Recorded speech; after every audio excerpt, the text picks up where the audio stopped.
Any buffers?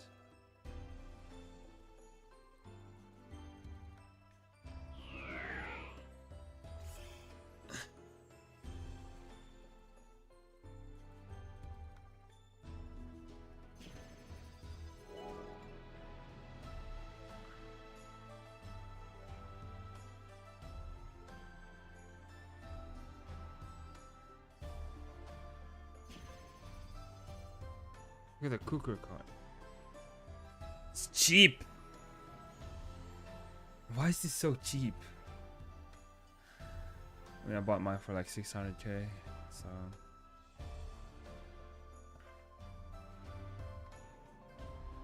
Any buffers? No buffers?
No buffers? Nope. Okay, I'm just gonna TP.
Music's kind of loud.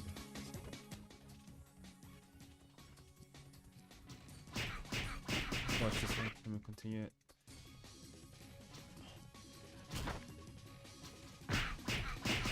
Hey everyone, welcome back to our monthly series where we take a look at some of the best looking new games coming out this month. We've got some potential gems in here that I'm definitely looking forward to trying out and giving a shot. So let's dive into the list. First up this month is Imperial, a game that at first glance I nearly wrote off, but I'm glad I didn't, because upon further inspection this actually looks pretty promising. This is a single-player third-person RPG that blends elements of traditional action combat games with the top-down loot hunting variety in a few interesting ways. So the story and setting center around uncovering the mysteries of this colossal monolith and the ancient civilization who built it. How are you going to do that? Well, by destroying hordes of monsters, taking on massive bosses, and collecting loot. Of course, that's how you're gonna do it. So you start by making your own character with all the requisite options and sliders to tailor how you look, and then you select a background and starting archetype, choosing from one of three weapons: the glaive, mason shield, or the cannon. Every weapon comes with its own core moveset and unique playstyle. The developer has referred to the combat as a blending of traditional third-person action games and top-down ARPGs. So for one, it is skill-based. You'll be asked to master perfectly timed attacks, deflects, parries, and counters, while also using abilities that gain additional effects when perfectly timed, and learning the movesets and the unique combos of each individual weapon. And then beyond that, there are dozens of skills and abilities with a wide variety of effects, from dealing damage to providing defense or healing, extra movement abilities, and utility. As you progress through the game, you're going to find new abilities, with many of the most powerful ones hidden or locked behind some quest chains. And then there's also the gear and equipment to collect, which is partially where the ARPG elements come in. You're going to be searching for all this sorts of different gear that bolster your stats with this extensive mod system layered on top of it. And then there are the levels in the game. So all of these are designed by hand. They've got like a predetermined layout, and they incentivize exploration to try to find all of the hidden details, various shortcuts, and secret loot to be found. And then they also, on top of that, have this interesting cartogram system that's meant to bolster replayability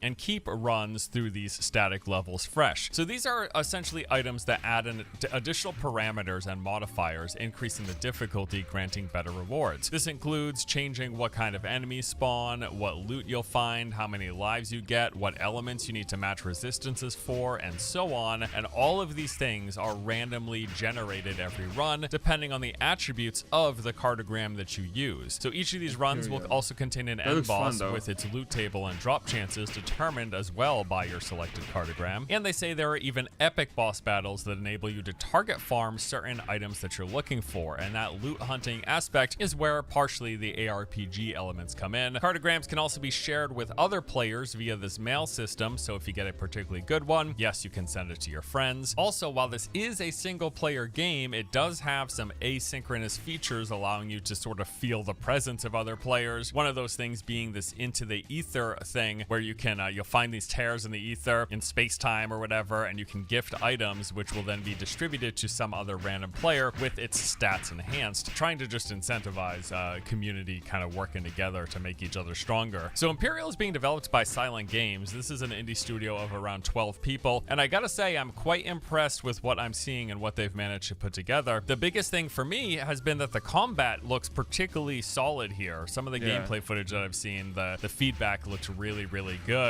So I'm quite excited to get in and try it out myself. They have also mentioned that they have really emphasized having a fleshed out endgame system on top of New Game Plus. Yeah, definitely really keen to try this one. Imperial is set to release on May the 8th, coming to PC. Before we continue with this month's list, let's get a quick word from today's sponsor. Today's video is sponsored by Mandragora Whispers of the Witch Tree. This is the dark fantasy action RPG that blends skill-based combat, deep character customization, and immersive exploration in a hand-painted world. So the game is currently available, having recently released on Steam, and here's the basic rundown. You start out by picking a beginning class from 6 different options, each coming with their own skill tree made up of different active and passive abilities. You can then combine skills from across trees to create your own unique class, and then from there further fine-tune your build by choosing from an arsenal of weapons, armor, items, and spells. Combat in Mandragora is very Souls-like in nature. As you face off against relentless enemies, you'll have to master precise timing, strategy, and perseverance to conquer even the most simple foes, but especially against the game's various towering bosses. Mandragora is also, as mentioned, set in this hand-painted gothic world filled with eerie beauty and haunting atmosphere across many levels. You'll navigate a sprawling, interconnected world with non-linear paths, unlocking abilities to revisit or access hidden areas, uncover new secrets, and overall expand your journey. So if you would like to learn more and check out Mandragora for yourself, once again, the game is now available. Be sure to use the link in the video description below. Alright, next up this month is Revenge of the Savage Planet. This is an upbeat, satirical sci-fi action-adventure game where you'll jump, shoot, and collect your way across vibrant alien worlds, uncovering new gear and upgrades while discovering hidden secrets. So the story here is that you have been made redundant and abandoned on the far edges of space. You're going to need to explore multiple planets, searching far and wide, collecting upgrades, and working towards getting revenge on your former employer. While exploring, there are many different tasks for you to take on: plants to scan, creatures to capture, lakes to swim, caves to explore, mountains to climb, upgrades to craft, and hundreds of secrets to uncover all over the place. The game features 4 large, vibrant worlds in which you'll be doing all your running, jumping, shooting, grinding, stomping, dodging, sliding, whipping, and grappling your way across. Each one of these worlds are their own unique thing with their own weird plants and creatures, which you'll want to scan and catalog everything, as doing this increases your science level, unlocking new gear. Each planet is also packed with nooks and crannies hiding all manner of rewards and secrets, many of which can be displayed in your own personal customizable space trailer, basically a little housing system in the game. Yeah, basically this is an action-adventure game set in space that's kind of silly with a heavy satirical tone to it. It's also fully playable from start to finish in co-op, which is nice. Revenge of the Savage Planet is coming to PC, PlayStation, and Xbox on May 8th. Alright, Doom the Dark Ages, man, what a great looking game. This is, of course, the single-player action FPS and the follow-up to critically acclaimed Doom 2016, as well as Doom Eternal. You once again play as the Doom Slayer, the legendary demon-killing warrior, fighting endlessly against the hordes of hell. So tonally, The Dark Ages is, of course, similar to previous entries in the series. We have a story about how the Doom Slayer is this weapon of the gods here to smite the forces of hell, coupled with intense metal music underscoring the whole thing. The soundtrack this time is not from Mick Gordon, however. The composer had a very public falling out with Marty Stratton, the studio director at id. Regardless though, from the early previews, it looks like the updated new music also sounds good, which is nice. Now for The Dark Ages, they are looking to rein the pacing back a bit compared to the amped up tempo that we had in Eternal. Things should be a tad more methodical with the added twist of all this medieval fantasy theming, which I think looks pretty darn cool. So some of the weapons that we've seen include the super shotgun, there's a Gatling gun that grinds skulls into shards before spitting them out, as well as the new chain shield, and this is a pretty big thing. It can be used in several interesting ways, such as flinging it out like a boomerang or slamming it into the ground to create a shockwave. You can also deflect bullets and parry attacks with it, and in this game you can ride a dragon. Yes, you'll ride a dragon. Again, it got some medieval metal stuff going on here. So a few weeks ago we saw some early hands-on previews. Here's a couple of notes from SkillUp's preview in particular. He said that combat is definitely much slower paced. You're going to be using melee a lot, as well as your shield to parry enemy attacks and open up counters. This doesn't make you slow though, as you can use your shield to lock on and dash towards distant enemies. You can also throw the shield, which beyond damaging things and destroying armor, lets you break down walls and is a primary tool for solving puzzles. The other weapons felt great as well, according to him, with the assortment of shotguns, plasma rifles, and even a gun that fires a giant ball and chain. And lastly, he said that overall he really liked the game and its more methodical take on combat. However, he did note that he didn't really like all the new dragon riding stuff, but he said as well that it doesn't seem to be a huge part of the game. Man, that was like the one, like I was hoping the dragon riding would be pretty cool, but anyways, either way, it looks like this is gonna be a pretty safe bet if you liked either Doom 2016 or Eternal. Doom the Dark Ages will be launching on May 14th for PC, PlayStation, and Xbox. All right, Elden Ring Night Rain. This thing was first announced at the Game Awards 2024 as a standalone spin-off developed, of course, by From Software of Elden Ring and the Souls fan. You know From Software. I don't have to explain to you the games that they made. Anyways, this game takes place in a variant of Limgrave from the original Elden Ring game, and it's more co-op focused. You and your friends are going to battle against fresh and familiar enemies of the Souls franchise. The TLDR here is that this is a multiplayer co-op roguelike with Elden Ring as its setting. There are are numerous mechanics and features to consider, but a general run is going to look something like this. You're going to choose to either play solo or with a party of 3 people in a trio. Unfortunately, at release, you're not going to be able to run as 2 players or a duo, a restriction that I really don't understand. Why are so many games being like solo or trio? Why not, like, are there really more trios than duo people wanting to play together? I feel like, I don't know, at least personally, like I'm much more apt to have one other person to play with than to always have 2 other people to play with. What is with the obsession with, it must be like a balance thing or something, but what is the obsession with groups of 3? What happened to 2 people? Why is it always 1 or 3? Anyways, it's 1 or 3 in Elden Ring Night Rain as well. So at the start, you select a specific major boss that you're going to want to work towards with 8 types of major bosses to choose from, and then every run consists of a 3-day cycle. During the first 2 days, you get to explore the region, fighting various enemies, leveling up, collecting gear and loot, while also having to defeat a mini boss or sub boss. And then on the 3rd and final day, you take on the major boss that you selected beforehand. At the end of the match, you're going to keep the currency, which can be used to purchase character skins, gestures, and relics, although any gear and upgrades that you found during the run will fall off in traditional roguelike fashion. Also, like roguelikes, they're going to have this long-term progression via these things called relics, which offer permanent boosts for whatever chosen classes you want to enhance. Again, akin to other roguelikes where you get stronger the more that you play. Now, FromSoft has confirmed that while you won't be able to make or create custom characters, Night Rain will have 8 playable classes known as Nightfarers. Each of these are aimed towards delivering a unique playstyle. So you got like your tanky, balanced frontliner with a shield for defense. You got your acrobatic fighter that can sidestep and dodge. You got a spellcaster with magic abilities. You got a crazy combatant like Brawler who gets right in the fray of things. There's also an archer or a powerful seafarer who favors enormous weapons. I briefly tried the network test a few months ago, and I gotta say I fell off rather quickly. Something just wasn't clicking in the first few matches that I was playing, so I just put it down. However, I am reserving judgment until I get to play more. I want to at least give it like a full day or 2. But one thing is for certain, this is a much different kind of gameplay experience than what Elden Ring was, despite the fact that it's a spin-off, literally just being like a modded Elden Ring in a lot of ways. I do hope I like it in the end.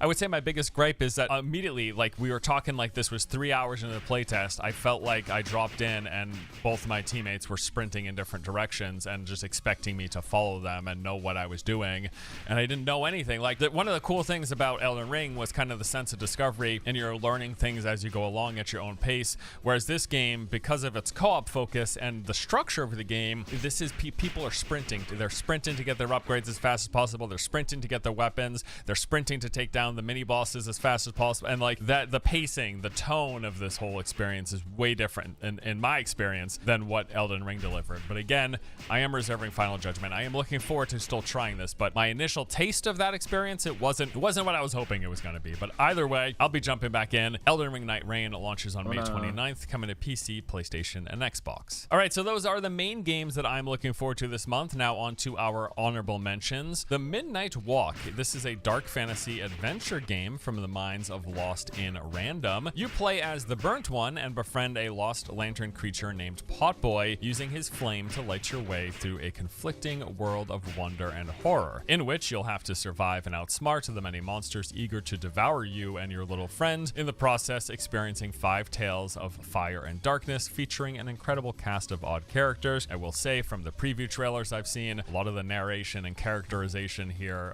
as well as the background music, this was all very well delivered. It seems really interesting. Gameplay has you working with your companion Potboy to outsmart monsters, using his flame to distract while you hide from and evade various threats. In your adventures, you'll encounter new friends and experience awe-inspiring sights as you navigate a path fraught with peril and affirmation. A rather interesting fact about this game as well is that everything you see in the Midnight Walk was first sculpted in clay and then 3D scanned, which makes for a rather unique looking game, gotta say. I love the character design here, very Tim Burton-esque to my eye personally. Seems interesting if you like narrative adventure games. The Midnight Walk launches on May 8th for PC and PlayStation. Onimusha 2 Samurai's Destiny returns with HD graphics and improved controls, enhancing the original game's intense swordplay and dramatic revenge story. Beyond updating the core of the game, some additional features include the Hell Mode difficulty, in which it is game over after you take a single hit. There's new quality of life with autosave features and easy weapon swapping, a new gallery mode where you can view over 100 sketches by the game's character designer. We got a new digital soundtrack selection with all 43 tracks from the original, Kill, and the Man in Black, Team Oni, and Puzzle Phantom Realm mini games. All of those are now available to play at the very beginning. Onimusha 2 Samurai's Destiny will be launching on May 23rd for PC. Lost Soul Aside is a single-player action RPG that has you embarking on an epic odyssey to save your younger sister and the whole of humanity from mysterious dimensional invaders. So the game's got a fast dynamic combat system. You got skills and abilities as well as combo chains that can be further amplified with each weapon's unique special stats. Defensive options like you're going to be able to dodge and parry incoming attacks from the various menacing creatures and towering bosses. And the developer has said that just in general, their goal for the combat was for it to be simple to grasp but challenging to perfect. You're going to have total freedom to fight how you want with swapping weapons, mixing attack patterns, and also learning, of course, the enemy's movesets. Some other features include you're going to be able to harness potent skills granted by these dragon-like creatures, the arena, unlocking a variety of abilities to do things like boost attack damage, enhance healing, or generate protective shields. You'll collect a diverse array of weapons that define your playstyle, each with different capabilities, and you'll enhance and customize each of your weapons by using special weapon fragments that you discover during your adventures. Lost Soul Aside launches on May 30th for PC and PlayStation. Now, beyond those games, there's a few beta tests taking place in the coming weeks that I want to give you a heads up about. First up, the looter shooter turned PvP extraction game Arc Raiders has a playtest very soon. If you like extraction games, I would say this seems like a pretty darn good one from what I've played. The gunplay is polished, it's a cool setting, great sound design, and dare I say some near industry leading visuals. I mean, this game is just pretty stunning at times. It's not very often in a PvP extraction game that I will stop to look at the visuals, but Arc Raiders has been one of those games. Very, very pretty looking game. Now, as far as the gameplay loop, it is straightforward extraction shooter. Drop in, search for loot, fight off PvE robots, but mainly other players as it is full PvP. Your whole goal is to survive and extract with your stuff, making you stronger for the next run and also fueling some longer term progression systems. The Arc Raiders tech test is set to run from April 30th to May the 4th. Beyond being PC, they're also going to be running this test on consoles this time as well. Dune Awakening has a large scale beta test happening from May the 9th to the 12th, so a 3-day, basically extended weekend event. This isn't a full-on open beta, however, it seems that rather you're going to have to request access directly on the Steam page, and they say that they're going to be inviting many thousands of players with more coming throughout the course of the test, but again, it's not open beta, so it's not 100% guaranteed, so if you're interested, make sure you sign up. In fact, I would recommend absolutely that this is a game you should try if you are even remotely unsure about, because yes, there are many issues with it, as mentioned in my recent early review. However, I still do think it does enough well that I personally am really looking forward to it. It's not very often you get a game like this, and it's a type of game that I really like. Despite its many flaws, I had an overall fun experience, and it's just a genre that I adore. That being these open world, third-person shooters, loot games that's also MMO light, plus you got the survival layer on top. I really like these, and there's so very few of them on the market. It's like Division and Firefall and back in the day Defiance, although I guess Defiance is back as well. But this is a type of game like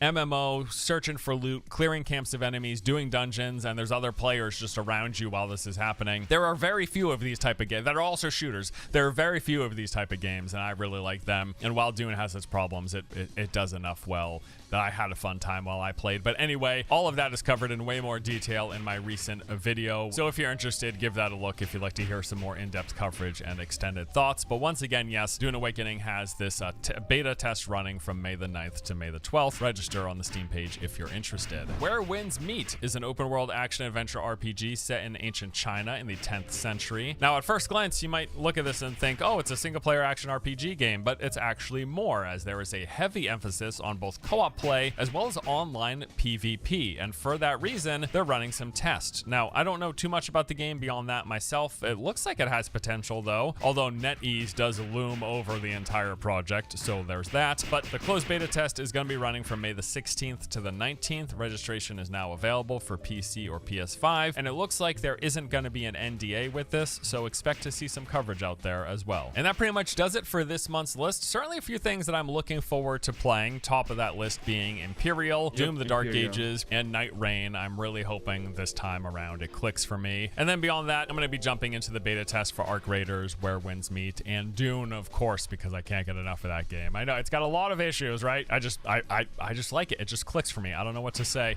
Certainly going to be much more of a chill month compared to April, though, because we had all the new games, plus every single ARPG got a massive update. Speaking of which, actually, both No Rest for the Wicked and V Rising getting their updates this week, and I plan to play both of those as well. Okay, so maybe this won't be such a chill month after all. Anyways, that is all for today. Thank you, as always, for watching. Thanks again to Knight's Peak for sponsoring today's video. Check out Mandragora using the link in the description below to help support the channel. Otherwise, just keep watching our stuff. That's just as well. Thank you, as always. That's all for now. I'll see you in the next one. Take it easy.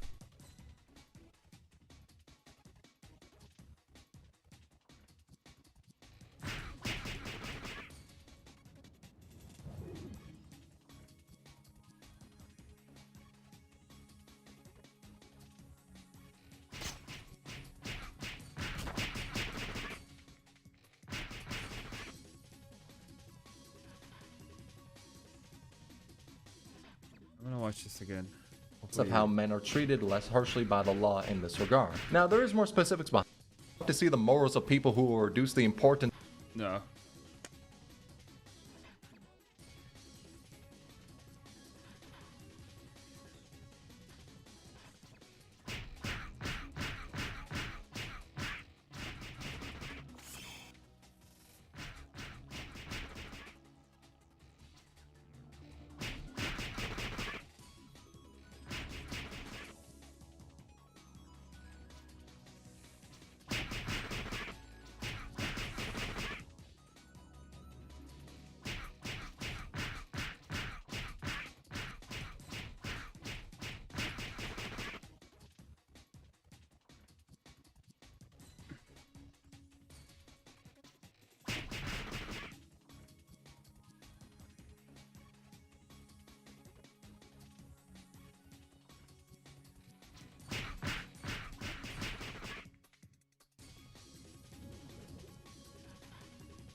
Well, this video is going to be a fun one. It's the year 2050. AIs have taken over humanity and we have been left in a dystopia. Simply voicing the wrong opinion or being a little too fun or outside of the norm will result in AI not only hating you, but despising the existence of anyone similar to you.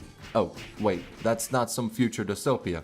That's just the modern day internet. So against my better judgment, I'm here to talk about something I have seen way too much. That being how the internet seems to have reached the point where the simplest things imaginable will result in people despising you as a person. Yeah, straight up, you could say In-N-Out burgers are made and then you'll get 8 private quote retweets and 10 replies, all posting your IP address. And as much as I'd like to say that as a joke, it honestly feels like it isn't. Now to show what the state of the internet is, I'm gonna start this video with a focus on fandoms and then bring it to what the internet is like in general at this point. And as much as I like to joke on this channel, I will be talking about very serious topics. Honestly, some of the most deplorable things I've seen on the internet. So that's my warning to you. Now again, as a disclaimer, do not go after any of the people brought up in this video, and do not assume any fandoms I talk about are wholly evil. In most of these cases, it's some crazy people doing their own thing. No fandoms exist that I'd say are comprised of entirely toxic people. So don't assume that just because I talk about the Genshin fandom that everyone in it is crazy.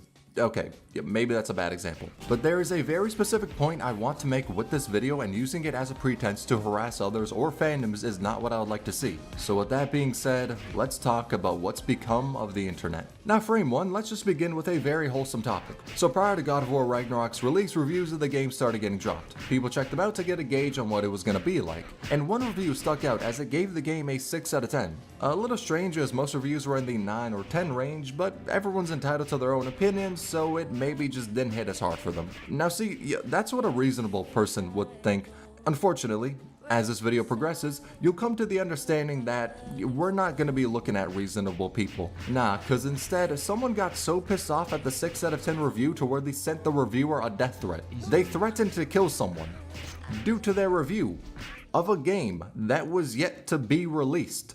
In all honesty, describing the message as just a death threat is doing a bit of a disservice, cause the message hit many different points. It insulted how they looked, their writing skills, and was racist. All of that for a game that the person did not play because it was yet to be released. Yo, hell, forget reviewing a game, even playing one can make you catch mad shit on the internet. One day, Maxor, the guy who edits like he's on every drug concoction God has ever formulated, decided to play Blue Archive. He made this tweet showing his progress in the game. From there, the damn holy war from Dune started, dog, it was a shit show. Blue Archive Apostle started quote retweeting him saying he's a dumbass, he's gonna ruin the game, saying slurs to him, posting sob emoji content to try and gatekeep him in any way they possibly could, because they had the worry that if he made a video on Blue Archive, he would ruin the game's fan base. Because yes, as you can see from this, the fan base is already pretty damn pristine, isn't it? But he got a lot of shit for playing the game. He didn't even make a video on it, and anyone who's ever watched his content would know there was no shot he'd make a video for it. Yo, bro, look at the games he's covered. He likes cinematic shit. Blue Archive's gameplay doesn't precisely scratch that itch. But on the other side, you also had people calling him the second coming of EDP because he's played a video game. And then others jumped into the controversy to say, that. Now again, all of this over Maxor saying that he was playing a game, which is as pathetic as it is funny. You know, here's the thing. I've talked a lot of shit about Blue Archive, and in the future, I'ma talk even more shit. But that doesn't come from a place of hating the people who play it. Hell, some of my friends grind it out on the daily. All the shit I talk isn't meant to be taken seriously. My opinion when it comes to stuff in general is, if you're not actively harming yourself or anyone else, then I don't got a reason to bother you or hate you. You'll live and let live. If someone wants to play a video game, then I got infinitely better shit to do with my time than to hate on them. Now, I'ma still make sobbing emoji jokes about the game. Don't get it twisted. Yo, hell, I already got some written for a future video. But sincerely, not everything you see on the internet is someone being 1000% serious about their views on a specific topic. Holy shit, jokes exist, but I'll cover this point in much more detail later. Moving on from that, let's talk about a time where people saw something they greatly disliked and decided to take the nuclear approach. A time where someone tried to kill 2 other human beings because of bunny suits. I may be trying to keep a light tone wherever I can within this video, but I am not joking when I say that. It's a real thing. So Honkai Impact 3rd released an event on the global server's 3rd anniversary, exclusive to global. In case you don't know, the Chinese version of Honkai Impact is a month ahead of the global version. The 2 servers are different, and in the past the Chinese version has gotten exclusive events. So it wasn't out of the normal to have one, but global very rarely got stuff that the CN server didn't have. Though in this event, the characters were wearing bunny suits, and had a music video where they were busting it down sexual style. And this caused an absolute meltdown for some players in the CN community. And again, I would like to stress that when I say some, I really only mean some. As with this controversy, or hell, really any controversy regarding players in a different country, many people just use it as an excuse to be racist. I see people say the entire CN community, or every player in a country like Japan, Korea, whatever, is either entitled, incel, racist, etc., whenever a controversy in that region gets talked about. And that's obviously not the case. With these dramas, it's a section of the player base, not its entirety. Sometimes it's a bigger cut than others, and some a very tiny cut, hurting an entire game and its reputation. Though the reason for the meltdown is cosplayers thought, with the fictional characters having adorned bunny suits, that they took the route of being prostitutes. I'm not fucking with you. That was the outlook. And the fact that it was a global exclusive event led to people saying that it's an NTR event, which basically means a cuckolding event, where the beloved characters are dressed like prostitutes, doing dances that are out of character, and then sent for only the global players to enjoy. Personally, I don't know how in the hell you get cucked by someone who doesn't exist, but hey, to each their own. Now from there, the outrage caused people to harass anyone who still supported MiHoYo, and some threatened MiHoYo and its employees with torture and murder. And it did not stop at just threats, because someone broke into MiHoYo's studio with a knife in an attempt to assassinate the founders. Thankfully, they were apprehended before any damage could be done. But a literal assassination was planned out because fictional characters were wearing bunny suit outfits. And saying that doesn't even cover all of the verbal harassment people got over this incident. It is important to note that some believe companies which compete with MiHoYo set up bots to fuel the flame and make the controversy bigger in scale, like possibly spreading mass. Wait. This is exactly what I've been looking for 3 days. I'm Chinese, but I play on the SEA server. I've been keeping up with the Chinese forums since the beginning. I think it's a combination of people not fact-checking, extreme bot spam to lock in top place comments and defend negativities. No one to bust the false information. Also, OP didn't put update out. Currently, the Chinese forum is still very toxic, whether it's due to bots or people are really. Personally, I believe the former. They are demanding more than 10 cars as compensation, asking why did the global get 500 crystals, and still abusing those who are trying to reveal we're trying to reveal the truth. Also, yesterday night's 4.8 stream with spending event, it being a recorded stream instead of live stream as advertised, it didn't help either. As rumors of MiHoYo hating its Chinese audience. I don't know how true that is, but I've heard of similar stuff before, so I wouldn't be surprised. But the assassination was attempted, and as a result, MiHoYo deleted the video from YouTube, cancelled the event, and gave the CN player base a 10 pull in compensation, whilst Global got barely 2 rolls, despite the fact that their anniversary was killed. Now, I don't fault MiHoYo in the slightest for this call, because when you are in a situation where some employees may very well be killed if you pick the wrong action, then it's understandable to do whatever would please people the most. I'm not saying it's good, but I understand the reason. Sometimes people are just too crazy about the littlest of things, much like the time where a bunch of people tried to emotionally destroy an artist for a piece they made. So an artist by the name of Zami made this piece about 3 Steven Universe characters, and the character on the right is called Rose. Rose's design in the drawing was based off of this portrait of her, as the art was made back in December of 2013, and at that time, this was the only thing people had to go off of for her design. Now, a year after this art was made, Rose had her appearance fully shown in an episode, that being Line 3, and her design in this is different to the art made by Zami, but since the piece was made a year before this episode, they just went off of the portrait as there wasn't really anything else to show her design. With the knowledge we have now, the art isn't accurate, but someone just really wanted to draw about something they love, so they went off of any details they had at the time. That's what people who know the context of the situation would say. Problem being, context is a myth on the internet. People, who did not care to find out why she was drawn that way, decided that Rose was drawn as skinny in an attempt to make her beautiful. And because of that, a campaign was launched to destroy Zami's reputation. A blog was made to detail every problematic thing Zami has ever done, with most of the stuff listed being bullshit said in an attempt to demonize someone. Then another blog was made to dissect everything she said in a fact to prove that she was a dogshit person. Labels were thrown at her like racist, ableist, transphobic, fatphobic. Legitimately, imagine anything from a dogshit person, those labels were being thrown at her. Then they went to insult her drawings, insulted the fact that she drew an OC that looks like a generic white person, because that's deserving of hate apparently. I suppose you can't just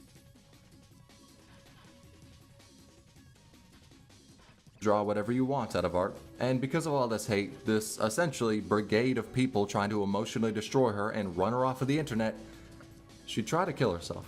She posted this, then 3 days later made a video where she was crying in the hospital, said that she was getting the help she needed, and told anyone going through similar thoughts to get help. After that, the story went public and people went to defend Zami from the harassment, although that word feels like an understatement for what she went through. Even the creators of the show went to defend her, which then led to that person getting harassed because of the tweet being a little too open for interpretation. Some of Zami's haters were doxxed and one was even arrested. And I'm not going to cheer on doxing, but I do believe that the arrest was warranted, as the harassment was just that bad. And even with most people taking her side because what she experienced was absolutely messed up in any way you can imagine, some people still hated her and wished she would die. All of this was said because she drew a character a year before we had fully gotten her design. Keep in mind, her later drawings of the character are accurate to how she looks, but the initial one literally couldn't be, as they had to take guesses. And in case you're mad about the fact that they did that, decided to draw a character when no full body design was shown off, motherfucker, It's art. It is legitimately the most creative thing we as humans have. Let people draw what they want. Even if we had her design and someone drew her as skinny in spite of that, I do not believe that is reason to harass them to the point of suicide. Don't get me wrong. You can criticize art. You don't have to like it. But just because you dislike the art doesn't mean you need to wish death on the creator. You don't know them. You've never spoken to them. You don't know why they decided to draw something the way that they did. Don't judge them like you know their life story, or else you'll look like the people who called her fatphobic for drawing a character whose body we were yet to see made in an official light. Now, with having talked about people harassing someone due to their interpretation of a character we had yet to get full knowledge about, let's talk about the people who saw a character's development and decided to completely ignore it due to their own hate. We're talking about what happened when Bridget released in Guilty Gear Strive. So Bridget was born in the backwater bog known as Britain, and the town they lived in had a superstition that having twin boys means some bad shit was about to happen. They were a sign of misfortune, and Bridget was born a bit after their twin brother. So from there, two options persisted. Either eat the child like the Spartans did, or literally exile them from the town. Bridget's parents saw those rules and for whatever reason didn't think that the town was batshit insane and decided to move out before having children, but they saw those rules and didn't like the option, so they decided to raise Bridget, someone who was male at birth, as a woman, which they greatly disliked doing. But it was either that or have them die because of the superstition. Again, don't know why they didn't just move. Fast forward, Bridget decides to become a bounty hunter to prove their masculinity. And during that time, even outside of the village, they were still wearing female clothes. They didn't need to. After all, they were who knows how far away from the village. Bridget just chose that drip and wanted to prove their masculinity, to disprove the village's superstition. Now, because of the drip, most people thought Bridget was a girl. Hell, even Johnny tried to raise up Bridget. But whenever someone thought they were a girl, Bridget corrected them saying, "I'm a man." From there, the events of the story happened. It's Guilty Gear, so expect, I don't know, some tweaking doctor to do something weird. Being racist and soul throwing pillars at people. It's Guilty Gear, you know how it is. But after the game's release, Bridget's popularity exploded. They were easily one of the most popular characters in Guilty of the Gears. Then they came back for the most recent game, Strive. And in it, she said, "Don't mention it. Happy trails, cowgirl, or, cowboy." Cowgirl is fine, because I'm a girl. Now from there, two things happened. One group of people were pretty interested in seeing her character development and were wondering where her story would be headed. Now see, the other side, they fucking hated this scene. They are adamant in saying that Bridget is still a guy, despite the fact that they got the most obvious example to the contrary. And from there, the discourse got pretty heated. People who really hated Bridget's development started to say that the scene was a mistranslation. It wasn't. Then someone tried to fake an email from Arc System Works saying that Bridget isn't trans, which the devs then called the fuck out, so that was pretty funny to see. Then Dice K, the creator of Guilty Gear, legitimately John Guilty Gear, they are the creator, director, character designer, composer, writer for the game, at one point was a voice actor for Soul, and they pulled up saying, "Yeah, she's a girl," in the blog on Guilty Gear's official website. People proceeded to completely ignore that shit. Then it was said that since she came out as trans and a bad ending, you had to lose in the arcade mode to then lower the difficulty to then get to the ending where she said that. People said since it was a bad ending, she isn't trans in the main plot. Then the blog says that bad or good endings don't really exist and they all serve the main plot. Now the thing with this drama is that it's heavily political. And I personally don't like talking about politics, but I felt the need to talk about this because you see all of this shit happening. People trying their best to shit on the game or say that Bridget isn't trans because of bullshit reasons like mistranslation, bad endings. Finally, System actually dudes. claimed she wasn't in an email. Basically, whatever they can do to ignore the most blatant line ever. And hell, I'm not even gonna get into all the mini drama or hate trains that get generated on Twitter whenever you see Bridget trending. For all of our sakes, we're not getting into that shit. But the reason I bring this up is because you see so much shit done, so much hate being thrown around at people, and so much misinformation on the story being said because some people don't like the fact that Bridget is trans. Some of that being born from people who believe her development could have been shown better, and some being generated by just blatant transphobia, like, let's keep it real. My personal view is that I don't see a problem with the scene at all. But the main reason I'm talking about it is to highlight the lengths people would go through to spin their own narratives, generating all of this misinformation because of their own bias, even in the face of the most direct line the human race has ever read. So I want you to keep in mind just what people will do and the lengths they'll go to just so they can spin their own narrative on the internet. And sometimes that narrative can breed the worst things you could imagine. like the Scaracat situation. So the drama started around when Scaramouche, a character in Genshin Impact, got their voice lines and the fact he'd be a playable character leaked. And in his voice lines, Scaramouche kinda went to take some fucking souls. He roasted so many different characters, Childe getting the worst of all. My boy has to retire after that line, his shit got fucking flamed.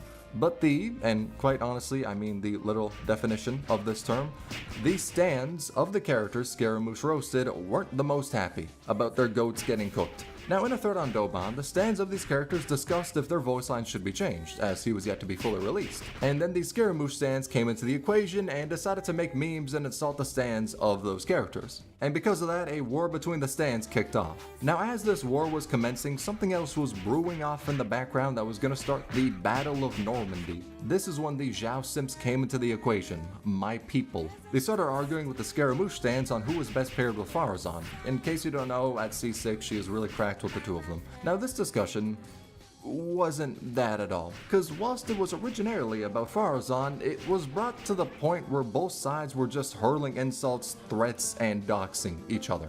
Yes, all of that started over a discussion of who was better with Farazan, completely ignoring the fact that in Genshin you could be using a cardboard cutout of a fucking tadpole and still be fine within the combat. Now, the thread reached about 12k messages before it was locked, and in its place a new thread was pulled up, for people to speak in peace this time. So that was the fire starter for people hating on Scaramouche, and his simps launching bombs at other stands didn't quite help that. Now, for the sake of time, I won't get into every little conflict that arose between the simps. Just know that there was a fair bit of them, and they are all equally fucking pointless. Jesus Christ, dog. All of this shit about pixels? Really?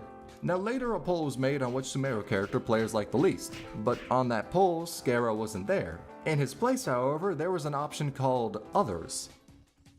95% of people chose that option. At the same time, people suggested to kick anyone with a Scaramouche icon from Co-op Worlds or went to bombard any videos talking positively about Scaramouche. So by now it's pretty obvious, some people in the CM community hated Scaramouche a lot. Some due to his character, others due to his simps. Now, I more or less sped through it, and maybe some of the info on just why Scaramouche was hated so much isn't the most accurate. There's really only so much I can go off of without understanding the language. But the reason why he's hated isn't really important. The only importance it really has is to just show what fucked up stuff people were willing to do over nothing. For example, people used Scaramouche and the animosity he had to try and start a gender war. They said that Hoyo is straying away from games for male players and bringing in a female audience. And because of this, it's ruining the game, so anything wrong about Genshin, which God knows there's a lot, is a result of females working in the company who are in a position to decide how the game is made. Reason they made that conclusion is because Scara has a lot of screen time in the main story and also has a lot of female fans. Therefore, he must be loved by some female employees who are trying to crush a male's dream game. Completely ignoring how, I don't fucking know, maybe the writers just thought Scaramouche was an interesting character to explore. Then the people throwing that shit found out the leader of the writing team was a man. Therefore, he must be gay, as there is completely no other reason to give attention to a guy who is not the protagonist in a video game. Now, this hate was taken a step further, and those people decided to harass whoever wrote Scaramouche's patch. They went through job applications, employee lists, realistically anything that would give a slight inkling behind who wrote that patch. They tried to find, but they couldn't. So instead, they decided to take the reasonable approach of attacking the entire writers team. Worst part is, they've shown their faces on live streams before, so it was really easy to attack them. Then, after Hoyo was hacked, I don't believe this had to do with the Scara hate, they just get hacked often. But after the hack, they found the character design sheets, and on them were signatures from the designers. One of the signatures was a woman's name, so they said she must have been the one to make Scaramouche. Therefore, that group hated her, despite not even knowing her, not even speaking a single word to her. Hell, there's a good chance that person didn't even make his design, but they already despise her. Thankfully, all they got was a name and not anything to link it to. Whilst the voice actor for Scaramouche wasn't as lucky as they had more information out there, so they got more direct hate. But I'm yet to describe the worst of all. In a cutscene for 3.3, we get to see Scaramouche's past. It's done in a sort of fable way, so we see him depicted as an animal, a cat in particular. Because of the fact that he was depicted as a cat, someone decided to kill a cat that looks similar to his appearance. People were bullied, doxxed, brought into a gender war, hunted down by a hate mob, and a living being was murdered. All over fucking pixels. of something that does not exist. Some files that have no physical impact on the world. All of that shit was done for such unimportant shit. Hell, even the person who compiled the information on what was happening during this drama got doxxed when those people saw about it. Doxxed. Over talking about people going fucking insane and doing horrendous shit because of pixels. Now to those people who did all of that, please, do me a favor. Walk outside. Just go to a park or a street you used to walk through a lot as a child. Just somewhere you enjoy being, outside of your room, if there's any place like that. Now, as you're walking and feel the sun warming you, wind blowing through your hair, and birds gently chirping in the background, I want you to think to yourself, at this moment, does any of that fictional stuff of an annoying video game character, does any of that actually matter in this current moment? The answer is no. It's not something people should be doxxed over, lose jobs over, threatened to be killed over, or actually take the life of a living creature. Sincerely, get help. So after talking about arguably the worst fandom moment I've ever seen, let's focus on how the internet is at large. The prior topics had a focus on fandoms, definitely not with the element to say that the entire fandom is like that, as after all with something like the Scarecat situation, I'm pretty sure 95% of fans didn't like that or actively partake in it. It just serves as an example of what some people would be willing to do over nothing actually important. Now let's view how that topic applies to literally anything on the internet. Even the nicest shit can cause controversies, like some of the ones Critical is brought into. In case you don't know who he is, you legitimately do not exist, because there's no way someone stumbled on my channel without knowing about him. But one day he found himself embroiled in a huge controversy, bigger than the one Judas put him in. The controversy was when he talked about, well, that. Which was incredibly fucked up. To take such a serious situation where people are losing their loved ones and boil down to some simple drama is, quite frankly, one of the most deplorable things I've ever seen. A situation like that is incredibly serious. Farming it for views is messed up. And Charlie should feel some shame in himself for once. Massive Yeah, Easter thing egg is, of that drama. picture was altered. He's never made a video like that at all. But even though all it would take to figure that out would have been a simple click on his channel, that didn't stop people on Twitter from hating on him and assuming, with no research being done on their own, that he's a piece of shit. Maybe let the grown-ups take this one. I don't know what it is, but Charlie always makes the most confidently bad takes. I hate him. These idiots didn't even read the description of the video that wasn't changed. You can even see it in the picture, it's just off to the side. People didn't even look at the entire photo before spewing hate on him. It's so easy to see the misinformation, yet dumbasses thought this shit was real. Then later it was community noted and Charlie quote retweeted it. So now it's just a funny example of how fully grown adults fall for shit like this. Which, whilst being hilarious, is maybe a bit depressing when you really think about it. But what's somehow even worse is the shit he gets for literally giving people money. Yeah, I'm not joking or exaggerating. Charlie does these streams where he titles them Giving Away Money. And in them, he literally gives away money. This is Bannett Use, $100. Need the money for my car payment. Simple enough, I got you, Bannett. And people fucking hate him for that. Which, to pull it down to brass tacks, it's a little impressive on how you can view the nicest action possible and despise someone for it. But the people who hate him doing that went so far as to say that all of these streams and him giving away money is just because it's a tax write-off. He's just doing it to write it off his taxes. And because of people being somehow that stupid, he made a video talking about it.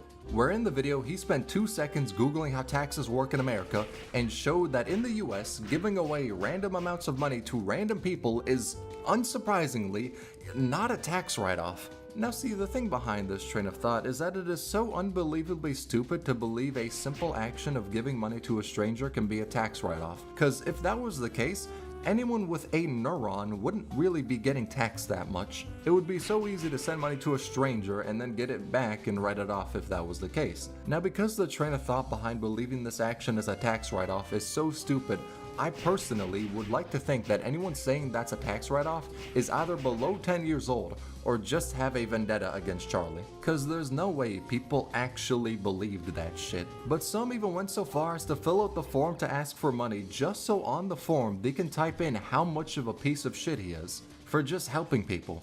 How do you get mad at that? Now, of course, there's some people who dislike Charlie, because he talks about drama a lot, and since drama is very opinionated, if you say something in a video that 99% of viewers agree on, that means 1% might just hate you for expressing an opposite opinion to theirs. And if that video got 1 million views, then that means 10,000 people now hate you for expressing an opposing opinion. Even if it's some shit like hating on that one racist kick streamer, yo, damn near everyone will be with you on that one, but he probably has some diehard viewers that are gonna hate you.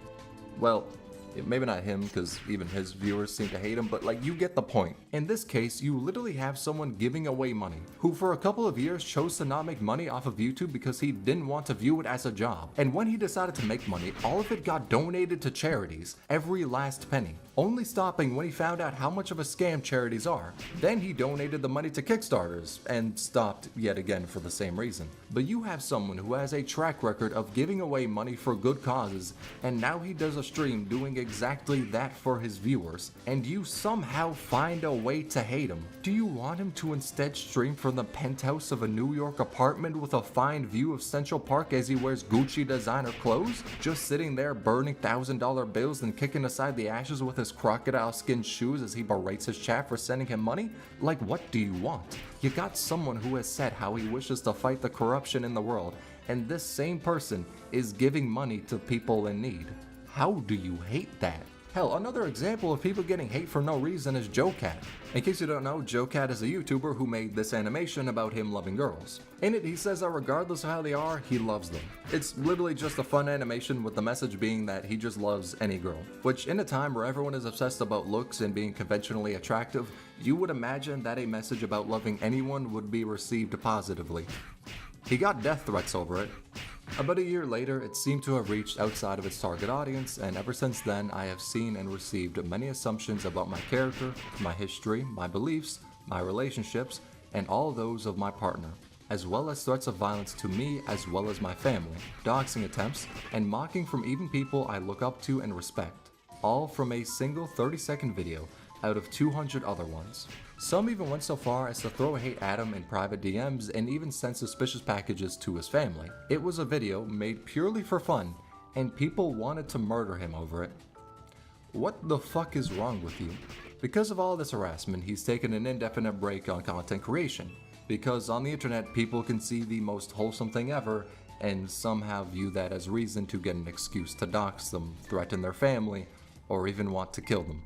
Sincerely, seek mental help. I don't think you should be released to the public. You're deranged. And now, let's talk about the worst case of the internet being the internet. So this is a situation where something so unimportant dominoed into an entire fandom exploding and caused a major political debate, seen globally. And because the situation is very heavy, I've been debating just not talking about it. But I feel the need to discuss it for two reasons. One is because there is still so much misinformation regarding it, and two is that this directly shows how the littlest of things on the internet, what you could assume to be just a regular run-of-the-mill action, forgetting it the next morning, can end up having disastrous effects, all caused by only a handful of people. So to start, let's talk about Project Moon. They're a company who has made many games before. That's a dead lie, they've made like 3 in total. Lobotomy Corporation, Library of Verona, and Limbus Company, the newest release that is also a gacha game. But their work was incredibly niche. Hell, the absolute all-time peak player count of Library of Verona was 7,000 players, with the Lobotomy being at 3.7k. Then Limbus released, and since the game is a gacha, which have a track record of being popular, and because the game itself is genuinely good, it exploded in popularity. Hell, the all-time peak player count is at 38,000, fucking 5 times what Library of Verona's is. Hell, the player count an hour ago beats Lobotomy's all-time. And because of the popularity, a ton of people have been saying how the community has changed. Now, when it comes to me, I've been playing their games for about 2.5 years now, so I knew what the community was generally like before Limbus and how it is after. And we'll talk about the community in a lot more depth later. But the controversy we're focusing on now started when the game's summer event was about to drop. So before the floodgates opened, a fair bit of people in the community were getting a little annoyed with Limbus. They released Uptie 4, which at the time was an annoying grind, and they fucked up the description on what one of the egos would do at Uptie 4, causing people to have wasted materials upgrading it. There were also some balance changes to base shit people had. They didn't nerf any gacha exclusive stuff, more so the equivalent to starting gear in a video game, something everyone has. Also, players were annoyed with the rotation of which characters were getting identities. Basically, those are kind of gear you gotcha for. At the time, one character, Ishmael, had fat fucking stacks of identities, a ton more 3-star ones than anyone else, and that made people want to see the other characters getting more identities. Now, in retrospect, none of that shit is really important, but at the time, people were getting annoyed. This caused some review bombs to happen on Limbus, mainly by the Chinese player base, as people felt like Project Moon wasn't handling the game the best, and the Korean player base also contributed to this a little. And I found the review bombs to be fair, as they were born out of a concern for the game. Now, this situation put some load on the camel's back. It caused some players to not be that happy with Project Moon. Then, the next controversy put a fucking anchor onto the camel. The controversy is when they announced the next event. To some players, this was seen as a way to hand-wave the problems of the game and just move past them without really addressing them. And that outlook wasn't helped when Ishmael got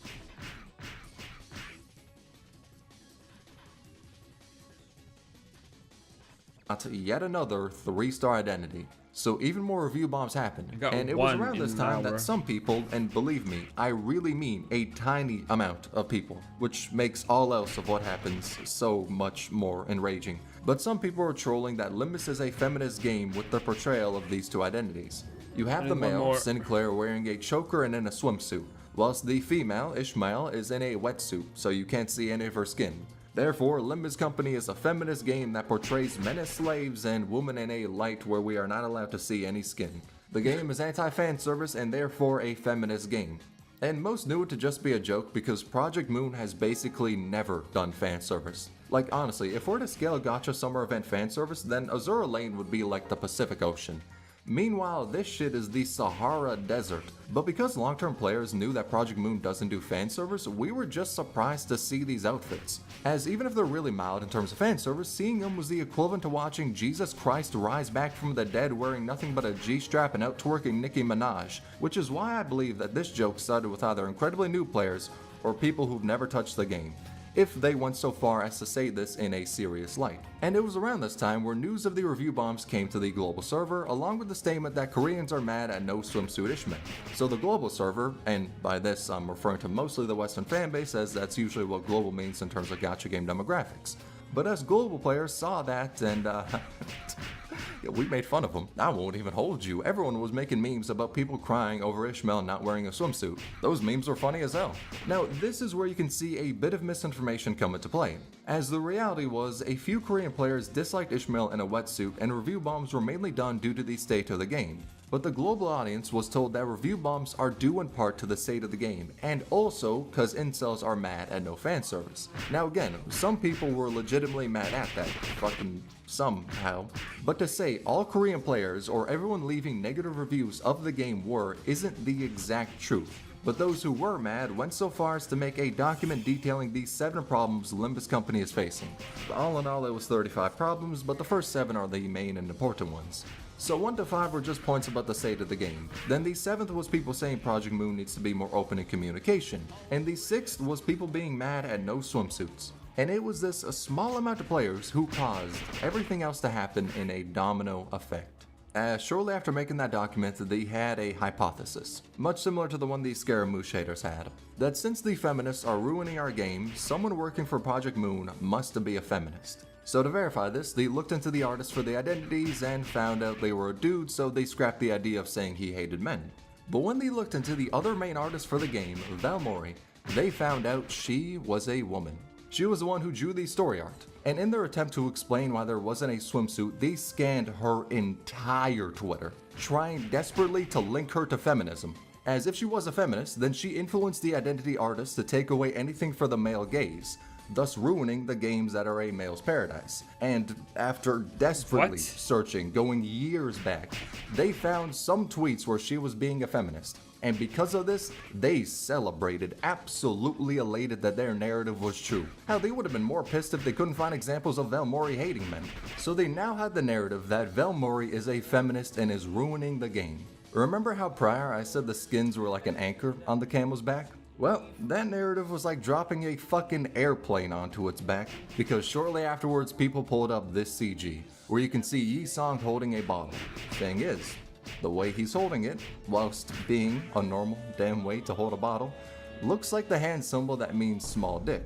And in Korea, they really don't like seeing that hand symbol, as its meaning, whilst being connected to the insult of having a small dick, is also used by many people who hate men. And that's a big thing in Korea because without mincing words, they have a full-blown gender war going on. So that's the importance people put on the symbol, that showing it means you are insulting men and that you hate them. Granted, it's still dumb as fuck for most of our views, cause Jesus Christ, he's just holding a bottle, but that is the importance put onto the symbol in Korea, even though again, to global players, it all seems dumb as hell. But even then, you could find so many examples of games changing their art just for the Korean version due to that hand symbol being slightly shown. It's dumb, but that's the perspective of it. And it's especially important to this situation as Project Moon is a Korean company. So it's not like they were in Japan and their overseas players were talking shit about the company due to this narrative of their game-hating men. Instead, it was people in their own country, with some of those people even going into the office of Project Moon and demanding to know why they have a feminist doing art for their game, until an employee told them they had no comment to make. From there, more people came and waited outside of the office. They had questions on if the game was being changed or ruined due to feminism. They wanted an answer from Kim Ji-hoon, the CEO of Project Moon. So you could already see a lot of hate building up, and so too was the popularity of the company. Cause here's the thing, Limbus was a popular game from them, but this controversy literally put the game on Korean news to see what their response was going to be when it came to light that they hired a feminist. So now many more eyes were staring at Project Moon in an issue regarding gender in a country that currently has a gender war going on. Now to put it simply, regardless of what they did, half of their country was going to hate them. And because of this situation, they made a very vague tweet, saying that moving forward, Velmore's art will no longer be used in later story chapters, the upcoming event aside, as that was soon to be released. And here's the fun part. Due to the popularity of this controversy, the tweet got about 38 million views, for a studio which had their prior game's all-time player count at 7,000. Yeah. And remember what I said about half of the country hating them? Yeah, that was an understatement because this tweet not only made half of the country hate them, it also made 90% of their global audience hate them. Because the thing about the tweet was that it was only in Korean, so the global players had to rely on third parties to translate. People who didn't speak Korean had to pray that a third party would accurately translate word for word all of the nuance in the original tweet without putting in any of their own thoughts or narratives, and that they would be 1000% true in what they say. As you could imagine, it was a disaster. The global players, shit, this includes me, saw the translation saying that Project Moon let her go. Reason being the ideology she presented online and the fact that the company doesn't want their employees to present any strong beliefs such as religion or politics. A little after that, a website interviewed Velmori and turns out she was fired over the phone with no prior notice. Reason for that being that the CEO of the company was in Japan at the time for TGS. So in other words, they fired an artist because she was a feminist, and the whole catalyst of this happening was people who were pissy about a female character not wearing a swimsuit. When global players heard that, it was honestly a gigantic betrayal to anyone who's played any Project Moon game. As the company's reputation before this was that they were incredibly chill, one of the few good companies out there, and the stories they wrote empowered many people. For the sake of brevity, I won't fully get into a narrative breakdown on their works. Hell, I've already done 3 of those. Of But to put course. you into the perspective of why this was a betrayal, let's just use one Hard character as an example, again. Angela. Though much of what I'll say for her doubles for the majority of characters in their works. Long story short, she's a main character in both Lobotomy Corporation and Library of Verona. Her story is incredibly human, and as many players have said time and time again, she is probably one of the best written female characters in any game. Cause I'm just gonna say it outright that games have been known to not make the most complex female characters. And I feel as though saying that opens an entirely new can of worms for debate with really any recent controversies pertaining to this same topic. But I feel like most can agree that, bare minimum, in the past, women haven't precisely had the most generous representation within video games. I'd hope that at the very least, any could agree on that. So to many people, Project Moon was viewed as a company that wrote stories with well-written female characters, something that many find to be rare. With that, many people felt the importance in their works and the empowerment that comes with it. Then this controversy happens where they fire an illustrator due to them having feminist views, in the process caving to the people who not so subliminally are misogynistic. It really felt like a betrayal. Many people saw what happened and thought to themselves, this is the company that wrote Angela? That wrote so many pro-life and progressive works? And honestly, the hate was incredibly understandable. the company did betray their beliefs. Due to this, many artists deleted all of their Project Moon-oriented works as they didn't want to associate with a company that would fire artists like that. Many mods for Library of Verona also felt the void of artists, as a result shutting down. And then people took this hate on Project Moon and brought it to the stupidest of heights. Some people went so far as to harass anyone who still played the game. Hell, one of my friends had a trip to Ham Ham Pong Pong, which is Project Moon's restaurant. They had that trip set up months before any controversy, and they got shit for going there and saying that they did. One person was trying to start a hate mob on them. Thankfully that shit didn't work out, but that was the state of the global fandom. Hell, it felt like an all-out war between those who supported Project Moon in any way and those who completely despised them. And again, I can't blame anyone for despising them, as that shit was a betrayal. Granted, those who went so far as to set up harassment campaigns against individuals for the mildest of things are pieces of shit. I'll shout that statement from the rooftops. Don't get it twisted. If you want to hate the company, I couldn't care less. You'll flame their ass. But if you want to spew hate against individual people of whom are much, much smaller than the scale of this event, please grow and change as a person. Now to recap, half of Korea hated Project Moon and about 90% of the global player base did too, while some people were setting up harassment campaigns against others. More on that later. So all of that was the airplane on the camel.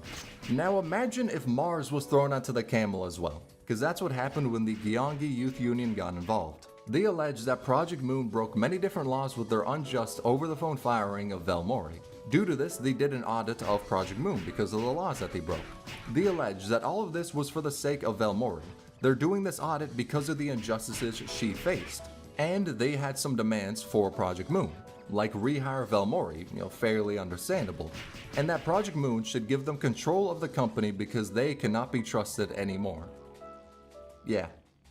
I'm sure this group that wants control of a company that is making record profits can be fully and entirely trusted within their reason of wanting to take over the company over the issue of the artist being fired. I am sure there is no ulterior motive at play here. Then a new group came into the fold, the Project Moon User Association, who, despite the name, isn't filled up with people who worked with Project Moon. Now, what that group did was harass the company and try to contact any artists who've worked with Project Moon before so they can further slander the company. And now it's speculated, not saying by any means whatsoever that this is the truth, after all, it is just pure speculation, but it is hypothetically speculated that the Project Moon User Association was a shell corporation from Gyeonggi so they could attack Project Moon without needing to take responsibility for it, with the overall goal being the acquisition of the company. And again, not saying that's the case, just saying when I did my research, second one. I heard brought up. I got a Also card heard and Project a Moon bring it up. Moving on. The entirely independent User Association later said that they never liked Project Moon games at all, despite saying they were big fans of the company before the controversy, which basically revealed how all of what they were doing was just harassment, which was only shown further when they set up advertisements for people to donate to them. The reason for the donations was to fund protest trucks and situate them outside of Project Moon's office. Now from these donations, they got thousands, yet they couldn't even properly translate the trucks into English. 2 sentences, thousands of dollars, and they really couldn't get a translator? For legal reasons, I'm not making any further statements. They also went so far as to set up protest banners as well until the police took them down due to it being an illegal protest. And during this time, some artists who still did Project Moon oriented work were getting harassed. One of them had so many hate messages sent to them and even got doxxed. Also during this time, some people went so far as wanting to occupy Project Moon's restaurants and throw up the small dick hand symbol in a bid to see the CEO's reaction to feminists occupying their restaurant. Due to everything that was happening, the news coverage of the controversy, the thousands in truck protests, the audit from the Youth Association because of their unjust firing of Velmori, Project Moon came back and said anyone who is slandering the company or Velmori will be sued by them. The global players looked at this and thought that it was their way to deflect any criticism of their unjust firing. Sort of like a shield where if anyone shit-talked Project Moon, they would be sued, as a way to deflect criticism to them. Now this completely shattered any semblance of a good reputation Project Moon had, and the user association wanted to deal the killing blow to the company. To do so, they decided to reveal some sensitive documents they had about Velmori. They had them because Project Moon gave those documents to them in the audit so they can clear up the situation and tell the truth about it. After the truth was cleared up behind closed doors, Project Moon made an agreement with Gyeonggi and the entirely independent user association to where Project Moon would apologize and those two, entirely separate, groups would clear up the results of their investigation. Now the thing is, those private documents revealed the truth which heavily went against the narrative that the two, totally separate, organizations tried to paint Project Moon in. That being that they hate women, hate feminism, and will not hire any feminists. As a result, they fired Velmori because of her ideologies. So in a bid to control the narrative, they released those documents so they wouldn't need to admit any wrongdoing. But they were somehow stupid enough to not figure out that the very sensitive documents that, mind you, were being released to the public against Velmori's wishes from a group that was, apparently, doing all of this harassment for her and definitely no ulterior motive like owning the company, yet they made those documents public against her wish to hurt Project Moon, but were too stupid to realize that in the documents it literally said Velmori left of her own volition. She wasn't fired at all. She just didn't want to deal with the hate that was being thrown at her, so she quit. Let me remind you that the associations went after Project Moon because of their unjust firing. Yet those same associations revealed to the public that she wasn't fired. She quit. Project Moon didn't want to state that publicly, as doing so would have resulted in more harassment being thrown at her, as the misogynists who despised her would think that she didn't suffer enough. So they didn't say they fired her in their tweet, nor did they say that she quit. They just said very specifically that her art will no longer be used in the upcoming story chapters. But due to the vagueness of it and the translations, which weren't the best, people thought she was fired. That was the match causing all of this shit to happen. The thing that made the company explode was at its core, misinformation. A twisted truth. Meanwhile, in reality, Velmori quit and Project Moon gave her very good severance pay. Now here's the most enraging part of all. Remember those feminist posts by Velmori which caused people to say they've hired a misandrist and made people go so far as to enter Project Moon's office? Well, they were a couple of tweets. And some were about the most normal takes you can ever imagine. Like, for example, that cameras shouldn't be filming women as they are using the bathroom. But a small amount of the tweets bordered into what many Koreans would define as radical feminism, which in saying that I feel as though any Western viewers would imagine something different. But in Korea, a lot of people view any feminism as radical feminism, due to the gender war that is going on. So to accuse someone of radical feminism in Korea, it holds a ton less weight than saying that same thing in the West. Yet even with that explanation, here's the thing. Velmori didn't tweet anything regarding feminism. She just retweeted it.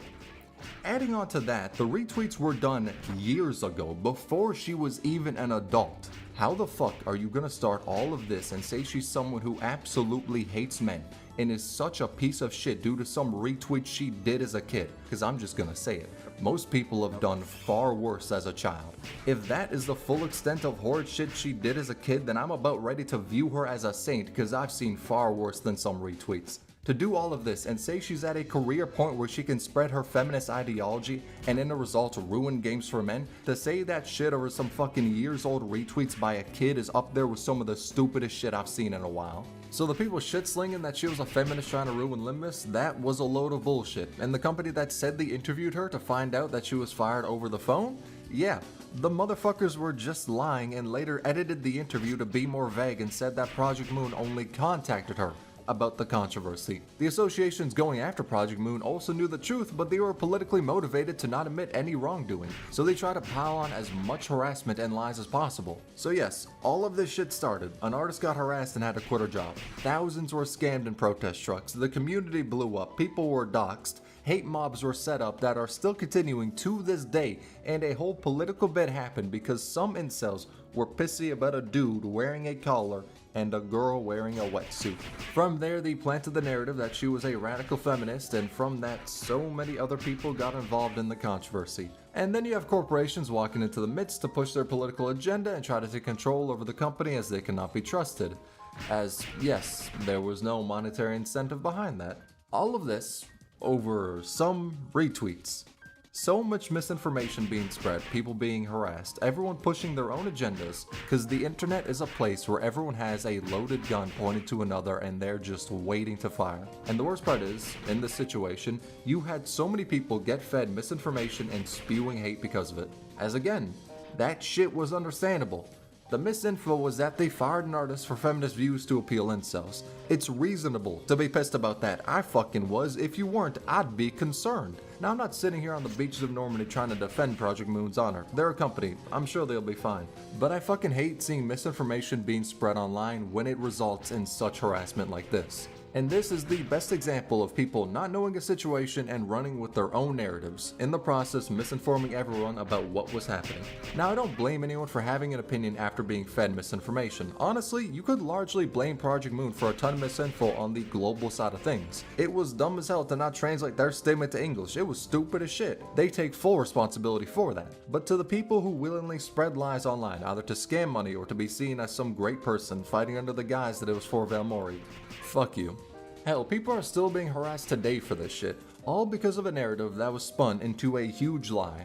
The truth was that an artist was getting harassed by some pussy-ass bitches who were spreading the narrative that she hated men. Over years-old retweets. She then decided to quit due to the harassment and got paid a really good severance. Yet that was distorted into company fires feminists to appeal the incel crowd. That shows the power of misinformation on the internet. I was only able to get the facts as I have a full-blown drive that keeps the timeline of events with any Korean text being translated by a third party not associated with the situation so as to remove any bias. That translator verified the efficacy of certain translations, translated some statements like Project Moon's, and the creator of the drive went to so many lengths to get the accurate timeline of events. Now, because of that, I feel as though I have a good enough grasp on the full truth of the situation. But even with all of this, something most people wouldn't care to find out on their own, I still cannot say this is the 1000% accurate timeline of events. Bare minimum, 90% of it is correct. That's just the problem with controversies that take place on the other side of the world, which is also the reason why I didn't include this section in the fandoms part of the video, because the publicity of it caused it to be discussed way outside of the previously niche fandom. But of course, after looking at this, some people will still ask, is the Project Moon fandom toxic? And my answer to that is gonna take a bit to explain. So I've been making videos about Project Moon's games for a while now, with the older ones being unlisted because I just don't think they're up to my current quality of video. And recently I've begun to make less and less videos about their games, which I'll get into why later. But for now I want to talk about all the harassment I've received from the Project Moon fandom. So throughout my videos on Limbus, I've talked mad shit about basically any character in the game.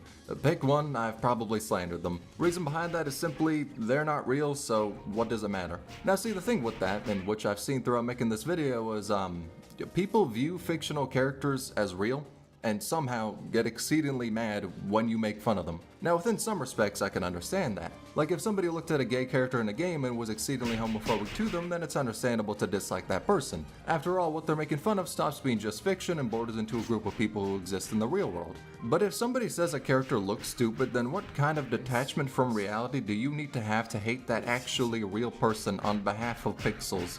So with that in mind, let's look through the videos I've been harassed about. I jokingly tier listed how crazy each of the characters in the game were. Said about the stupidest non-serious shit imaginable. I was bullshitting for that entire video. Quite frankly, I did not believe anyone would be able to take it seriously. Yeah, got harassed for that one. Made videos just playing through the game and joking around, got harassment from that.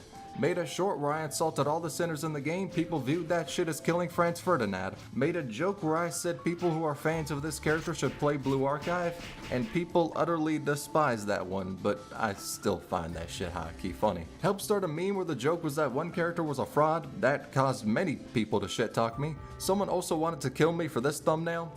Fucked if I can tell you why, and the harassment doesn't stop at death threats. I've had people accuse me of shit that genuinely pisses me off. Like, the death threats and harassment is largely from dumbasses, so I'm able to ignore it. But some people found the need to say some interesting things about me. That being, I'm misogynistic, transphobic, even going so far as to say the T-slur in one of my videos, which, believe me, I want to find out where the fuck that shit is. I'm really curious. Now apparently, I'm also homophobic, and that one in particular pisses me off. Not to say the others don't, as seeing people completely disregard my character for, honestly, I don't know why, but seeing people lie about my values as a person fucking sucks. But hearing that I'm apparently homophobic is especially fucked because, here's the thing. I've never said it on a video, and I'll probably never say it again on a video.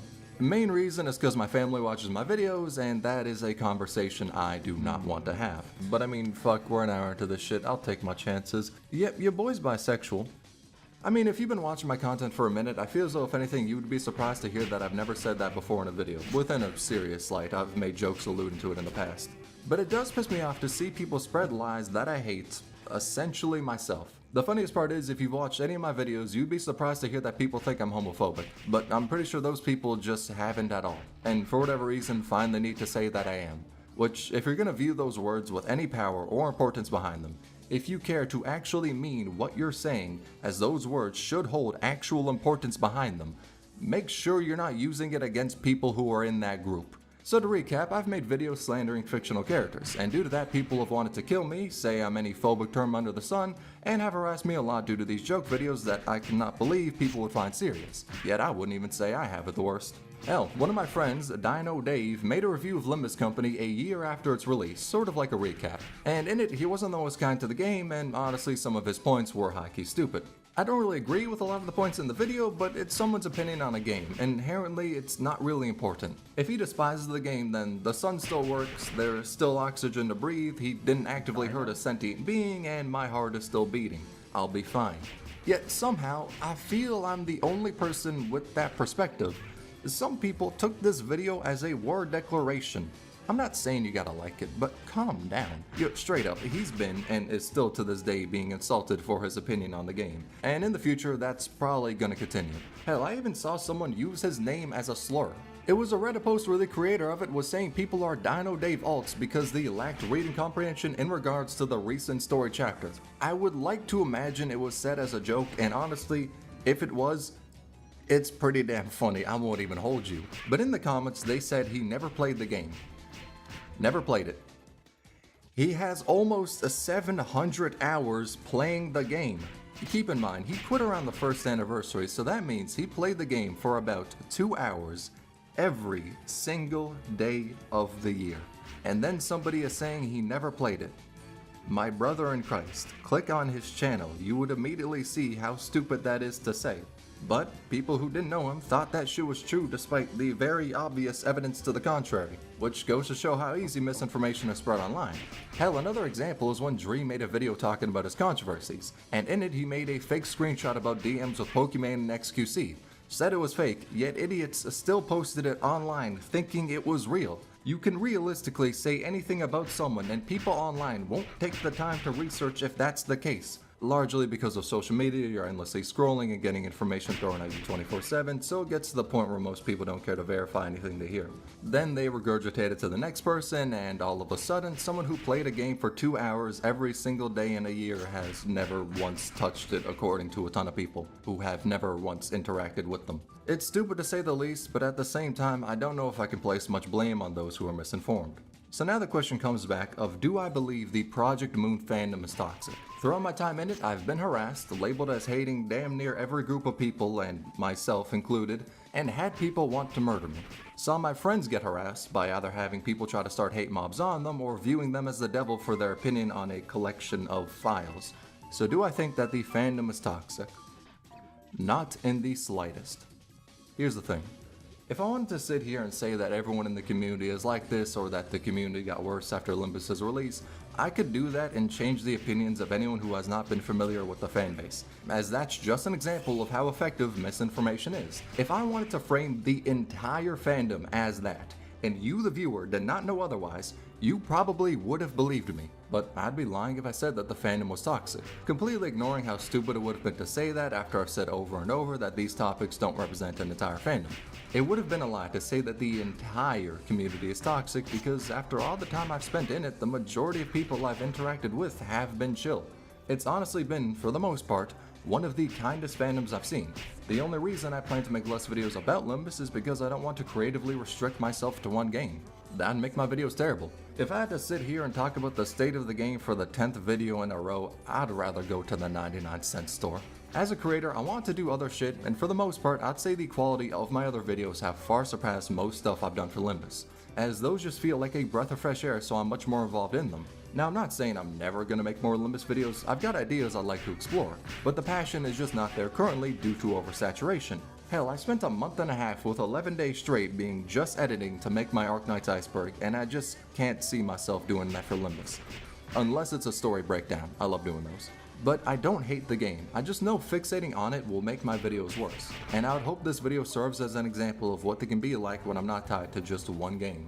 But when it comes to the fandom, sure, there have been some people who've harassed me, and I'm about 1000% sure that I'll be harassed more after uploading this video. Also, I'm betting that my points in this will be misrepresented and people will be misinformed of what the message of it is. But those few people do not make the fandom especially toxic.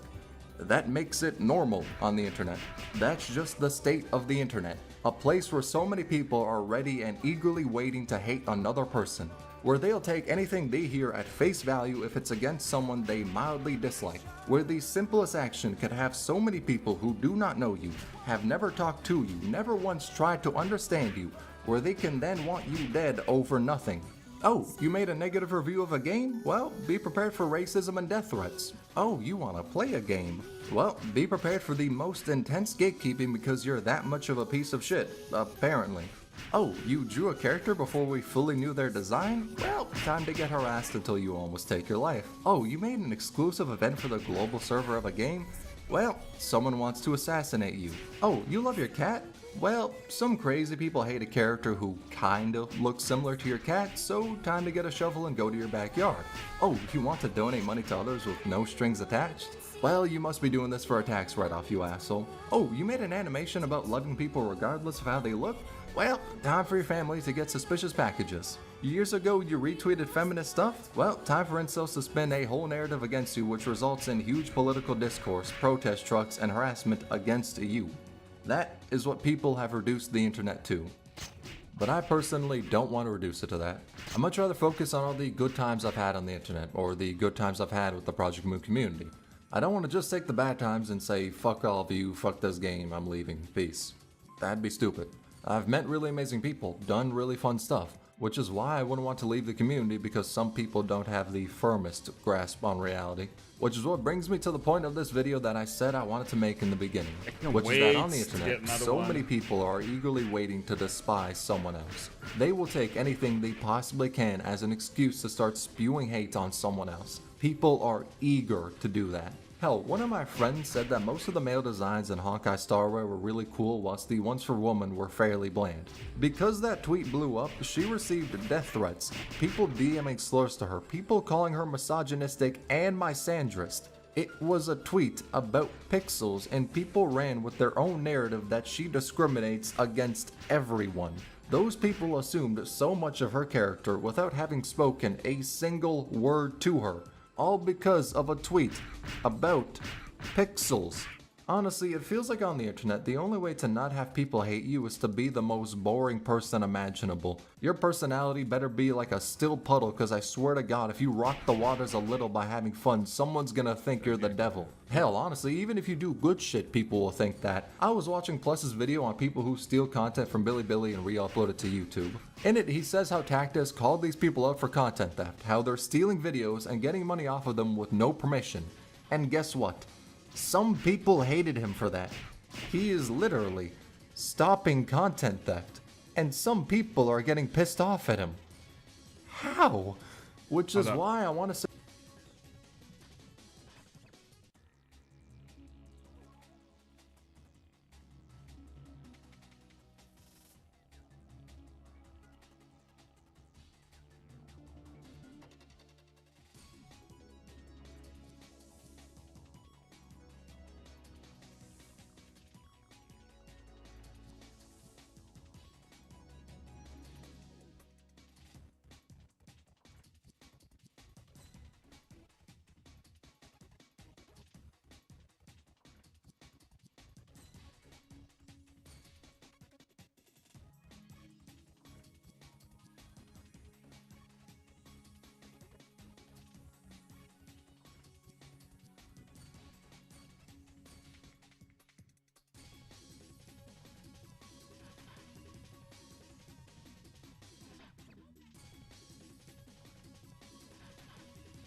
You know what?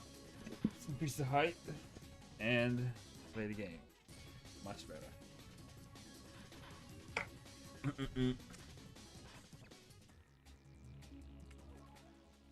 Farming all day.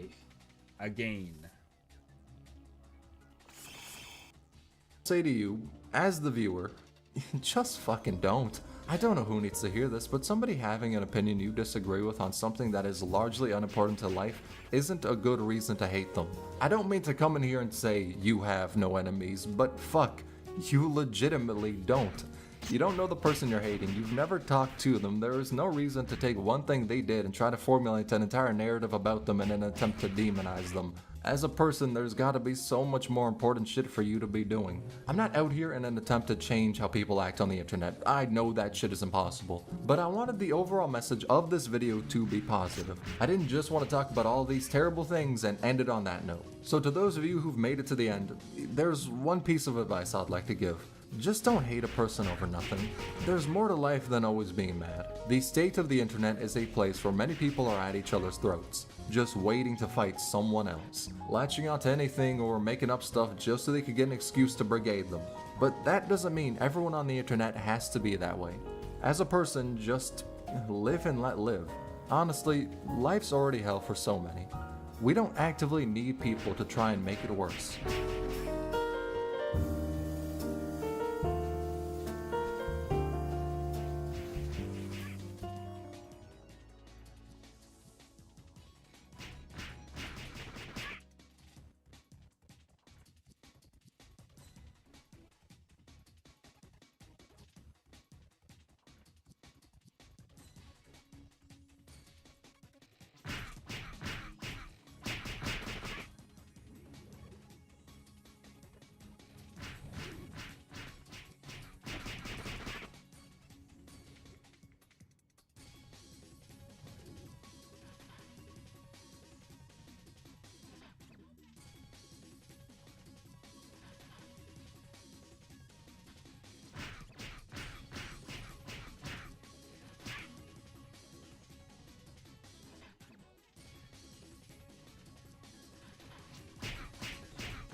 Where are all?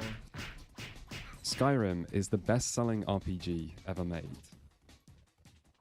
So, why has no one copied it? Now, I'm not saying that I want the gaming industry to just copy successful things. I'm saying that's what it already does, and that's how it's been for as long as I remember. There were GTA killers, Halo killers, and WoW killers, but no Skyrim killer. There's been Doom clones, Minecraft clones, and Diablo clones, but no Elder Scrolls clones. And we've had Souls-likes and roguelikes and Vampire Survivor-likes, but no Scrolls-like. Which doesn't make sense. The industry, chases trends, and a lot of money is made in the process. This is what led to Fortnite and League of Legends and Breath of the Wild and Rock Band and Mortal Kombat and Sonic the Goddamn Hedgehog. Successful things get copied. The industry chases trends. Except this one. So, why? Skyrim is about as successful as a game can be.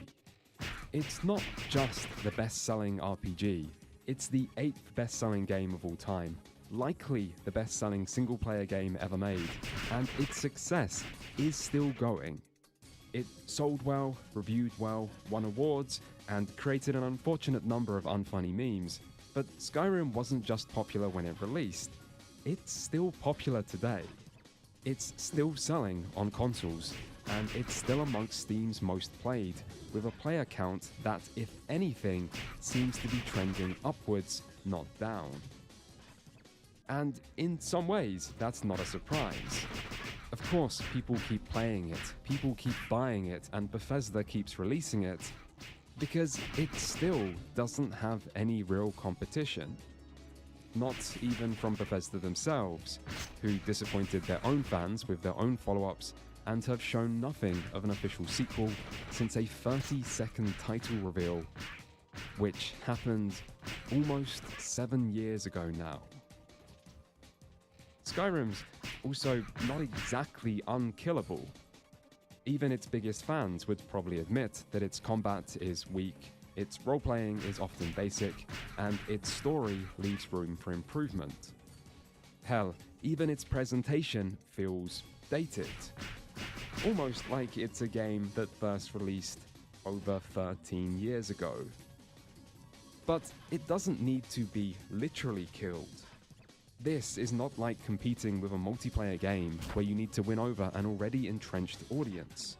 There is room in the market for new single-player games to exist side by side. And yet, Skyrim stands alone. So maybe the gaming industry fucked up.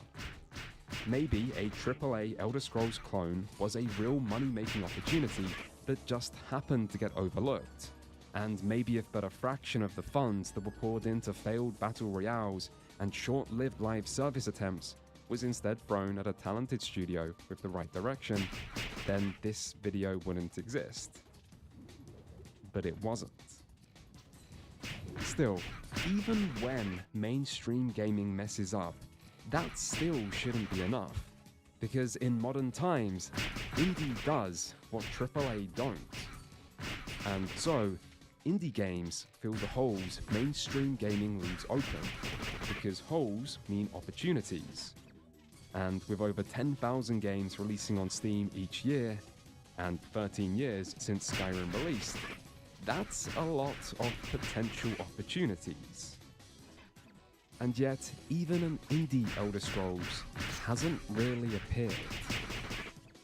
And so, despite all these years, despite so much opportunity, and despite the clear demand, it's still hard to find anything that feels like a successor to the Elder Scrolls. Although, that hasn't stopped people from looking.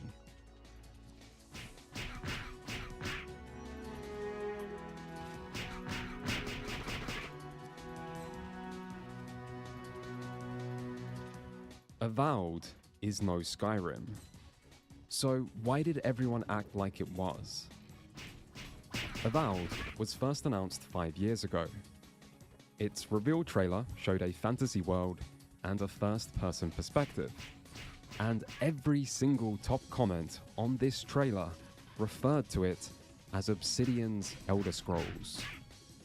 The games media did the same, calling it the next Skyrim or a Skyrim-style RPG, and YouTubers, of course, joined in as well.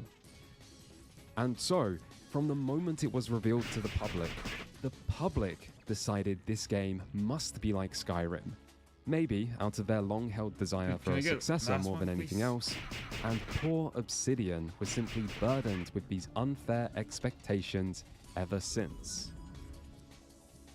Except, Obsidian knew what they were doing. Can we get one card, This please? teaser shows little and says less, but every single part of it that does communicate something seems to be begging for these comparisons. Avowed's world is only glimpsed, but that glimpse shows something big and open. The flavour of medieval fantasy and the dark tone would fit right into Tamriel, and the trailer ends by descending into a dungeon, the most Skyrim-like of all locations, before showing a dual-wielding first-person perspective, rarely seen in fantasy RPGs, but regularly seen in the Elder Scrolls. What's more, when Obsidian marketed the Outer Worlds, they encouraged the idea that it was Obsidian's answer to the Bethesda-owned Fallout, almost priming people to see this new announcement as Obsidian's answer to the other Bethesda RPG giant. Obsidian had control here, and they chose to show this game in this particular way. They then did nothing to discourage these comparisons in the press releases and interviews that followed, even though they could have, maybe because comparisons to the best-selling RPG ever made are good marketing. So, it seems Obsidian were just being deceptive. Except that's still not the whole story. You see, Avowed, as we know it today, might be no Skyrim, but the Avowed that began development in 2018 was something else entirely. The story, as reported by Jason Schreier, goes that Obsidian were facing financial difficulties at this time and looking for buyers. Avowed was then pitched in this period in hopes of attracting said buyers, and so to attract them, Obsidian did what the big boys of the gaming industry often do. They chased trends. Avowed was meant to be a cross between best-selling RPG ever Skyrim and infinite money-making live service darling Destiny. So basically it was to be Obsidian's magnum opus, a multiplayer live service Skyrim, to compete alongside other RPG magnum opuses, like BioWare's Anthem, Bethesda's Fallout 76, and CD Projekt's Cyberpunk 2077, which once featured extensive multiplayer elements. These games are all part of the same trend. In the 2010s, live service games proved to be hugely profitable, and so successful RPG makers tried to combine successful RPGs with the successful live service model to very little actual success. And it seems Avowed shared that lack of success, as while the pitch might have worked in attracting a buyout from Microsoft, development still ran into troubles, with the multiplayer component being removed completely before the project's leadership was replaced and the entire game rebooted in 2021, sometime after that original Elder Scrolls-like trailer. As part of this reboot, a decision was made to create something less like Skyrim and more like Obsidian's other games. And so the open world was changed to being zone-based, and the original open-ended design gave way to linearity, as Obsidian's take on Skyrim transformed into Obsidian's take on a fantasy outer worlds. This is the Avowed people know and love today. That's it. But while the game might have changed, as in-development games often do, the narrative of it being like Skyrim stuck around. And so, people made comparisons. These showed up in the positive reviews, and they showed up in the negative ones, and they showed up on YouTube, where videos were made outlining all the things that Skyrim does that Avowed doesn't. Being compared to the best-selling RPG of all time likely sets high expectations that many probably felt were not met. And to make Avowed's situation worse, it also found controversy for its woke elements, with even Elon Musk getting involved to amplify the outrage. This created an even larger target on the game, with many people probably happy to pile on to the Elder Scrolls comparisons as an easy way to dunk on the game. This is insane because Bethesda has always been like the gold standard of goofy game design. And so it's like if you're getting mogged by Bethesda in a game mechanics competition, it's actually worse than a 19-year-old. Avowed is no Skyrim. So what is it? I mean, in many ways, the comparisons make sense. Both games are open world, both have action combat, both have first and third person perspectives, both are set in a D&D inspired medieval fantasy setting, both try to be accessible, both have too many bears. On the surface, the similarities are obvious. But to understand why Avowed isn't a Skyrim killer, it's better to look at Skyrim itself. Because the real answer to this question is that Avowed is a fairly normal RPG, something close to the modern RPG standard, which can make it feel a little derivative as a result. Its open world is split into 4 different zones that you progress through in a linear fashion, where each is higher level than the last. Each zone features exactly 1 town, separated by a loading screen, which acts as a place to pick up side quests, access shops, and little else. The side quests themselves feature familiar genre staples like bounties, treasure maps, and tasks given by NPCs who turn out to not be telling you the whole truth. Who could see that coming? The main story makes the player an unwilling chosen one and is split into acts that correspond to each zone, with each one culminating in a single big moral choice for the player to make. Companion stories happen through exposition dumps at camp, alongside the one designated companion quest. Combat features for typical dodging and blocking alongside cooldown-based abilities.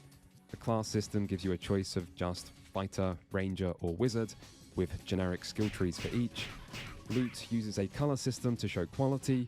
Crafting feels added out of obligation. The game features far too many in-game notes to pick up, almost as if it's compensating for something. The ending has a Fallout-style slideshow to show you the consequences to your choices.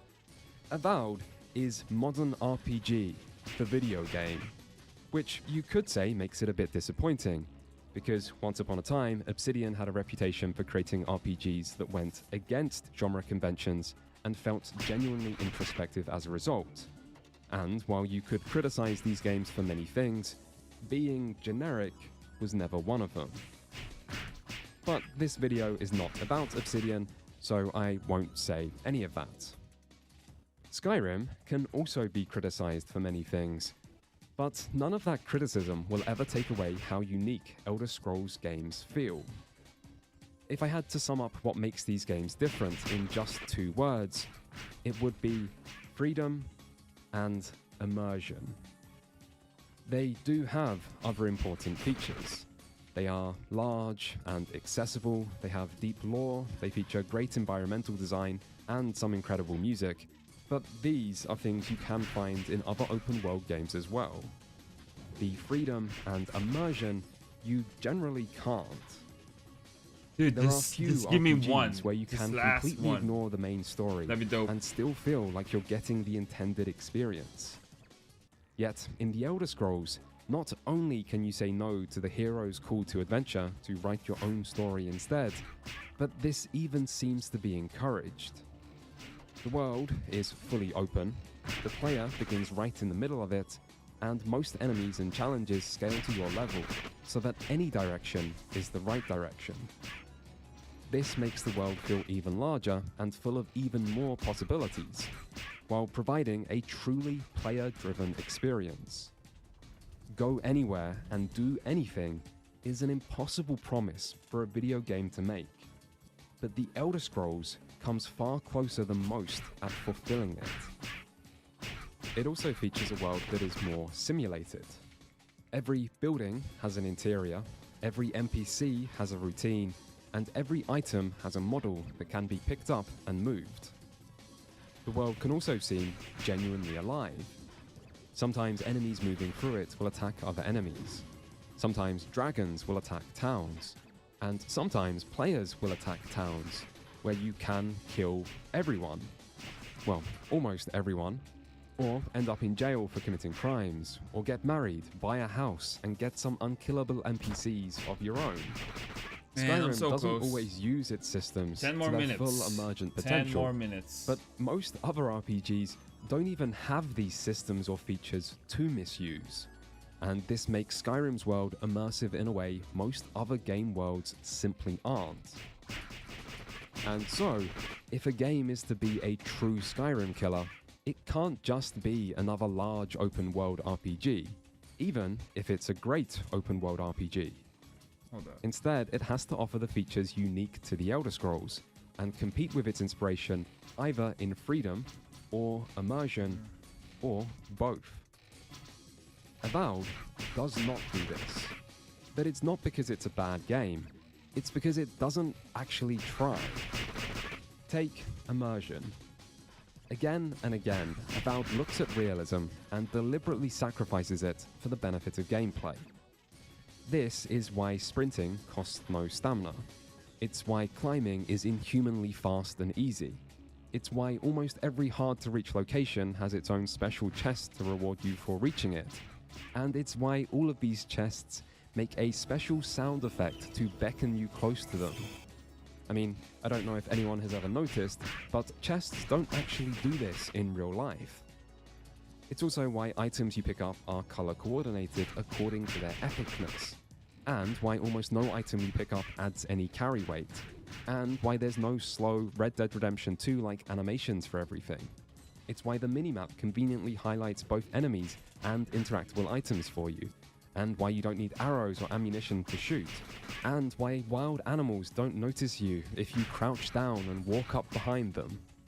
Good luck stealth killing a bear in real life. Avowed's design prioritizes gameplay over immersion, and this isn't just shown in what Avowed does, but also what it doesn't. This is why NPCs don't go to sleep at night, and why NPCs don't react to enemies, and why they don't react to the player stealing in front of them. Yo. Creating a living world was clearly not a priority during development, and so Avowed doesn't Just one even more, try. dudes. Just one more. Which Give me is just one a bit more. ironic That'd be dope. given the name of the setting, but these systems are difficult to implement, and so a decision was clearly made to use development resources elsewhere. This is the same reason Avowed lacks Skyrim's freedom. The original vision involved a fully open world, but in an interview, Avowed's director said the change to zones was decided on to allow for greater narrative control. And so, just as gameplay was prioritized over immersion, so was story over freedom. And the result is something that is not trying to beat Skyrim at its own game. As for the game Avowed is trying to be, there are things it does do better than Skyrim. Like combat, which at least feels good while providing more options than the low bar of the best-selling RPG of all time. Or environmental interactivity, which allows for some basic puzzle design and includes climbing to create a more vertical and dense world that rewards actually exploring locations rather than just following compass markers. Or its focus on its main story, which is longer and more involved than Skyrim's. Really, Avowed is okay at what it's trying to do. It's just what it's trying to do is not what many people wanted or expected, and it's not exceptional enough at doing its own thing to get away with that. Still, the solution to Avowed's problems don't lie in Skyrim's design. If this game was changed to include some of the most focused on missing features, like NPC routines or consequences to stealing, it wouldn't suddenly become the game people want it to be, because so little of it is designed to be that game. Likewise, if you tried to fix Avowed by making it prioritize immersion over gameplay, and remove things like the convenient sound effect chests make to help you find them, or the lack of carry weight for most items, it wouldn't make this game better at being Skyrim, it would just be worse at being Avowed. Instead, the easiest way to turn Avowed from good to great would be to focus on what it already does well and make these parts better. Improve combat through greater enemy variety. Improve exploration with Breath of the Wild style environmental interactivity and puzzles. Improve progression through more depth, with features like enchantable armor or actual companion gear. Improve the skill system by having more than the standard 3 basic bitch classes. Improve the writing by not prioritizing quantity over quality all the time and bringing back Obsidian's once characteristic self-awareness. The path to a better game lies in what Avowed already does. But at least Avowed is good at showing how hard making a modern Elder Scrolls clone must be. Immersive systems and expansive details demand development resources most games can't afford. And when the challenges of development kick in, story and gameplay might understandably take priority. This is not the first time an This ambitious is RPG not what I'm took inspiration from hoping for, Skyrim, man. only I to got become only less two. like Skyrim Two during bugs, development. In an interview during the development of The Witcher 3, it was claimed that Skyrim was the main inspiration for the game's new open world, with the stated goal being to take Skyrim's world design and combine it with The Witcher's stronger storytelling. The end result, however, has more in common with Ubisoft's style of world design, with copy-pasted points of interest, message boards that take the role of Ubisoft's watchtowers to give you map information about your surroundings, and a more linear level progression that follows the main story on a designated path through the world, instead of Where's go the third anywhere one? and do Give me anything. the third one, please. Interestingly, Assassin's Creed 3 was also mentioned in this interview as being another game CD Projekt looked at for inspiration. Meanwhile, some Skyrim-like systems, such as stealing, can still be seen in The Witcher 3. They just seem half-finished and largely ignored by the quest design, almost as if they were abandoned mid-development. A similar story can be seen with Dragon Age Inquisition, which again went open world after the developers were inspired by Skyrim, only to end up featuring a world with zones and hubs, alongside a packed quest log with objectives that can be knocked off simultaneously, making its world design more reminiscent of MMOs like World of Warcraft than the Elder Scrolls. And if the likes of BioWare, CD Projekt, and Obsidian find the Elder Scrolls world design too difficult to be worth replicating, what hope do even smaller studios have? The last 10 years have given gamers indie versions of almost everything once popular. But for a long time, indie Scrolls-likes were noticeably absent from this. In recent years, this has finally started to change, with several games currently in early access, several more announced as in development, and a few even having been released already. On the one hand, these games face an obvious challenge, which is the difficulty of replicating something big and complex on a modest budget. Creating indie Skyrim is a big ask.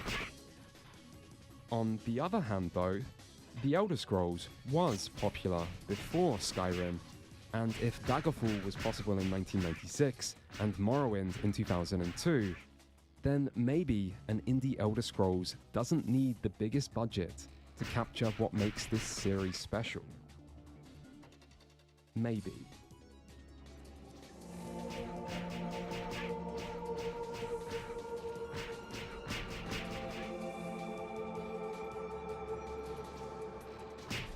Red Delusion is not indie Skyrim, but that might be because it takes influence from a different Elder Scrolls game instead.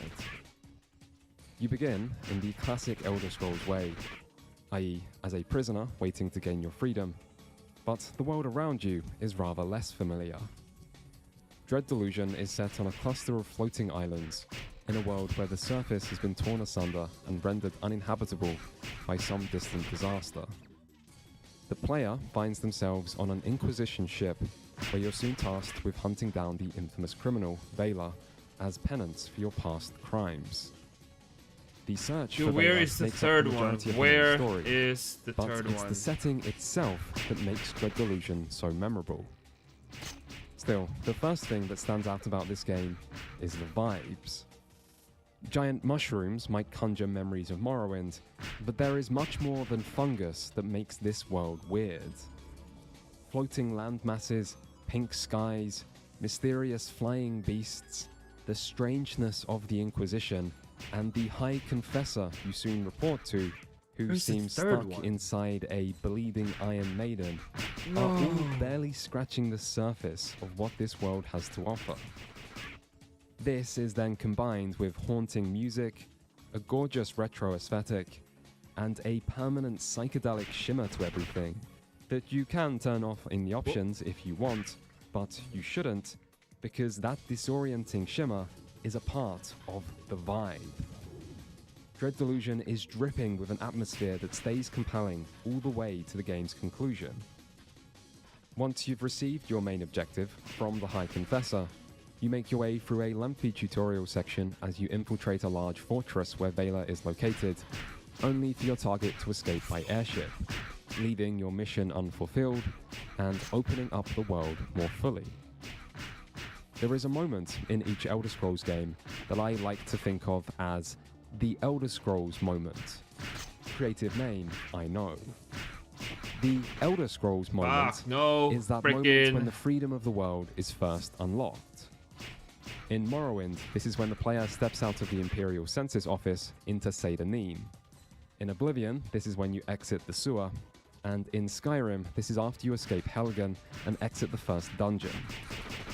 To me, these are the single most important and iconic moments in each of these games, and it feels like each one is designed to pull the player in and capture the tone of the rest of the experience.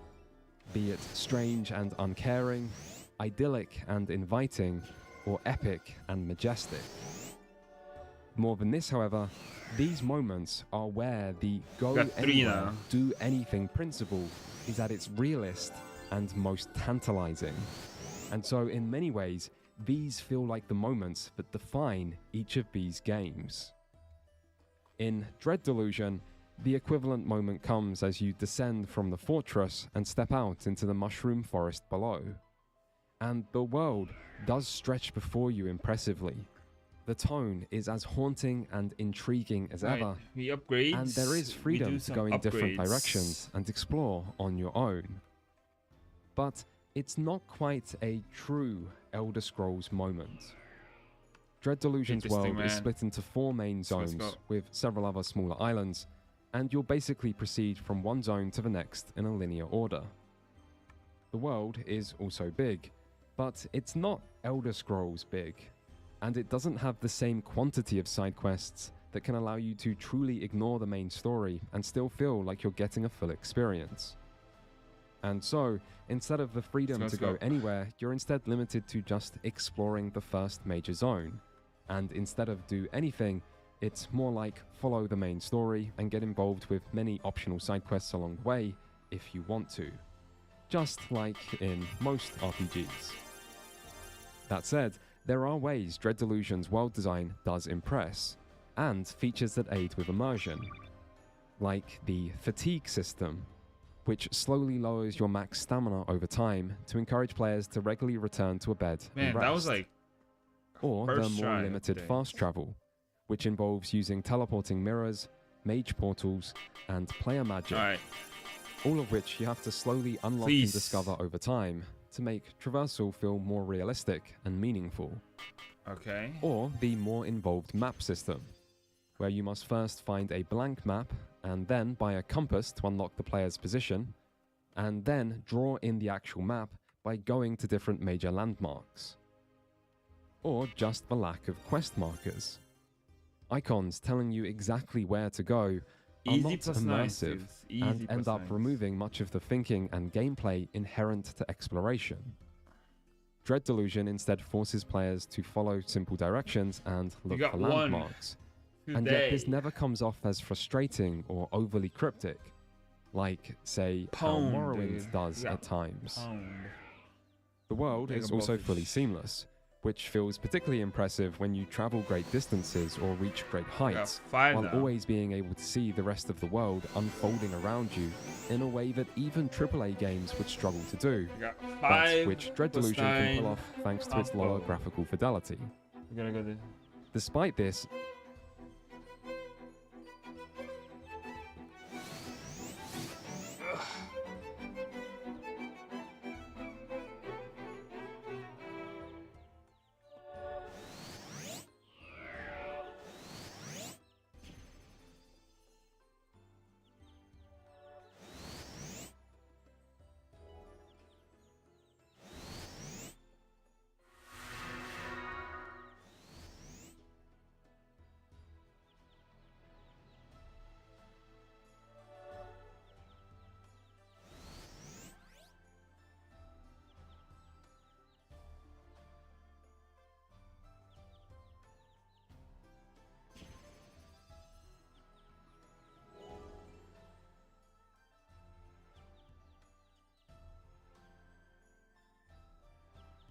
What is this?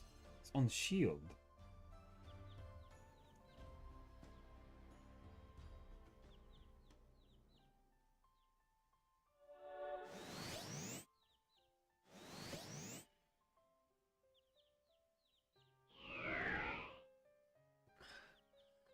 I want this 1 milli.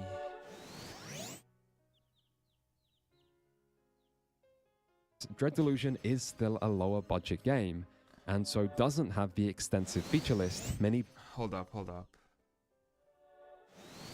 I need...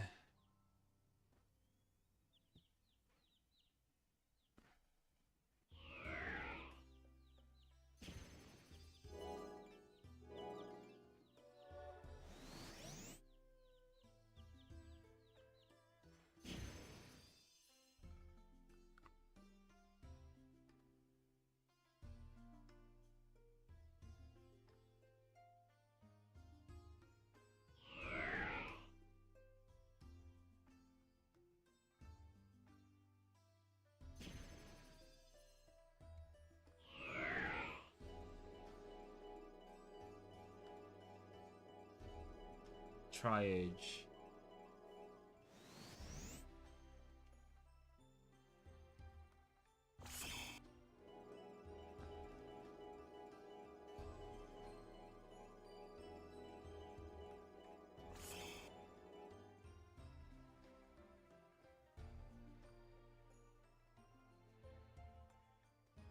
Sten Spear?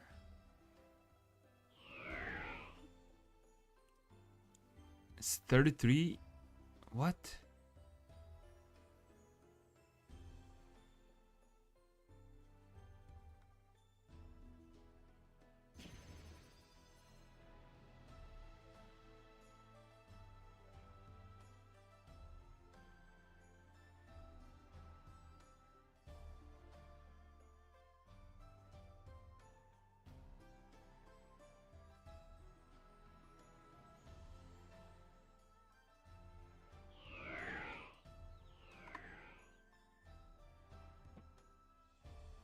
Alright, I'm gonna farm.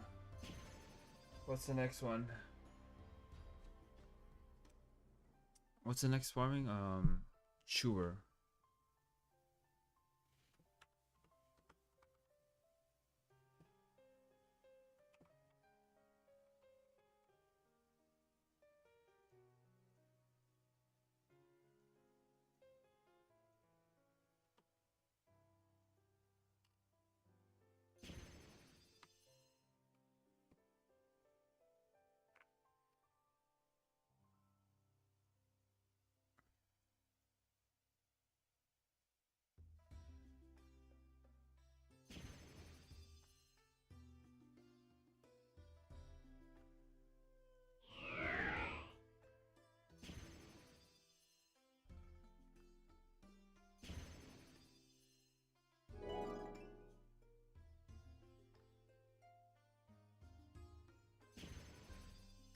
Hold up.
Go buy some potions.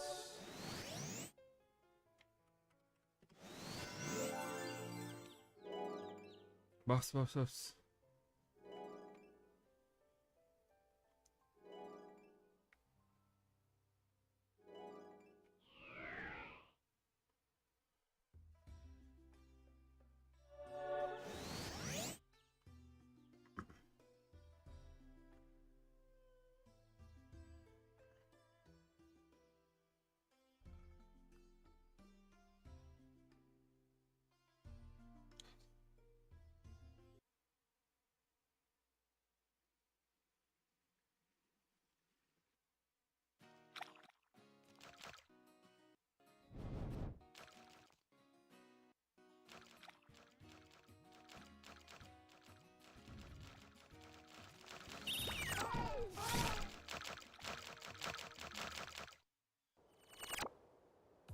Me man.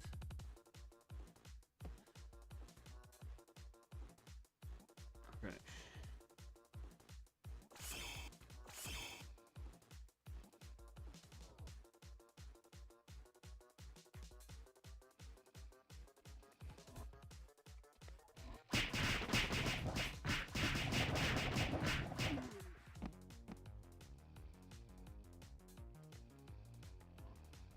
Come on.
Fuck this Payons, dudes.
Someone farming here? It's like...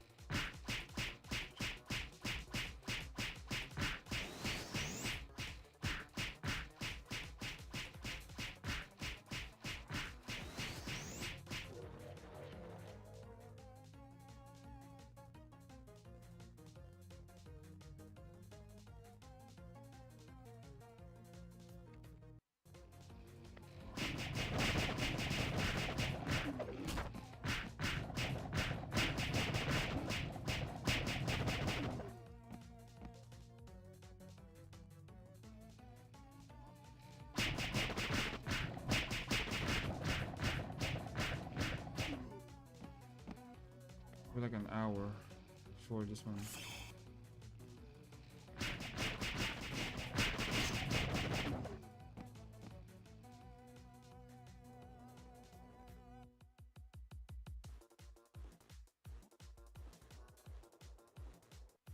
Someone's farming here, isn't it?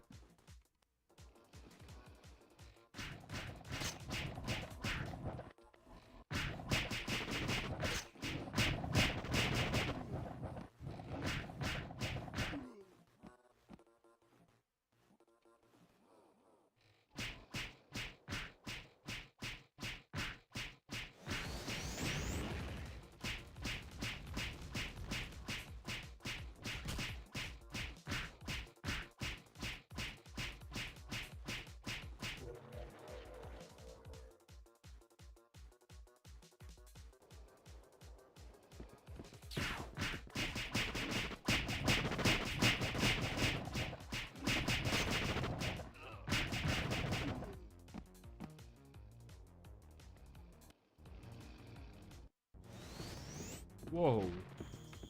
The fuck?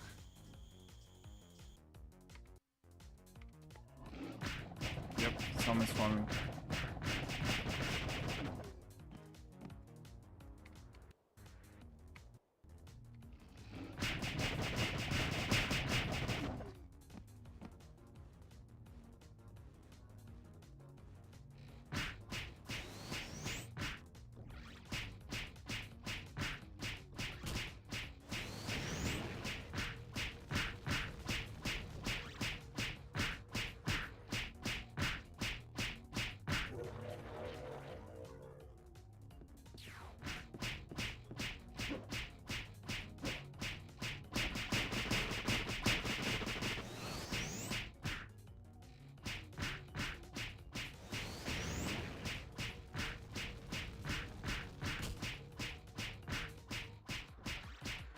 I hate these motherfuckers, dudes.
Oh fuck, this much.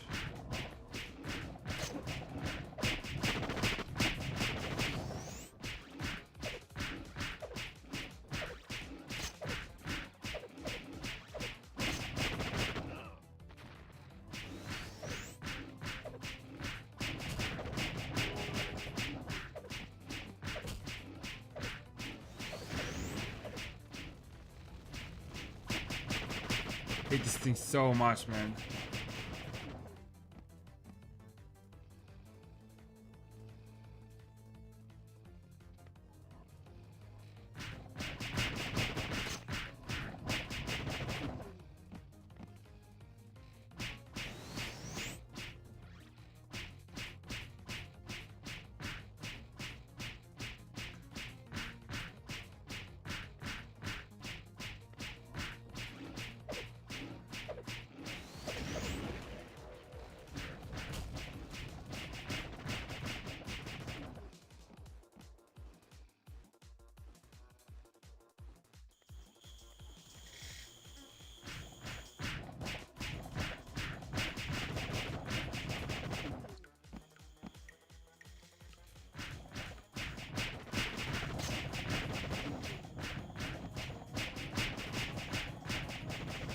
Should have brought fucking traps here. Of course, freaking Payons. custom made.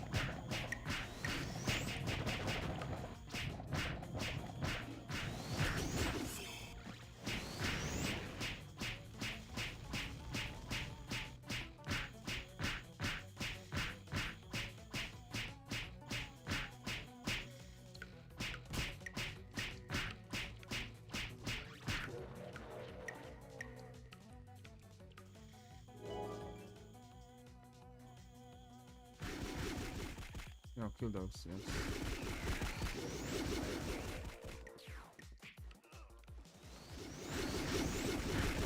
What is this?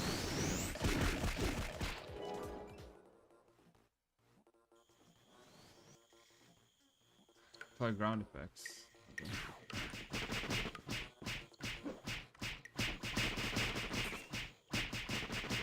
Oh, that's why.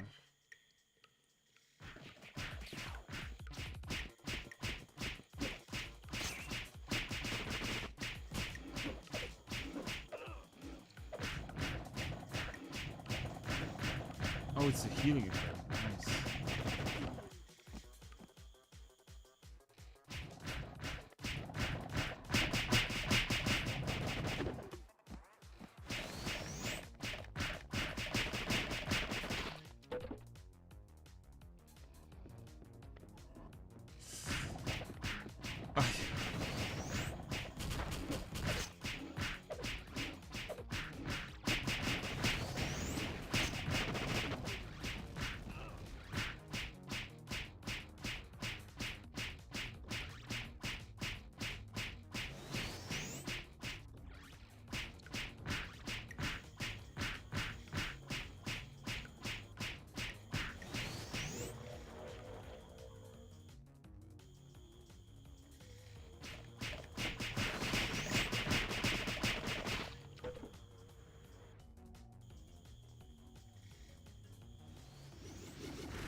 Yeah, the freaking boss.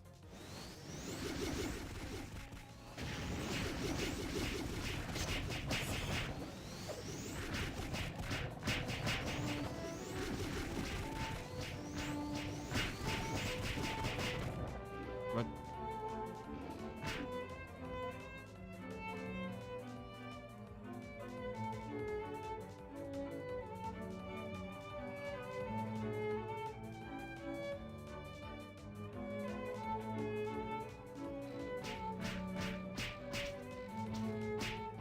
Fantastic Arrow doesn't work either.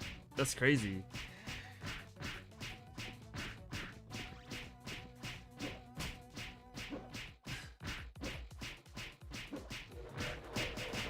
It works.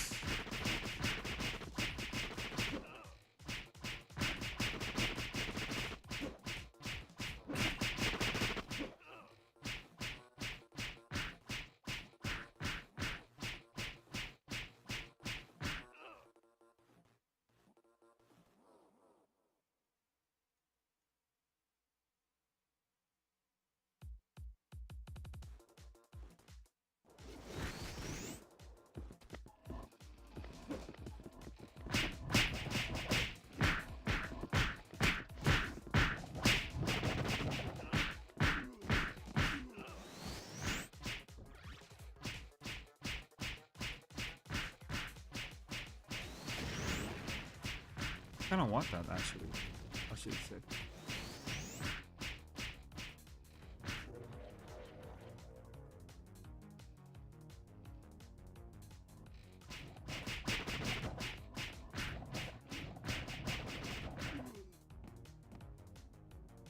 Quebical, interesting map. Yep, very interesting, dude.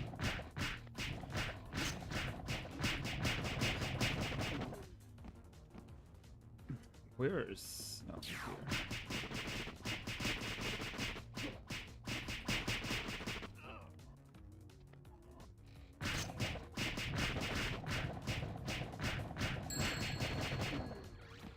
Nope.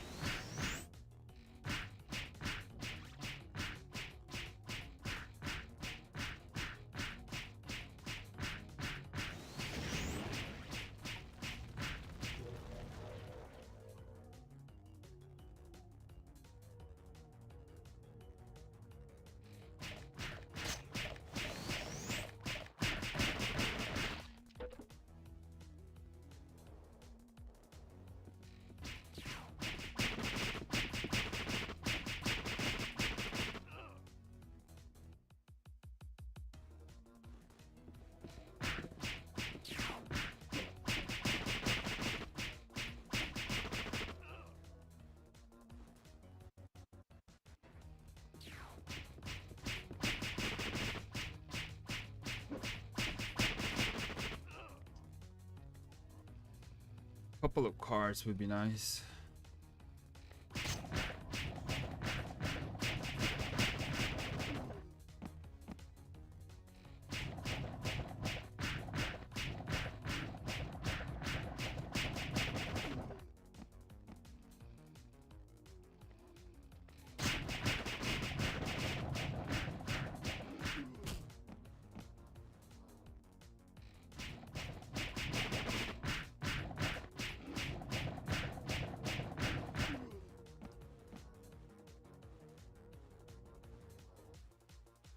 They're now chasing. I think it's about to respawn.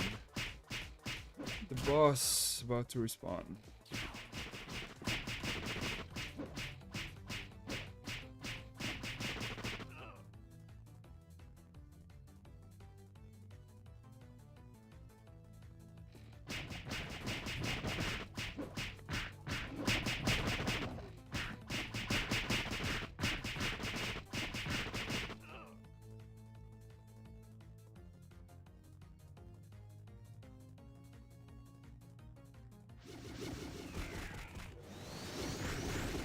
Soul Strikers.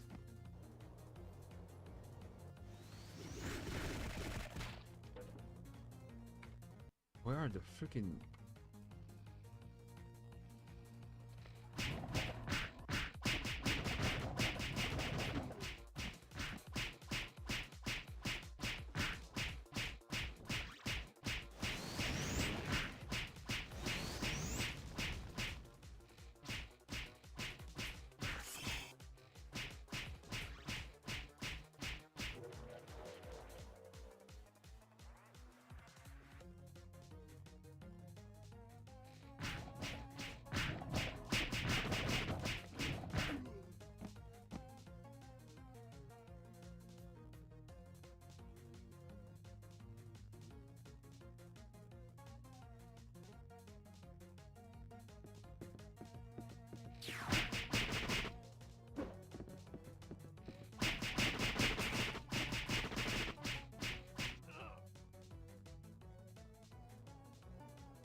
Quite a bit cold. Movement speed, movement speed. That's good.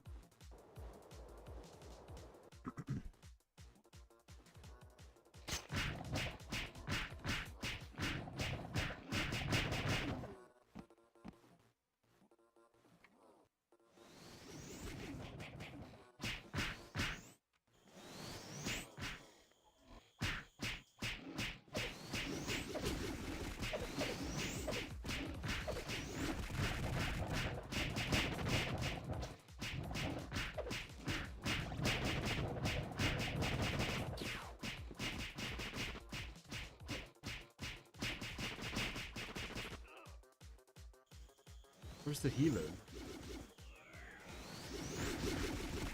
Oh, he died.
Where's the heal?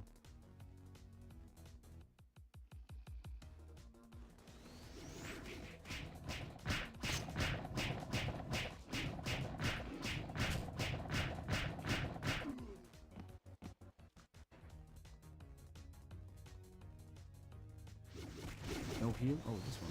What is this?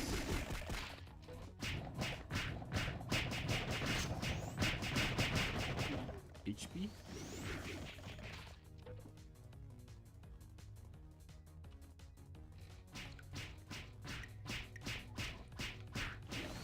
No. Wait, everything.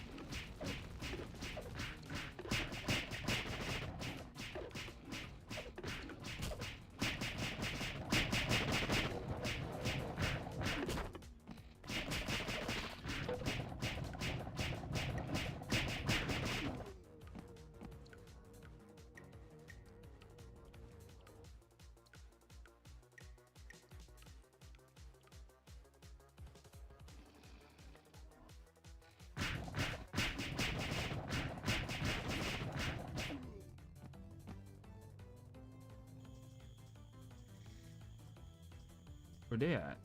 Need the bugs. There you go.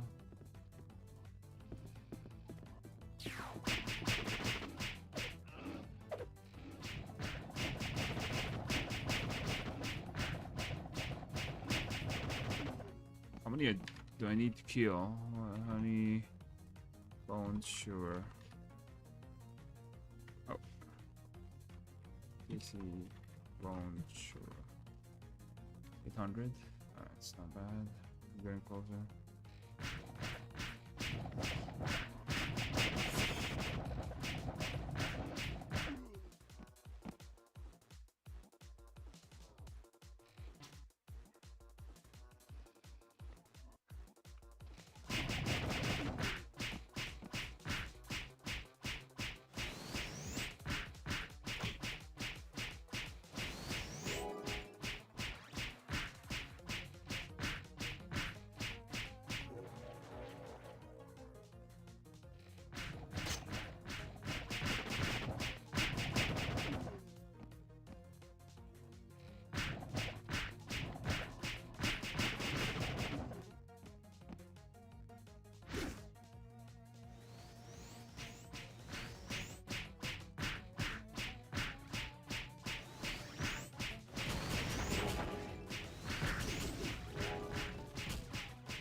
fucker almost killed me.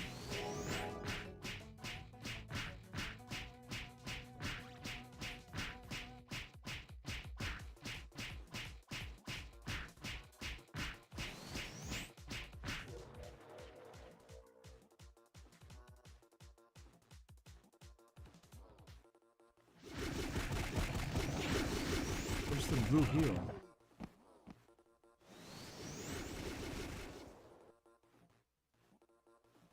No blue heal? Oh shit.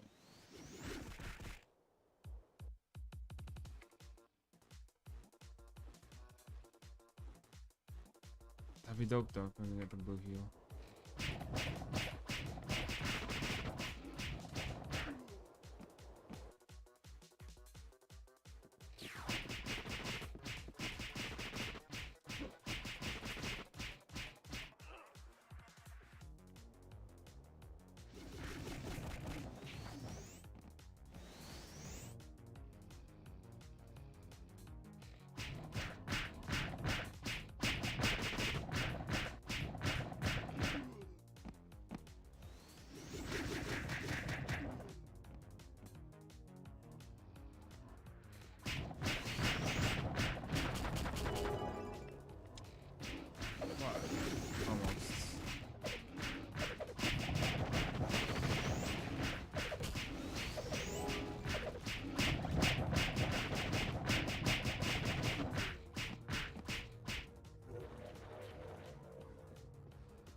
Where the man?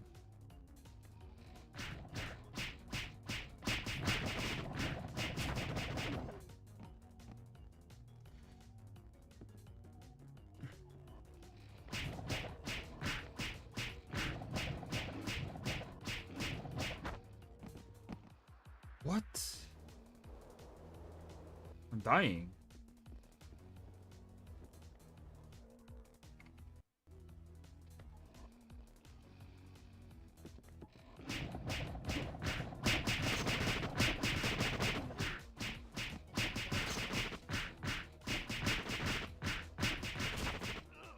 God damn.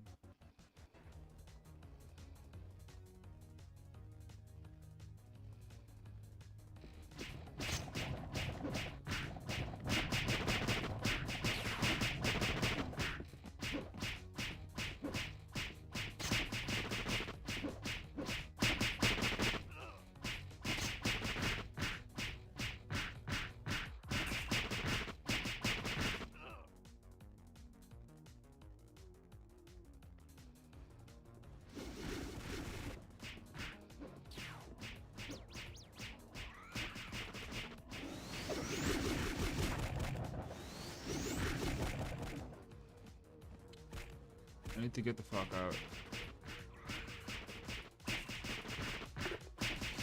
Like,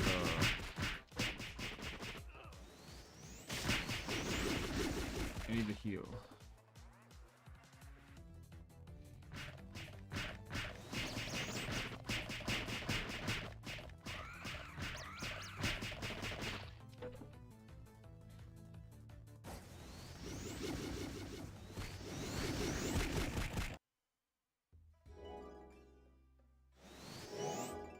Okay. Nice. Go back. Let's go. Let's go again. Go again.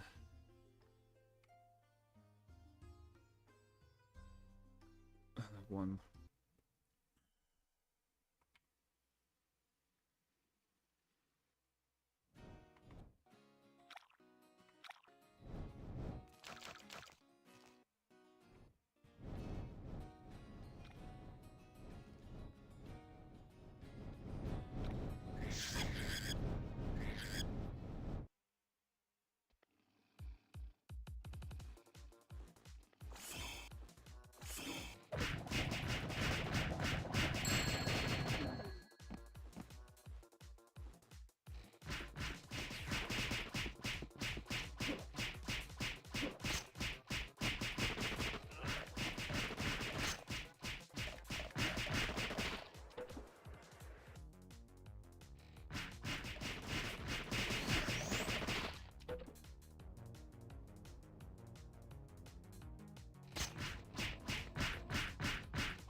many people farming here for some reason.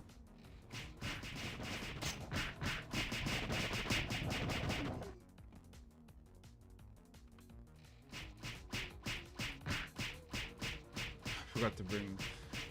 Oh, whatever. I'll just tank it.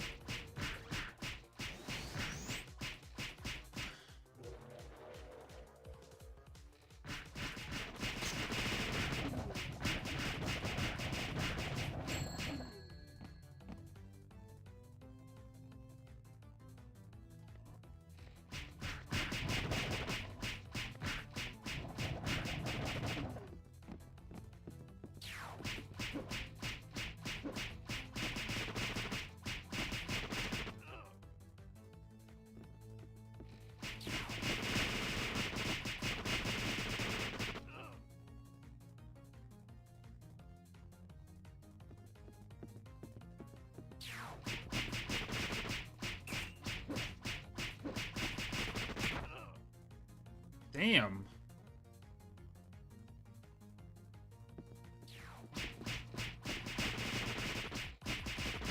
Why is this one?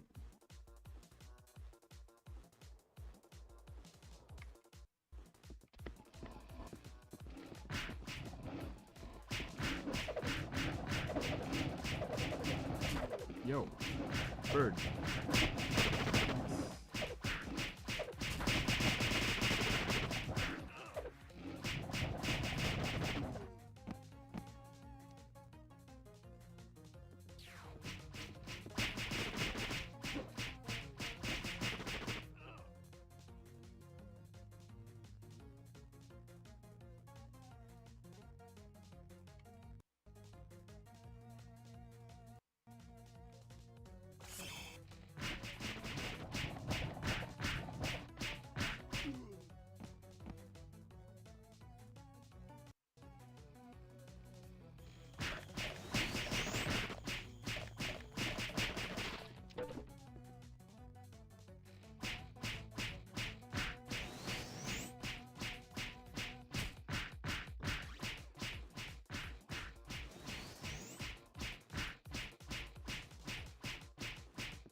Oh, oh shit, oh shit. Nice, nice, nice. Maybe this here.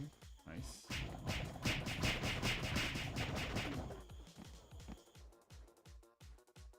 No, no, no, no, no, no. You go blue.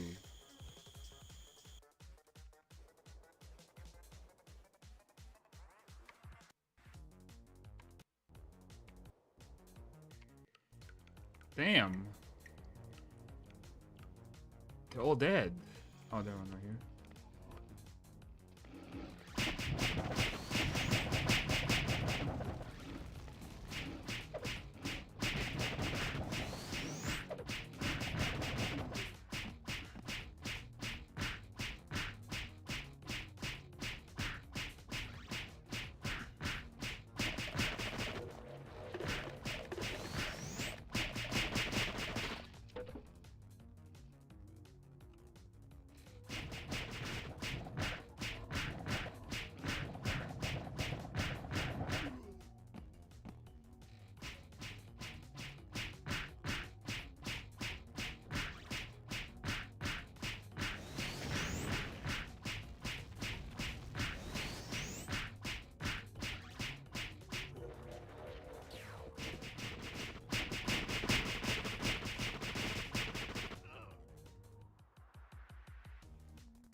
Motherfuckers.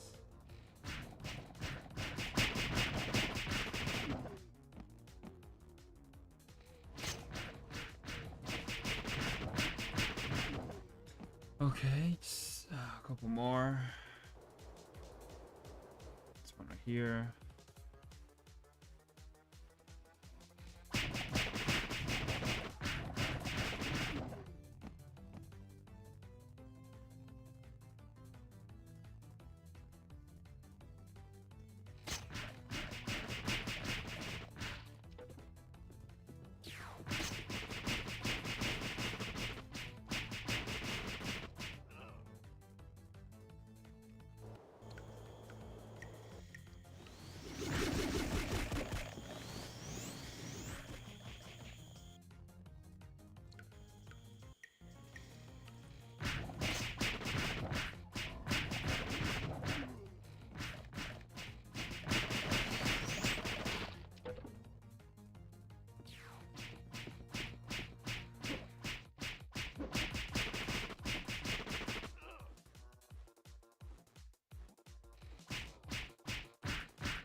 Motherfuckers.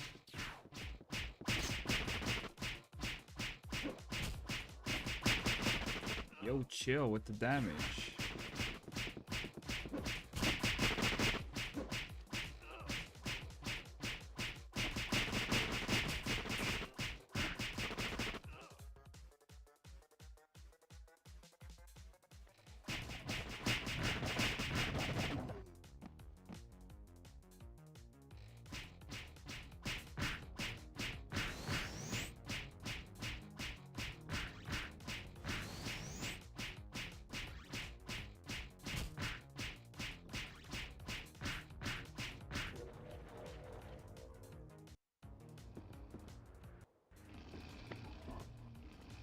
What?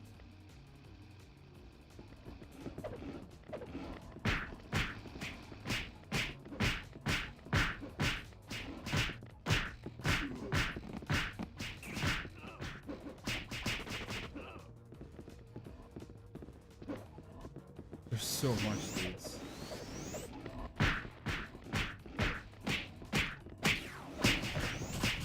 I'm dead. Fuck. That's a game. I forgot to TP.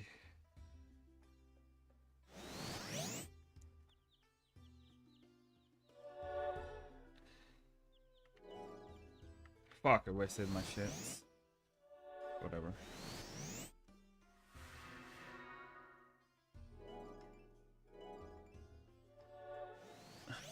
Got 50k out of that. It's fine.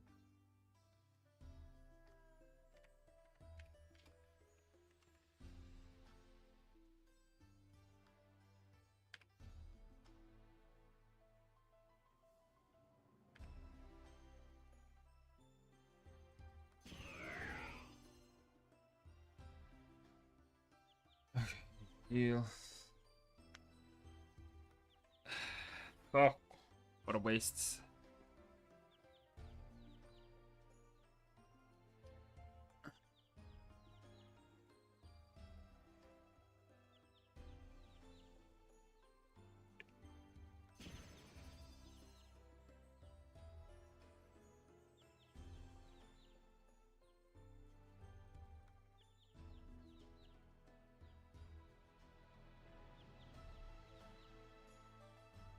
Heal first. I need to heal.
Blockbuster open world games might boast.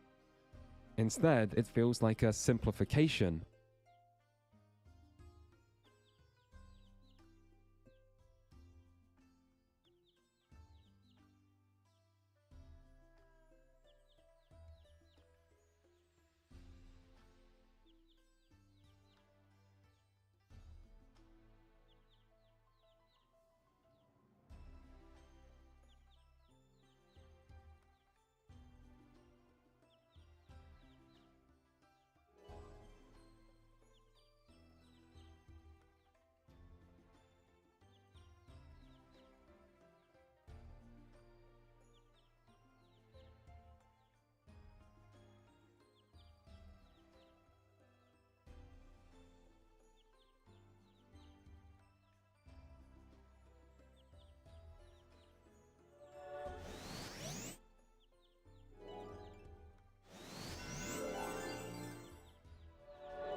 Right, I'm out.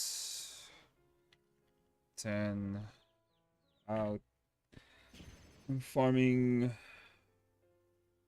Nolians.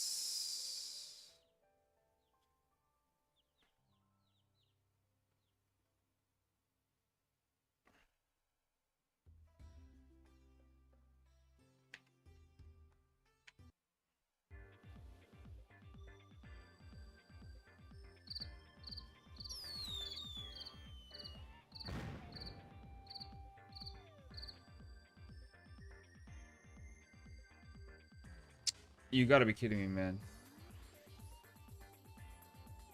I don't have a freaking... Is that a butterfly mix? Yes.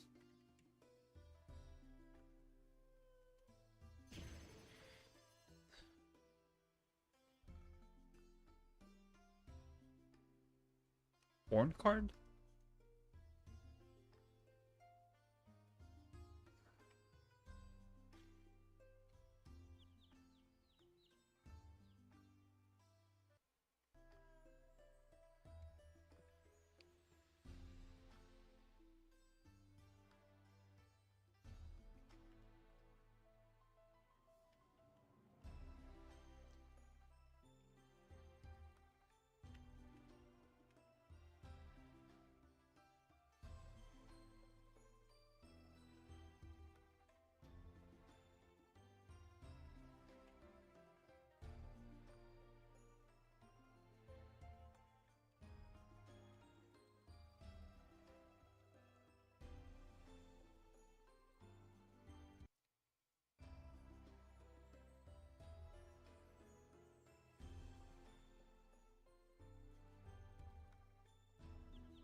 Ask for buffs again.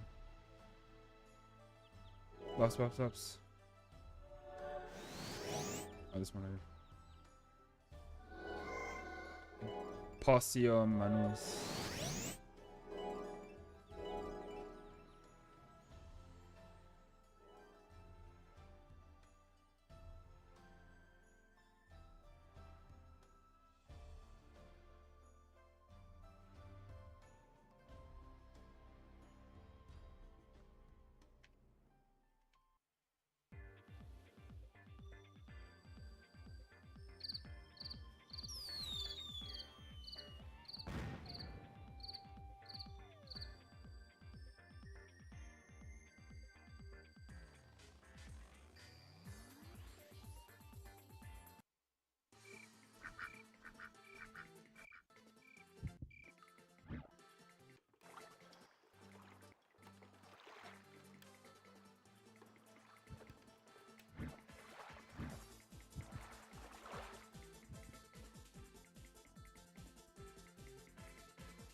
Damn, just no crit on that one.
I never got the card for this one. Doesn't make any sense.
Someone's farming here?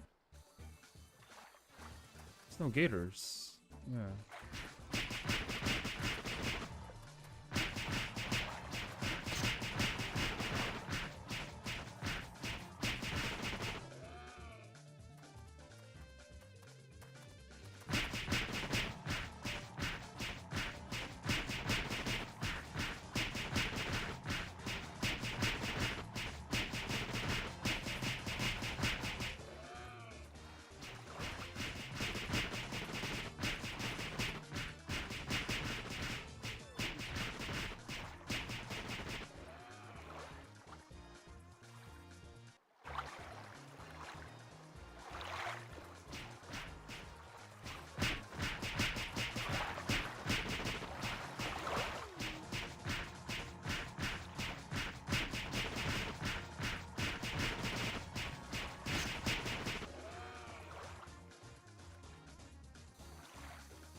Worst MMO. It's the year 2008. You've been playing RuneScape for 3 years at this point, but Jagex just removed the ability to freely trade items with no limits. And in your youthful angst, you decide it's time to stand up for what you believe in, and finally quit this stupid clicker game that you spend most of your time on just trying to scam other people. But free-to-play browser games are still in their infancy, and furthermore, free-to-play browser-based MMOs are even more rare. You spend a few hours mindlessly blowing up a dummy on miniclip.com before realizing the solution. Please, please, please. And that is the story of how I first stumbled upon Sherwood Dungeon. At one point, I literally thought this game was just some fever dream that I had entirely made up inside of my head. But that's not the case. Sherwood was an Adobe Shockwave game that you initially could play in a web browser. The game seems slightly different these days from what I remember, but the fact it's still running and there are actually other players online is fascinating. So let's go ahead and jump into Sherwood Dungeon and see how this old, archaic browser-based MMO holds up in the year 2024. So it actually is the year 2024, and SherwoodDungeon.com used to take you to a page that actually allowed you to play this game in the web browser, provided you had Adobe Shockwave downloaded. To any younger people watching this video, that sentence might not have made any sense to you, and that's okay. Just make sure that no one in your house tries to make a phone call as you download this game. So after the game's downloaded, you're greeted with a dialog box that tells you that the game plans on stealing all of your information in order to improve your gameplay experience. Perfect. You can choose to play as a guest or simply type in an avatar name in order to get into the game. Afterwards, you load into the Sherwood Castle area and you're greeted with a controls panel. WASD to move, but also 1, 2, 3, and 4 control different functions. It's kind of unnecessary because you're given an action bar that shows you what those functions are, but hey, more instructions is not always a bad thing. And then you're finally told about the in-game store where you can buy stuff. I don't think that existed the last time I played Sherwood Dungeon. In fact, the game seems quite a bit different to when I played as a 12-year-old. Apparently the game has actually been ported to mobile as well, and you can play on Android, but not iOS. Interesting. So here we are, entering Sherwood Castle Chat Room 2. 35 players online? That's absurd. The graphics of Sherwood Dungeon look like if classic WoW and the original EverQuest, like the 90s version, had a baby. But that baby suffered from a severe case of low polygonalism, a rare disease that affected most games born in the early 2000s. So interestingly enough, I appear to be a human wearing some red armor, also with red hair, and a sword and a shield. With absolutely no character customization taking place, I wasn't exactly connecting with my avatar so far. But everything's looking good. I have an action bar with a few abilities, a mini-map in the top right, as well as a nameplate and some health and mana bars in the top left. Oh, and don't forget the giant shop button as well. Can't miss that in 2024. In fact, let's take a quick look inside the shop. Oh good, you can buy temporary wings for 12 months. I wonder if there's anyone who has legitimately played this game for an entire year. Looking through some of the other options, it appears you purchase most things with gems. There's inventory slots, XP doublers, different beasts, and cosmetic avatars. It's pretty standard. It appears 100 gems in the store cost about $5, but I mean, you can get 700 gems for $25. So really, that's the best bang for your buck. You wouldn't want to be wasting your money.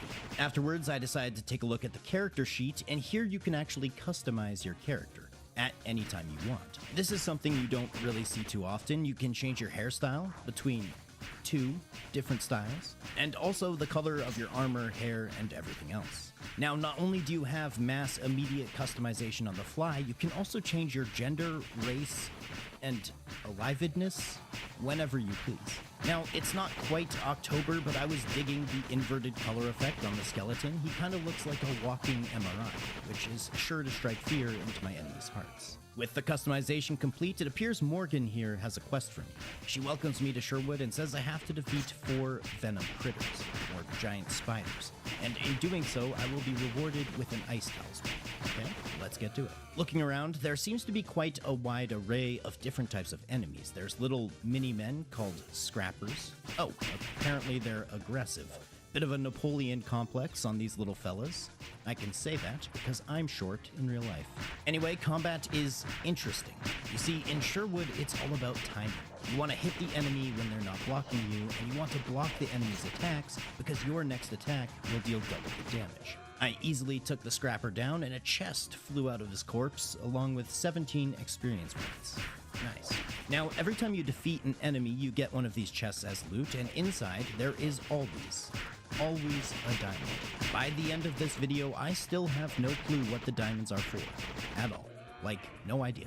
I defeated another scrapper, and this actually took me to level 2. Upon leveling up, a giant pop-up appears on your screen and you're shown an increase in your character's power, as well as any potential abilities you might have learned. Apparently, I learned the ability Lunging Double Strike. Finally, I took down one of the venom critters. Death animations in Sherwood are extremely long-winded, and you have to wait till they are entirely completed in order to get any quest progress, updates, or loot, or experience. Now, the camera in Sherwood Dungeon is very annoying to control. It always settles behind and below your character. So you're constantly adjusting the camera. It takes some getting used to, but you begin to not notice it after a while. I finished with the 4 spiders and even got a ring upgrade, which dropped from one of them. This ring would give me +6 health. I handed in the quest to Morgan, who gave me 45 XP, a talisman of ice, and a new quest to deliver a letter to the fortune teller by the window. On my way there, I killed another scrapper, which took me to level 3, and then spoke with the fortune teller who wanted to give me the quest, The Prophecy of Bane, Part 1. Unbeknownst to me at the time, this is actually the main story quest of Sherwood Dungeon. But she just asked me to kill another 6 spiders. Green ones this time. So I figured it was just another Kill X quest. In fact, almost every quest in Sherwood is either delivering a letter or Kill X, as you'll soon find out. But for now, I was happy to continue on. One interesting thing about Sherwood is you would think the reason I don't see enemies in the distance is due to the game just not rendering them in. But this doesn't actually seem to be the case. Generally, enemies in Sherwood are specific to your character. So other people playing will actually see different enemies than you, which are specific to them. Basically, as you move around, enemies will load into the game around you or spawn around you. When you see an empty space in the distance, besides actual NPCs, there are just not enemies over there. You can tell NPCs from enemies by looking at the minimap. Any of the red dots are enemies, and NPCs will have different colored squares, which could be quests or merchants, etc. These guys were definitely slightly more difficult, so I was probably going to need to rest in between fights if I actually wanted to stay alive. At this point, I still had no idea what the actual punishments were for dying in Sherwood, so I just wanted to avoid it as long as possible. As you can see, usually before you even finish killing one of the enemies, another one would spawn and immediately start attacking you as soon as you finished fighting the first one. But this is when I learned probably the most overpowered strategy of any game I've ever played. How has no one thought of this before? Just run. You see, Sherwood Dungeon has no combat status effect, so you are essentially always regaining HP and mana. And on top of that, when you're running in Sherwood, enemies' attacks miss every single time. So as long as you stay in generally the same area, you can just run around when you're low on HP. Just run until your HP is full. These spiders were now no match for me since I had discovered God mode. Anyways, I killed the spiders, handed in the quest, and got myself to level 4, where I learned the Reverse Hammer Strike ability. Part 2 of the quest had me killing 8 of the Little Man Syndrome scrappers, and I decided to go AFK for a minute here on the windmill. When I got back to my computer, I had apparently received a gift from another player, which was this new Phantom Fury hammer, which did almost double the damage of the weapon I was currently using. Thank you. In my inventory, I also had a shield upgrade as well as a talisman upgrade. You see, your number 3 slot on your action bar uses your talisman or necklace ability. There are darkness, ice, fire, and poison talismans, and depending on which one you're wearing, that will change the spell of your number 3 slot. Afterwards, I made quick work of the scrappers, though I must admit the grind of Kill X quest after Kill X quest was already starting to become majorly monotonous. At this point, I still didn't really understand what the point of the game was, if there was some bigger picture I was working towards, some end goal. Right now it just felt like mass slaughter. Leveling up and incremental gear progression helped mostly by some other random player while I was AFK, but let's continue on. I handed in the quest again to the fortune teller in order to get Prophecy of Bane Part 3. She gave me a letter to take to Tiki Island, and before wondering how I was supposed to get to Tiki Island, I was immediately teleported there. Okay, it seems like basically Sherwood Dungeon is made up of small zones like the last one and this one, and you'll move through them by completing quests. I went up to speak with Baron Ackley in order to continue on with my quest, but standing beside him was a merchant. These guys sell items that will scale with your level: weapons, rings, talismans, HP potions. I couldn't afford anything just yet, so I handed in the letter to the Baron to receive, you guessed it, another Kill X quest, this time 8 Black Warriors. So I got to level 5, handed in the Black Warrior quest to be given a quest to kill 10 Iron Nightmares. I got myself to level 6, which gave me a new Jumping Kick ability, which is interesting because I was quickly realizing that even though I was receiving new abilities, you generally only have enough stamina to use one at a time. So you can never combo your abilities together. You can basically just use one of them, and then you have to wait for your stamina to regenerate almost completely fully in order to use a different one. None of them really had any special effects, some just did more damage than others, which effectively renders the majority of your action bar actually completely useless. But hey, I still like getting new abilities. I had some fun jumping around as your character seemingly defies gravity. Also, when you jump, your weapon glows for some reason. I handed in the 10 Nightmares quest and was once again teleported to a new zone. This time a sort of frozen tundra with a giant dragon beside me. Curiosity got the best of me. I had to see how difficult this thing actually was. I was also morbidly curious about what would happen when I died, especially considering my character was dead. I fought brave and valiantly, but ultimately fell short. I perished. And I respawned about 3 feet away with seemingly no death penalties. Awesome. So I made my way into this wooden outpost in order to deliver my letter to Mayor Bones, who gave me, of course, another Kill X quest. The Prophecy of Bane Part 7, this time Shadow Warriors. Now, I noticed that a lot of other players around seemed to be dual-wielding instead of using a shield, so I decided to sell all of the extra items that I had in my inventory, and I bought myself another weapon to use in my second-hand slot. With my 2 weapons, I was making quick work of the Shadow Warriors, though the enemies were beginning to get slightly more difficult as I progressed. Me and this guy even managed to kill each other at the exact same time, which is hilarious that that's even a possibility. The quest rewarded me with a barbed spear, which sounds like a 2-handed weapon, but actually, every weapon in Sherwood is single-handed, so this would fit nicely in my new dual-wield setup. My next quest was to kill 9 ice basilisks. I made quick work of them before teleporting once again to a brand new area. At this point, I was around level 8, and struggling against the mobs in this new purple area. I decided to take a break and come back to Sherwood tomorrow with a fresh mindset and maybe eventually do a bit more research into what I'm actually supposed to be doing. So, day 2. Yesterday, if you remember, I logged out in the purple area where the skeletons were destroying me, but upon logging back into the game, I was returned to Sherwood Castle. Okay, I'm kind of confused. How do I get back to the purple place? It looked like Morgan had another quest for me, so I talked to her. And didn't I already kill 4 venom critters yesterday? Does this game reset all of your progress every time you log out? I was highly confused, so I killed 4 more venom critters. I took the letter to the windmill lady who gave me the same quest as yesterday, and I felt a little demotivated. There's no way I did all those Kill X quests just to have all of my progress reset, right? Well, I decided to do some exploring around Sherwood Castle and see if I could find my way back to where I was yesterday. So I crossed the bridge into the castle, I found a statue of a giant red dragon, and in the distance I saw some portals. Surely this is how I get back to where I was. Inside, there was an NPC named Lady Marion. She gave me a quest to complete a level 8 dungeon. Okay, at least this sounds like it's actually for my level bracket, and upon accepting the quest, I was immediately teleported inside a dungeon and told to defeat 10 of these Night Guardians. When you're inside dungeons, you don't actually receive any experience or loot when you kill one of the enemies. Instead, you get the experience from handing in the quest at the end, and there are random chests and barrels throughout the dungeon which have plenty of loot and items inside. So I finished killing all 10 of the Night Guardians and I made it back to the room that I had teleported into this place, only to find I really had no way out of here. I continued searching around and eventually I found a staircase that led me to dungeon level 7.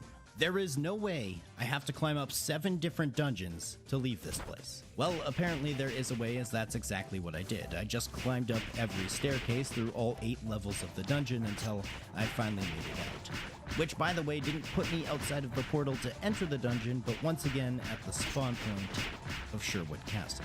Okay, what the actual hell is going on? I made it back to Lady Marion, handed in my dungeon quest, received a nice new mace and 900 XP at least, and that is when I discovered the teleport menu, of course. Now, at my current level, I only had 2 teleport locations available, Sherwood Castle and the Haunted Palm, or as I call it, Tiki Island. I had to get to at least level 10 in order to teleport to Frostbite, and even further, I'd have to get to level 15 in order to teleport to the area I was at yesterday. No wonder I was getting destroyed by the mobs in that area. A few moments later, I noticed that some people in the chat room were actually speaking English, something I had not seen so far in my entire time playing. One player actually mentioned he had 20 years of knowledge pertaining to this game. 20 years of Sherwood Dungeon, really. I asked him, "You've played this game for 20 years? He said, "Not in one sitting." Nice one, dude. I replied, "I would hope not," and asked him, "What makes you come back to Sherwood?" He said, "Honestly, I have no idea, Waybound." Okay, fair enough. At this point, I was still completely confused on how to progress. I decided to go back to that room full of portals and try one of the other portals. The portal on the right actually took me back to Frostbite, the snowy zone. Okay, making progress, sort of. But that's when I first noticed other portals in other zones. Of course. And taking the portal here took me back to the purple place where I needed to be. Perfect. But I thought, let's just keep going through these portals. Let's explore the rest of the game. So I went and found every zone in the game. First the Isle of Ancients, moving forward to the Isle of Heroes, and then the Midnight Glade, and then the Fortress of Fury.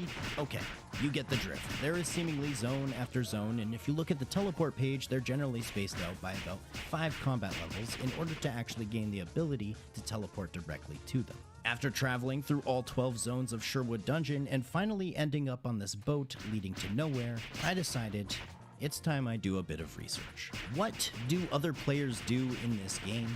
What is the point, and what should I be working towards? And that's when I stumbled upon, yes, this is real, the Sherwood Dungeon Wiki. It seems for most players, the first and one of the only goals within Sherwood Dungeon is actually to complete the Prophecy of Bane questline, the one that I was working on yesterday, and I thought I had my progress reset. Apparently, this quest involves 17 different steps, which all lead toward creating the Dragonclaw Scepter, and defeating the end boss of the game, a dragon named Bane. Alright, that's my new goal. So I started the quest over again. On Tiki Island, I got myself to level 10 and learned a new spinning ability, which was actually amazing. It hit twice instead of my other abilities, which would only deal damage once. I made it all the way back to the purple area and finally was able to thwart those skeletons that so easily dispatched me just yesterday. But the next quest, I was told to kill 2 sea dragons. Oh boy, I was no match for the sea dragons. How was I supposed to do this? They attacked faster, dealt more damage, and had way more HP than anything else I had fought prior. But that's when I learned, even though my character might die and respawn a few feet away, the sea dragons, or mobs, actually don't ever regenerate HP. So I could just die over and over and fight the dragon time and time again until I eventually beat them both. Now that is the type of core gameplay we're really missing in modern MMOs. Next up, I was directed to the Isle of Heroes and employed a similar strategy to fight 10 Darkblood Valkyries, which took me to level 12, and led me to part 14 of the Prophecy of Bane questline. With only 3 more quests to go, I was directed to kill the spider boss, Agony. Surely we can make quick work of this boss, right? Surely he won't take me down in a matter of seconds, right? Well, let's try. I literally can't even see the health bar, so I have no idea how close or far away I actually am from defeating Agony. Unfortunately, the respawn and attack again method won't work here because Agony is located on the other side of the island from the respawn location, and so he despawns every time you die. Okay. According to the Sherwood Dungeon Wiki, Agony is often considered even more difficult than Bane. Players used to take groups between 2 to 5 players who would intermittently take turns tanking Agony until they defeated the boss. At this point, I very nearly gave up in my pursuit of defeating Bane and playing Sherwood Dungeon. I almost clicked X and logged out. But I thought to Where's the myself, cards let's for just this try one more time. What if this wiki is outdated and its information is faulty? What if I'm stronger than it thinks? What if I get some good damage procs on my abilities? Who knows? Just one more time.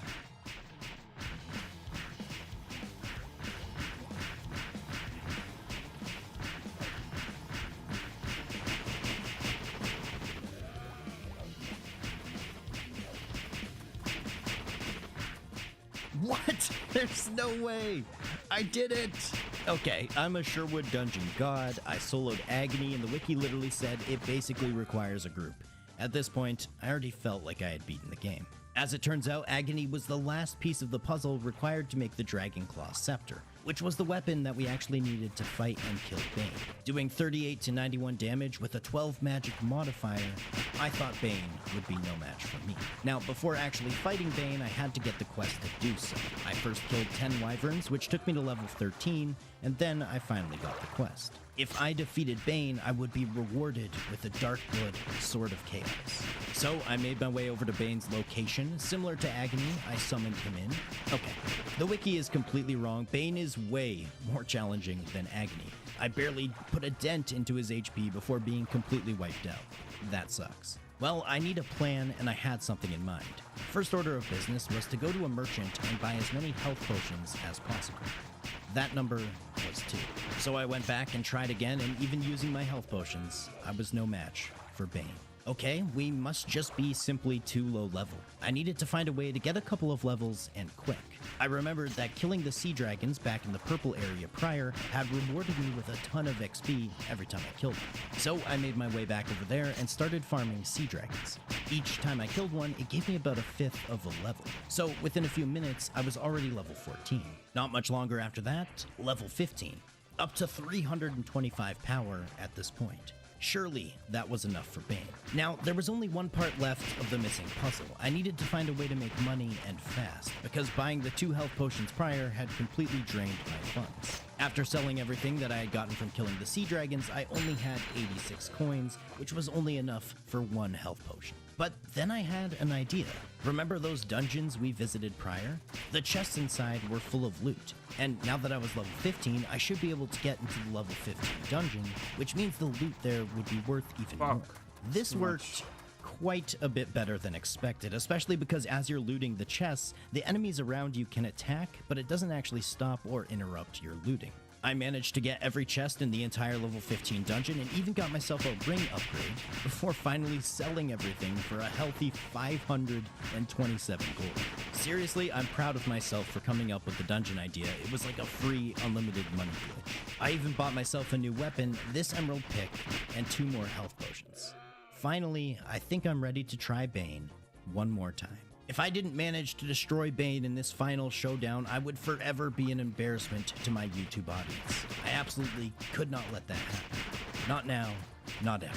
So I stepped into the arena thinking of how stupid this game is, thinking of how much more powerful I felt when I first started, when all of a sudden, I started getting flashbacks. Flashbacks to a simpler time with green spiders and complaints about doing Kill X quests. To a simpler time when some other player gave me a new hammer. To a simpler time when I didn't know about dungeons and teleports and Dragon Claw scepters. And that's when it hit me. I forgot about running. Enemies can't hit you when you're moving. Will that work on Bane? I had to try. It does! I can just move around and regenerate HP. This little dragon is no match for me. And thus, I defeated Bane, and I received my reward, the Darkblood Great Sword of Chaos. And thus concludes this stupid story of the worst MMO I've ever played. I had a lot of fun though. I hope you guys enjoyed. Don't forget to like, comment, sub, those things help a bunch, and if you guys really enjoyed the video, consider becoming a channel member. But anyways, I'll catch you all in the next one. Later.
3,800.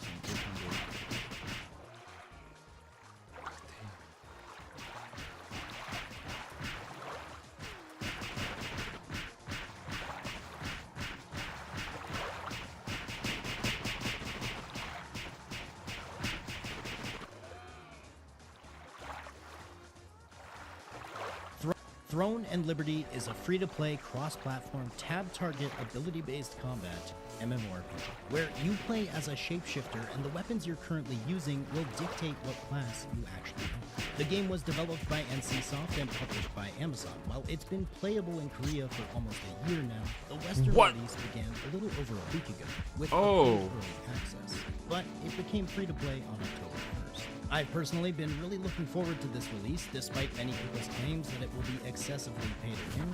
Everything I had seen prior looked pretty compelling. The world seemed massive, the large swaths of players participating in combat seemed impossible, and today we're going to delve into the entire new player experience of Throne and Liberty. Today, I'm going to go a little bit more in depth than I normally do and provide you all with every bit of my impressions as a new player to help you decide if this is a game you're going to want to try.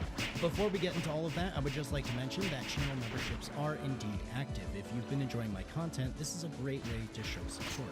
If that's not your cup of tea, a comment, a like, a sub, those things help a bunch. And don't forget to join our community Discord, link in the description below. It's the easiest way to chat with me. Now, let's get into it.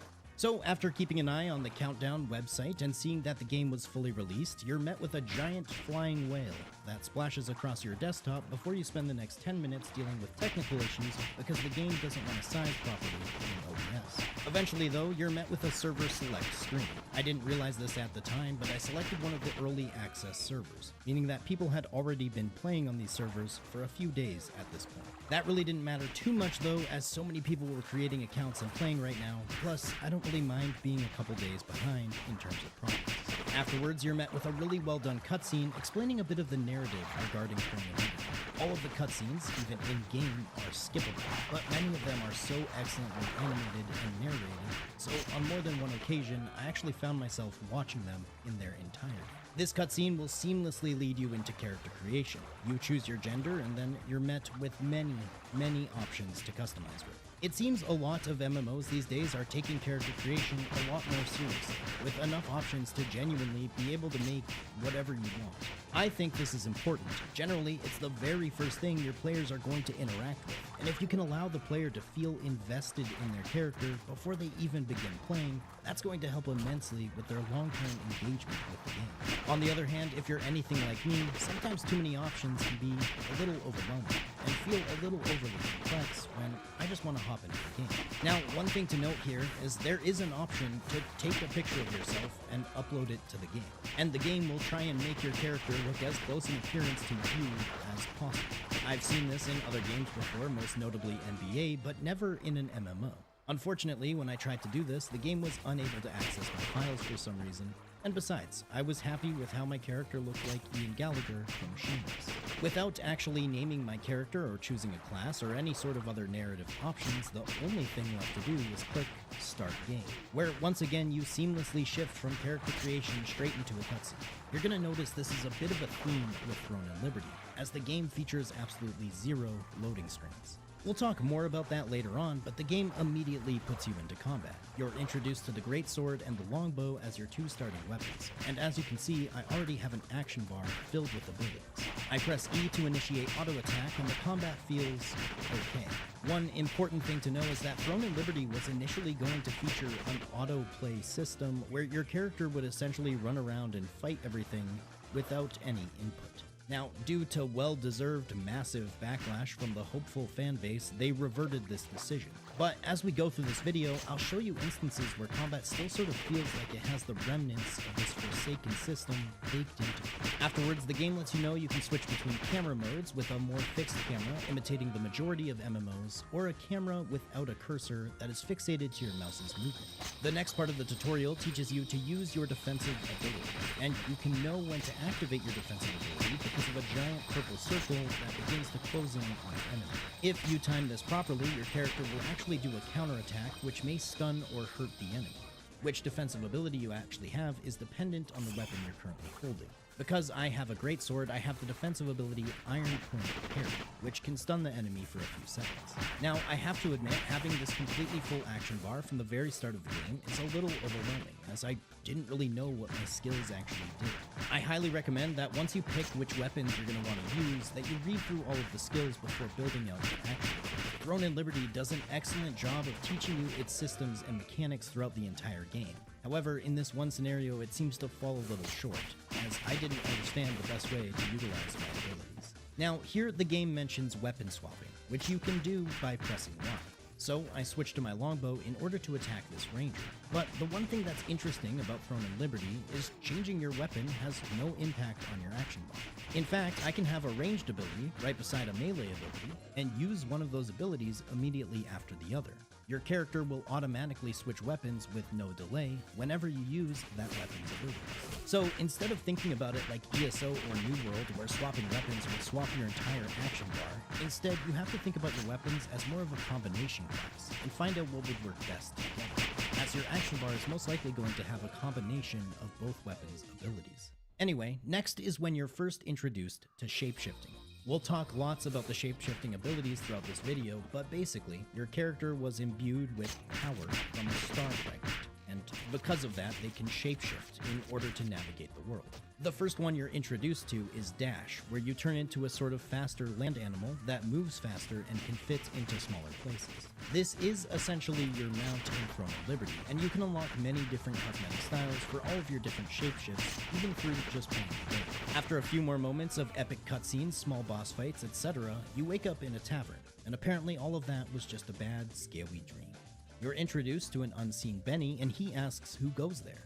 And finally, you can name your character. This actually caught me off guard, as at this point I had completely forgot that I hadn't even named myself yet. Waydot was not taken, so I was happy. Here, you're introduced to the world map, but interestingly enough, this is a different part of the world than where you play the majority of the game. This is still the tutorial, if you will, so it's a little interesting they show you the world map, but not really the world you're going to explore and play in. I have to admit though, at this point the game is already so nicely voice acted. The sound design so far has been fantastic, the graphics are excellent, and I truly was beginning to feel like this is one of the best looking MMOs I've played in a while. It could just be my recent purchase of a new monitor with a much higher refresh rate, but you'll see throughout this video that Throne and Liberty is truly a beautiful game. You can take issue with a million design choices about gameplay or narrative or monetization, but the one thing you have to admit is this game looks and sounds awesome. I mean, just take a look as you step into the open world for the first time, and the giant flying rock whale floats lazily across your screen. I think back to when I was a child, imagining what next generation graphics would look like, and to this day, I'm still constantly blown away. I mean, really, what is gaming going to look like in 10 or 20 years? Anyway, here I decided to take a moment and look at some of the menus. As usual with Eastern-made MMOs, you have a lot of menus. We'll get more in depth with every one of these, but initially I took a look at my skills menu, which showed skills for my 2 weapons, indicating the skills can be upgraded and further unlocks can be earned as I level up my character. There's also a codex, which acts as a sort of quest journal / collection system with the awards. The user interface itself is standard and very clean. These days, you don't see too many games taking liberties, no pun intended, with changing much about the user interface. Generally, action bars, nameplates, minimaps, quest info, they're all located in the same spots. And I'm okay with that. If it isn't broke, don't fix it. Anyway, you meet up with Lottie, and she's going to take you into town and show you a chest full of weapons where you can take one of everything. This is how you choose your class. There are 7 different weapons currently, like daggers and greatswords and crossbows, with plans to add more later on. But the combination of weapons that you choose will actually indicate what class you're playing. For example, if you use a staff and wand, your character will be an invocator, or a sword and shield with daggers will label you as a berserker. Now, you can change and use different weapons whenever you would like, but bear in mind you're going to be pouring resources into upgrading skills with these weapons and your mastery with these weapons. Looking back on my playtime, you really have until you're max level to test out and try every weapon. But once you're level 50, you're going to want to choose a set for certain and begin working on upgrading, because everything is going to be catered towards your build, from your armor, your accessories, to your weapon, your skill points. So for now, I just stuck with the greatsword and the longbow, though I do change this slightly later on, but I still felt like I hadn't even gotten a feel for these 2 weapons that I currently had. The chest, like I said, gives you one of each weapon to hold on to, so I figured I could change them later if I felt like it. Anyways, on with the rest of the tutorial. A few moments later, this man shapeshifted into a giant golem in order to open the gates, and after you're introduced to the grappling hook system, you'll find these little grappling areas located all over the entire map, which can help you to traverse objects, climb to high points of interest, or just shoot you really high into the air. You'll notice throughout the game as you're doing story quests or event quests in areas, you'll receive constant voice-acted narrative about what's actually happening. This really helped to keep me a lot more engaged with the story as I played. You can always turn it off if you don't like someone constantly explaining to you what's going on, but it's something I've never seen before, and I actually found it to be quite helpful, especially because the story can progress at a pretty fast rate. I continued to follow Lottie. We fought some evil trees while making our way to a much bigger tree, where I leave Lottie behind and instead follow this Amatoy. Here we go. It's your overly cute, overly friendly anime guide that every game is trying to do since Paymon's success in Genshin Impact.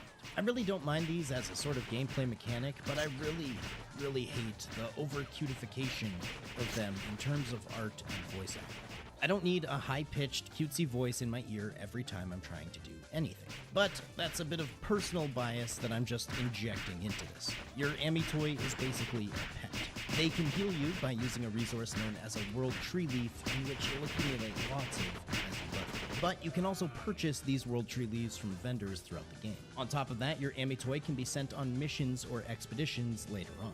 They can apply a passive buff, and you can collect many different Amitoys. And depending on how many of them you actually have, you're going to receive more benefits. Anyway, you and your Amitoy witness the big tree getting attacked by evil forces, and you're going to team up to stop this from happening. Your Amitoy guides you to a cliff in order to introduce you to your second shapeshift, the flying. Think of it as less of a flying mount and more of a glider. You have a stamina bar that you can use to propel yourself forward or gain a very small amount of altitude.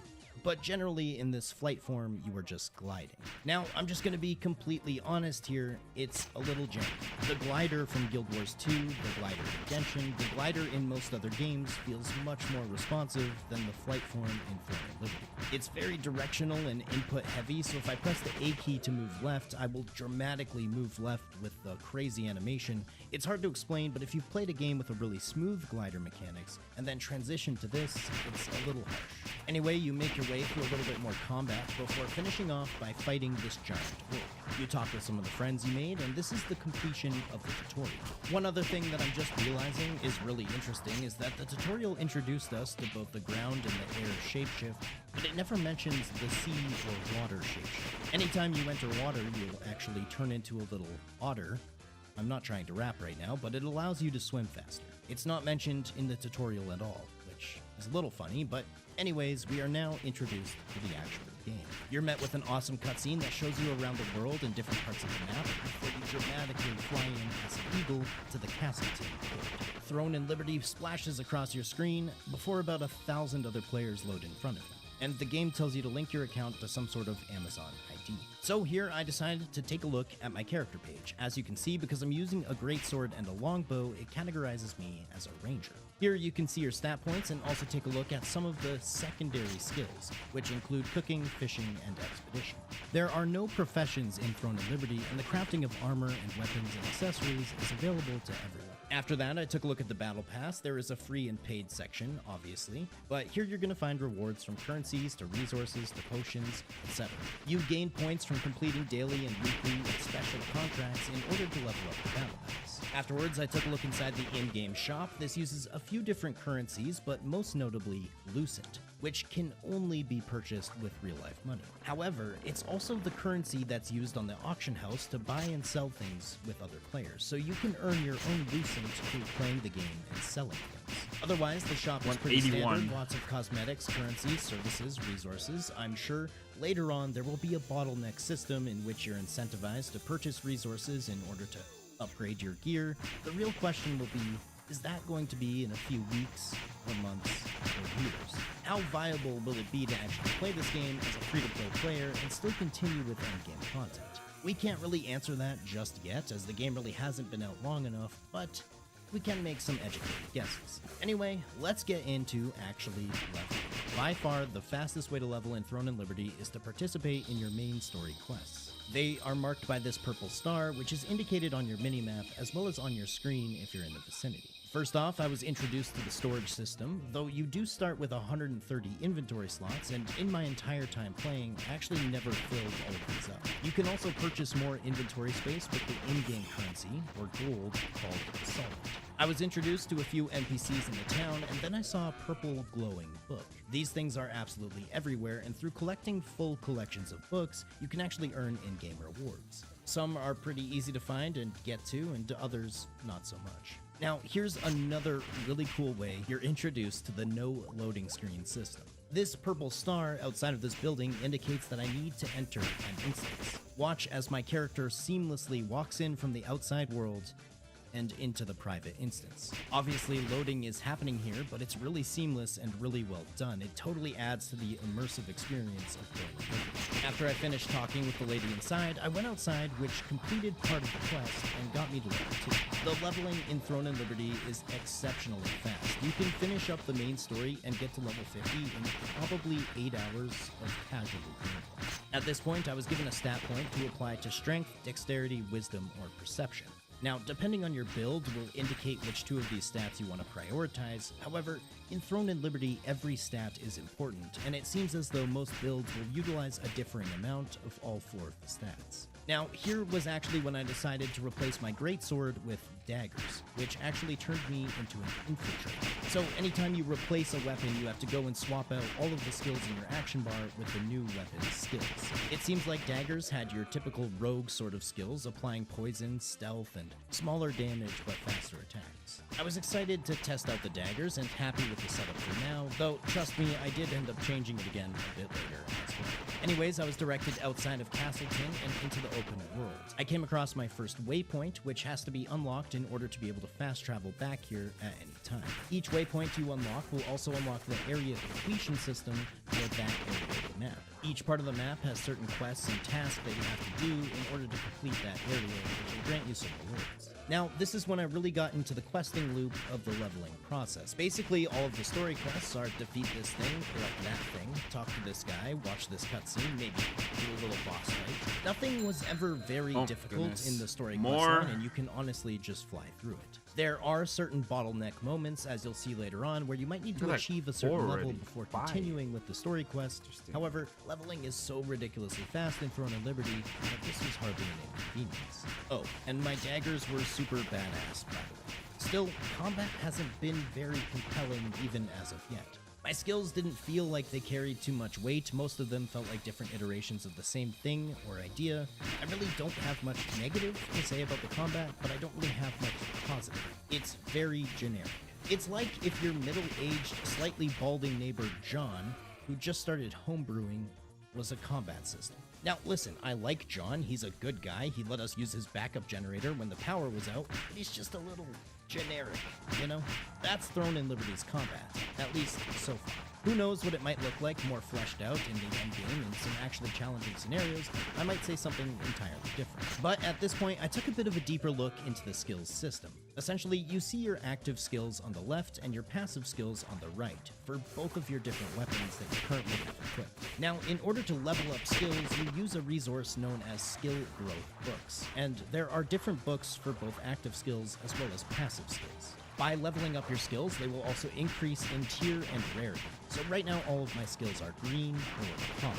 So green growth books will level up. However, after I get my skill to level 6, it will actually upgrade to blue or rare, which will require blue growth books to level up further. This is part of what can make it so difficult to potentially change your weapons later on in the game after you've already dumped a ton of resources and growth books into these skills. Anyway, I continued leveling, unlocking waypoints, traveling the beautiful world. If you take a look near your minimap, you'll actually see a schedule that shows you all sorts of upcoming events, like world bosses and dynamic events. At this point, I used the fast travel system for the first time. Though it indicated fast travel was free, later on it will start to consume solid. Though it's a minuscule amount, and solid is very easy to come by. Fast travel takes about 5 seconds to cast, and once again, no loading screen. Little bit of rendering lag, but honestly, the no loading is completely awesome. I won't harp on it too much throughout the video, but it's truly quite the experience. And in seemingly no time at all, I realized I was already level 5, so I applied some more of my stat points, mostly going for dexterity and perception, which would increase my damage, accuracy, and crit. You might be thinking that strength would be a good stat for a sort of melee DPS, but actually strength in Throne and Liberty is more of a tanking stat. It's going to increase your max hit points, melee defense, ability to block, etc. Now, one nice thing about playing a game during its initial release is, let's say, hypothetically, the game is just objectively awful, which is definitely not the case here, but hypothetically at least. There are tons of other players around you to take in the awfulness at the same time. Obviously, MMOs thrive, especially when the world feels populated, lived in, but it was really fun to know that no matter what quest I was doing, where I was standing, there was always other people around. Throne and Liberty does this exceptionally well because there's no server layering or sharding as you might see in other games. Everyone who is online on the same server as you would be visible to you. And in my entire time playing, I experienced very little to no lag. I know there was some server issues on day one with people not getting into the servers they wanted, but I don't think you can name a popular MMO which didn't go through those pains on day one. Anyway, while participating in some more of the story quest, I was introduced to the Investigate system, which is unique. Essentially, you have to look an item over and find its secrets. Your cursor will change to a different option when you find something, and at first I thought this was a really cool system that I've never seen before. However, now having played throughout the entire story, I feel like this was rather underutilized and never fully fleshed out. They could have possibly had some really in-depth puzzles with this system, but mostly it was just move your cursor until it changes and hold it, and then you're done. But anyway, around level 7, I finished the first chapter of the story quests. Whenever you finish a new chapter, you're able to claim some final rewards from said chapter. This one offered me a nice new set of common daggers, which I had to take. They did more damage and had some better stats, which was perfect. I also unlocked a new shapeshift. Now, this is not like your normal morphs, which provide faster movement or flight, but shapeshifting is more of a collectible cosmetic. I unlocked the Scarab, which would allow me to shapeshift into a scarab. I don't think these really have any utility, it's just a fun sort of collectible thing that you can participate in and unlock to show off to your friends. And at this point, the game directed me to the Equipment Enchanting system, which is essentially how you upgrade or level up your gear and items. Similar to the skilling system, you use a resource, in this case a weapon growth stone, of equal rarity to your actual weapon in order to level it up. The max level of any piece of equipment is level 9, and you'll have different resources for leveling up your weapons, your armor, your accessories, etc. So gearing in Throne and Liberty is done a little bit different than in other MMOs. You don't actually receive new weapons and armor very often. You can acquire new items from dungeons or crafting, which we'll get into, or as very rare drops from mobs out in the world, but you're going to spend a lot more time on leveling up and getting the perfect traits on your gear once you actually receive the item you're looking for. For example, this is a best in slot list for a build I found online, but just acquiring the items here is only one part of the battle. You see, each item has 3 slots for traits in which your build is going to prioritize. Every time an item drops, it will have a random trait, and it might not be the one you're actually looking for. So, for example, if we take Liquiris' Wicked Thorns, which are my best-in-slot daggers, we not only have to get them to drop in the first place from Liquiris, but we need them to have the correct trait. And on top of that, if we want to add a second and third trait, we'll need them to drop a second or third time in order to actually transfer that trait over to my pair. There are a couple of other ways to go about this, such as trait conversion stones, which are equally fairly difficult to acquire, but you get the gist. Just getting the gear is really only a part of the battle, and that's before you even work on getting your epic items to level 9. Now, as I was leveling, I happened across this open world event, the wolf hunting contests. Basically, every couple of hours there are events that happen across the entire world. They all have different goals and objectives, some are PvE focused, and some are even PvP focused. This one in particular had me collecting and delivering wolf tails. Now, not only is this going to grant you rewards such as experience, solent, and resources for leveling up items or skills, in this particular scenario, you'll actually be competing with other players to handle their tails. So, for example, whoever hands in the most tails will receive more resources and money than someone who hands in the least amount. It's pretty cool. You'll find these events in basically every single zone, and so many times I just randomly stumbled across them and stuck around to get some rewards and to learn about what I have to do. It's a ton of fun and keeps you constantly interacting with other players as well, whether that be in a friendly scenario or a not so friendly scenario. I actually spent so long killing wolves that I got all the way to level 10 from doing so. And this is when I actually realized that I had enough skill growth books to level up my first skill. As you can see, using one of these books will grant you a percentage towards the next level. You can also skip this sort of drawn out cutscene while leveling by pressing escape, and there's also a checkbox here that will use enough books to get you to your next level instead of just doing one at a time, which is definitely handy because otherwise this process would take altogether way too long. I leveled up my most used skills first and got them all to level 2, which just has a slight stat increase whether it does more damage, applies an effect for slightly longer, etc. I continued leveling and found that some of the story quests were a little bit more involved. For example, this one in particular had me escorting a boy and a group of children down a mountain while protecting them from packs of wolves. It was during this quest I actually switched to my final weapon setup. I went with the greatsword and daggers. This made me a Ravager, and I highly recommend as I started seemingly doing quite a bit more DPS. I was also having fun gliding around the world, not because gliding is mechanically awesome, like I mentioned before, it's a little janky, but Throne and Liberty has a ton of verticality. You'll find yourself on top of a mountain or some ancient castle and flying across vast distances and cities to get to where you need to go, and honestly, it's just a lot of fun. So at this point, I was level 12 and it was dark out. Throne and Liberty runs on a pretty fast-paced day and night system that has a huge impact on me. For example, certain areas during the day are not PvP zones. However, during the night, they are. The day lasts for about 2 hours, while night seems to last for about an hour. Certain events and things might happen at a specific time of the day. For example, you may need to be standing in a certain location at a certain time in order to complete some objective. There's also weather cycles with rain that lasts half an hour, as well as wind, which can block off access to certain areas or make places normally inaccessible accessible. You can really tell the developers want the world to feel persistent, dynamic, and ever-changing. And to be fair, in a lot of ways, it feels just like that. None of these ideas are completely new or unheard of, but in a lot of MMOs, a day and night cycle with a weather cycle can feel like a pain, or a sort of hindrance to just letting you play how you want to play. I didn't find it to be much of an issue in Throne and Liberty, and to be honest, it just added more to the immersion.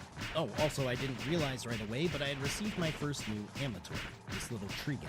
When you acquire new Amatoi, you can obviously change the appearance of the one that's following you, but you also get passive bonuses to experience or Solent earned, depending on how many Amatois you actually have. So next, I was directed over to the Starlight Observatory. And this is when you're first introduced to the contract system. Basically, you can accept 5 contracts, which are mini little quests that you have to do in a certain area of the game, depending on which contract manager you go to. These are usually pretty simple, like gather 3 items or kill 10 orcs. But contracts, while not very important while leveling, become a very important part of the game in the endgame. You see, contracts reward you with contract coins, which can be used at a contract merchant to purchase certain items. However, much more importantly, they reward you with something known as Abyssal Contract Tokens. These tokens are immensely important when grinding later on for gear. We'll talk more about that later, but just know you're going to be doing lots and lots of contracts in Throne and Liberty. As you can see here, when you actually have an active contract, the mobs you need to kill or resources you need to gather will have this little gold token above their head.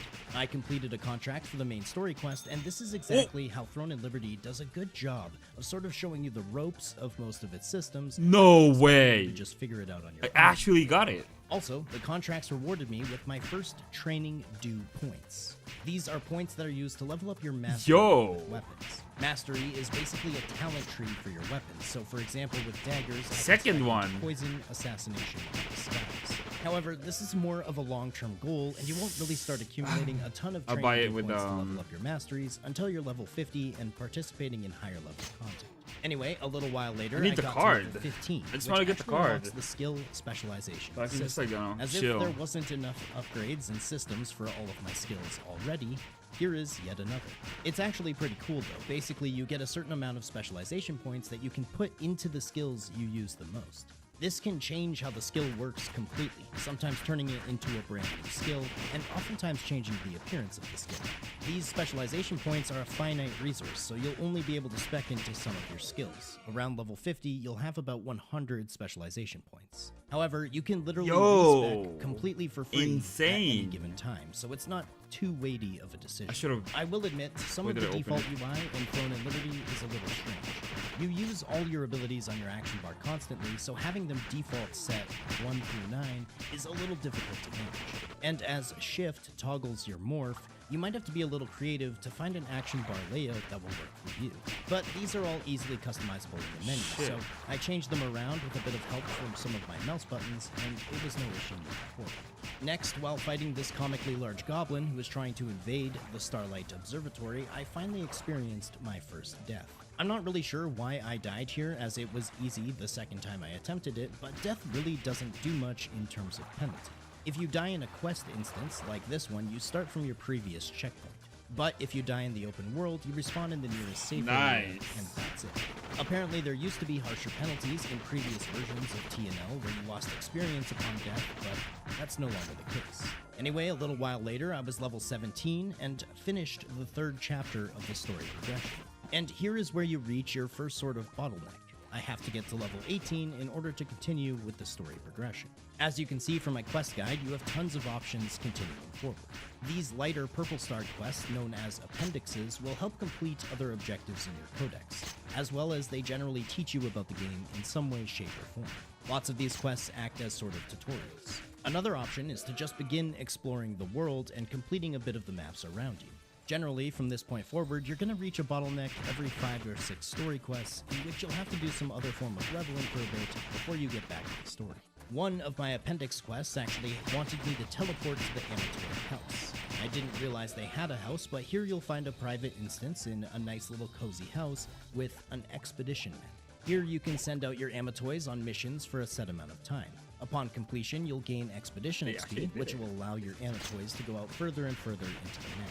They'll also reward things like resources, currencies, and Abyssal Contract tokens. So you'll want to get working on this and sending out these guys as soon as possible for some decent passive gains, even when you're not playing the game. I'll be honest, I used to be rather hesitant of systems like this in games, where you're coerced to log in and check up on your progress, but over the years and having seen the same iteration in many games, from WoW to even RuneScape, I've softened my opinion a bit on the daily check-in system that this ultimately boils down to. And the progress over time can actually be kind of satisfying. Now, believe it or not, at this point, I had not changed any of my actual equipped armor or accessories. Like I mentioned before, you don't really get these as drops or quest rewards very often. So when I saw that my next appendix quest had me talking to the crafting NPCs, I was excited to finally figure out how to upgrade and get new equipment. Basically, tons of the resources that you get from quest rewards and events are used in crafting. It's not an overly complex system with a million different items, it's actually quite straightforward. There's a few different resources for each type of armor, like cloth, leather, or iron. And it can really be boiled down to just this. Green resources make green items. Green resources can be upgraded to blue resources, and blue resources to blue items, and so on. The 3 rarities, common, rare, and epic, or green, blue, and purple, each have their own corresponding rarity of resources, which have to be acquired in order to craft that gear, weapon, I just need the freaking card, man. These items can only be crafted when speaking with the actual corresponding crafting NPC. So, for example, I went to the accessories crafter, where I was able to make myself a necklace of vitality with some of the resources I had gathered so far. There are also items known as lithographs, which basically act as blueprints or plans for whatever piece of equipment you're making. You need an item's corresponding lithograph to be able to make the item, and upon making the item, the lithograph will be consumed. Generally, hold up, boys.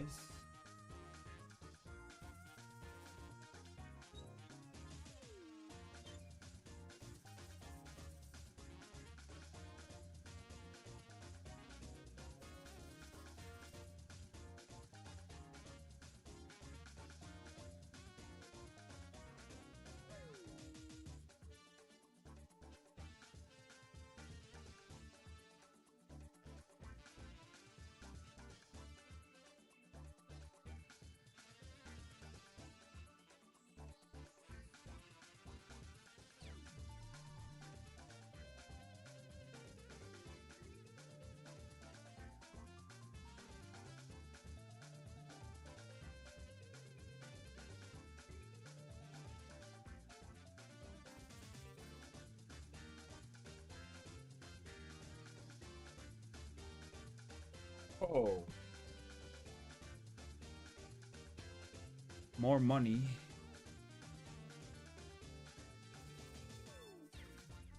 Blast mine. Ooh.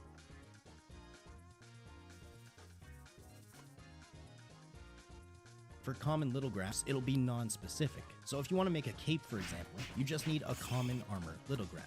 But later on, when crafting rare or epic gear, you'll need a specific lithograph for that specific item.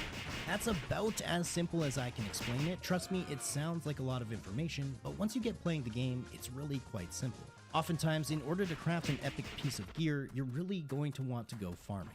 That's what almost everything really seems to boil down to in Team Metal, in terms of gear progression. Oh, you want that thing?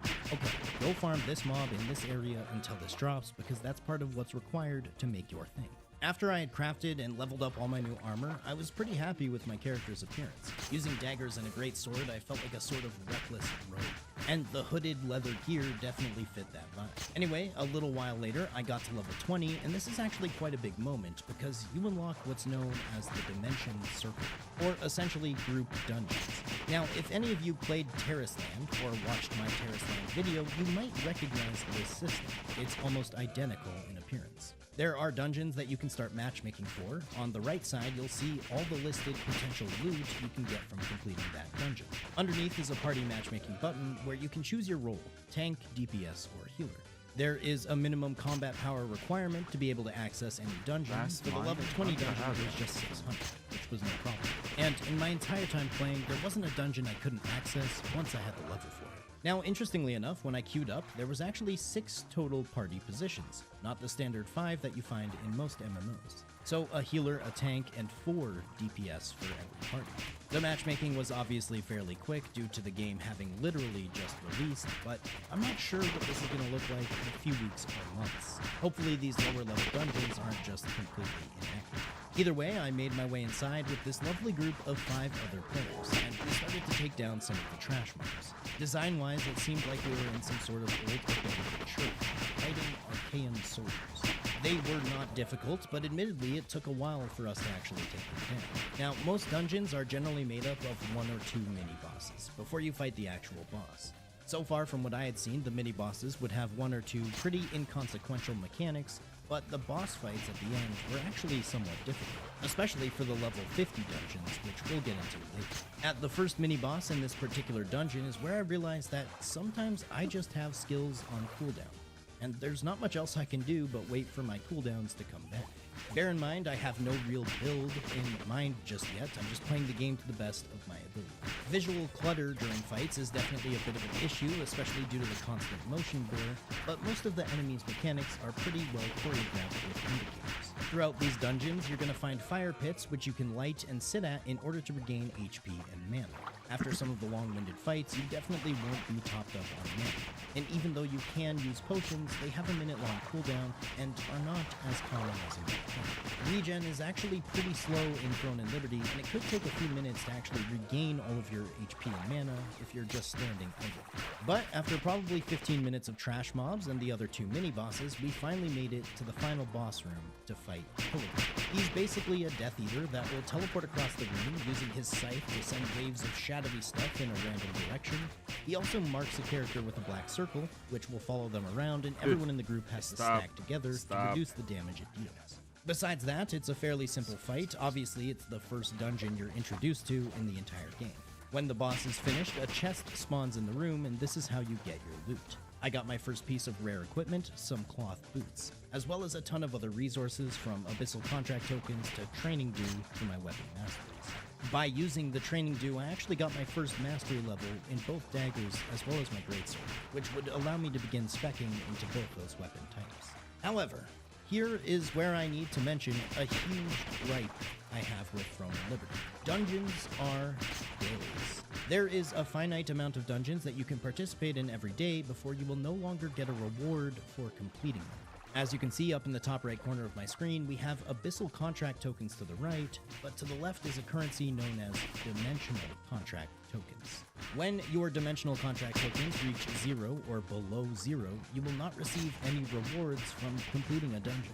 You can still participate in the dungeon to help your friends, but there's no incentive as you won't receive any loot. So the level 20 dungeon costs 120 dimensional Zero. contract tokens, but the level 50 ones appear to cost 300.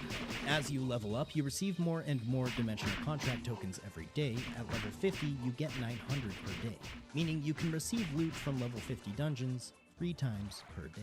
Your dimensional contract tokens also have a cap of 4,500, so you could theoretically save them up for a few days by not doing any dungeons, and then just run a bunch of them on one day. My main problem here is that because this is limited, it could affect finding groups when it's close to the server reset time. Most people will probably use their charges before the end of the day, so the further you get from daily reset, the less and less people that will actually be running dungeons, meaning the longer and longer wait times to actually get into the dungeons. Also, I don't want to have to wait for a lockout to try and get my drop again. For example, my best in slot daggers, like I mentioned earlier, come from a boss known as Liquiris in the level 50 Caves of Destruction dungeon. And if it doesn't drop in my 3 per day lockout, well, then I'm SOL until the daily reset, unfortunately. But anyway, I really enjoyed my first dungeon, and the boss mechanics in this game are really well done. I'm assuming for some people that dungeons will be their favorite piece of content, so why limit that to a daily thing, and not allow for some sort of reward by doing dungeon after dungeon? Anyway, that's my gripe. I'm interested to see if this changes in the future, or they add some other content for people who love doing group dungeons like this. Either way, that initial dungeon gave me a ton of XP, but I needed to get to level 23 in order to continue with my story quest, so I decided to run it again. While it did get me to level 23, I unfortunately got a rare sword and shield this time, so no upgrades for me, but overall the dungeon was a good experience. And at this point, I was really excited to level up even more and get access to the level 30, level 40, and eventually level 50 dungeons.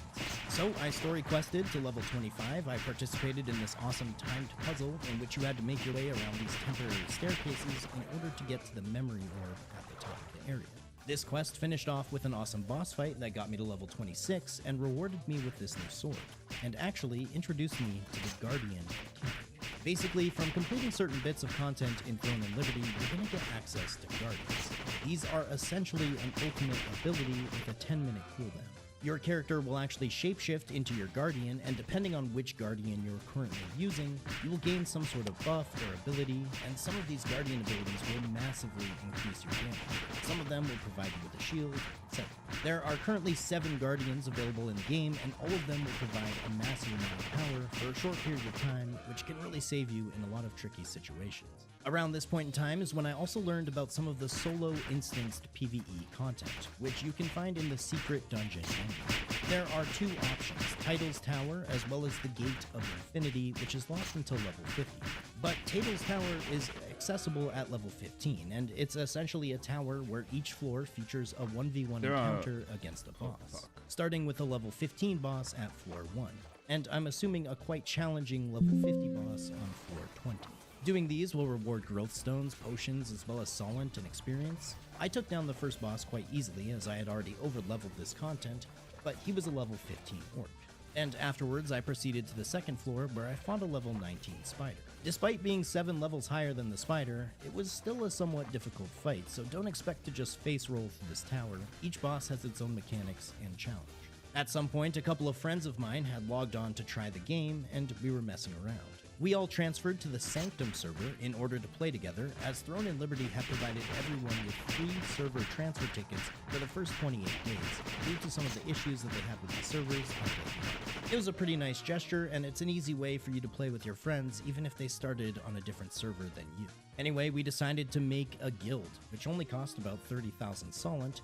We were just joking at the time and named the guild Waydots Kittens. I guess if you're on the Sanctum server, we are now. Here's our logo, which any guild who joins logo will always be featured on the back of your character's cape. The wolf is the closest thing we can get to it. Anyway, moving on. At this point, I was level 29 and my story quest was taking me into a conflict zone. This is an area where PvP is enabled, and according to this pop-up, even features penalties on death. I think you might lose a small amount of XP or receive a small debuff. Either way, I stubbornly decided to make my way towards completing my quest, ignoring the fact that other players could attack me. This didn't last too long, as I actually got into a fight with a level 27, and I was doing quite well until his friend decided to show up. I fought brave and valiantly, but eventually they took me out. Now, at first, I was a little bit annoyed by this. How am I supposed to get my story quest done when it's located in a conflict area of a brand new game? I'm running out. That seems a little counterproductive. It's obviously going to be packed, and people might even be able to camp the story quest location. That's when I realized, however, that conflict zones are another part of that dynamic, ever-changing map philosophy in which they designed the game with. Certain zones will become conflict zones depending on the time of day or if a specific event is happening in that zone. As you can see, when I look at the world map, you can see that this conflict will last for another 43 minutes. And it was getting pretty late, so I just decided to wait until tomorrow to continue my story quest. And sure enough, the next day, it was back to being a peaceful zone, and I was able to continue. Now, I know for a lot of MMO players, PvP is very polarizing. It's either one of the main selling points of the game, or it could also be the sole reason that you don't play a game. I think Throne and Liberty has taken a very cool approach with this sort of constantly moving open world PvP. You're never stuck in one spot, unable to do content for any significant amount of time due to the PvP. And if you want to go participate in the open world PvP, it's always going to be in a different location with different nuances and areas and objectives. Later on, we'll also delve into the instance arena PvP, but that unlocks when you reach level 50. And I was extremely motivated to get to level 50 as soon as possible. I unlocked the level 30 dungeon, which featured this really cool mechanic where water levels would begin to rise or fall. And because you were in your water shapeshift, you and your party were able to access or block off certain parts of the dungeon as you progressed through it. The end boss was a giant chimera, and I looted myself some more rare boots. At this point, I decided to try out fishing, as it was one of my appendix quests to catch 8 fish. And fishing is quite involved, I'm not gonna lie. Although I've noticed that's a bit of a theme with MMOs now. I also found fishing in BDO, for example, to be quite involved as well. Maybe I'm just a boomer who loves me some fishing in old school RuneScape where you basically don't do anything except sit around. Either way, I got my fishing to level 2. Fishing obviously gives a ton of supplies for cooking, and as you can imagine, cooking will supply you with food, which grants various combat buffs, from PvE specific or PvP specific to more general damage or defensive buffs. While doing some completion quests in the Monolith Wastelands, I stumbled across a treasure map, which led me to a very specific part of the map, though finding this location is only half the battle. You have to be standing here the moment that night turns to day in order to unlock a secret hidden treasure chest in which you'll be granted some experience for completing the quest, but also another cosmetic shapeshift. We'll have to come back at a later time, and at the right time. Around level 36, I completed the level 30 dungeon again, and for the last time today. As you can see, my dimensional contract tokens were now into the negative. But it was totally worth it, as I got myself a new set of rare blue daggers, which were a massive upgrade. I completed a quest which had me participating in the jumping puzzle from Squid Games. I got myself to level 40, continuously acquiring new skills, leveling up those skills, leveling up my armor, No weapons, way, my dude. accessories. Unfortunately, Whatever. because I had already used up my dungeon's contract tokens for the day, I saw no point in attempting to do the level 40 dungeon It's like because I 12 wouldn't get any PM. loot. So I decided to just keep leveling and questing. Around level 44, I stumbled across one of the most difficult puzzles that I had so far completed in Throne and Liberty. You could obviously look up a guide and get this done much faster, but basically you need all these platforms and the columns holding them to line up, so that afterwards you can run directly across them. When I say this took me north of 30 minutes to actually solve, Oh, what? I wish I was kidding. But I guess I'm just a complete idiot because I found this difficult. I had the notepad out and everything. Next, I completed a stealth mission, did running some out of puzzles, and freaking- eventually, after finishing up an awesome cutscene with the flying lair that is so iconic to Throne and Liberty, I was level 50. Now, I still had to finish up the last chapter of the story quest, but this is obviously when Throne and Liberty begins to open up quite a bit. By finishing up chapter 10, your final reward is actually your first epic piece of gear, this epic chest piece. Now, I'm going to be honest here. If I go back and look at my footage from the next little bit, it's honestly a ton of confusion, trial and error, back and forth, and overall mistakes that I made as I tried to understand what exactly I was supposed to do at level 50. I found the game didn't really point me in the right direction, and I was feeling lost about how to proceed with the endgame. So instead of showing you all of my failures, like me dying horribly in Arena, or dying horribly in PvE, or not even being able to take down a level 43 boss in Tatel's Tower because I had messed up my build so much, instead of showing you all of that, I'm going to explain to you all what I now know about Throne and Liberty's endgame, so that you don't make the same mistakes I did. And also, I hope to show you that it's actually pretty compelling and a lot of fun.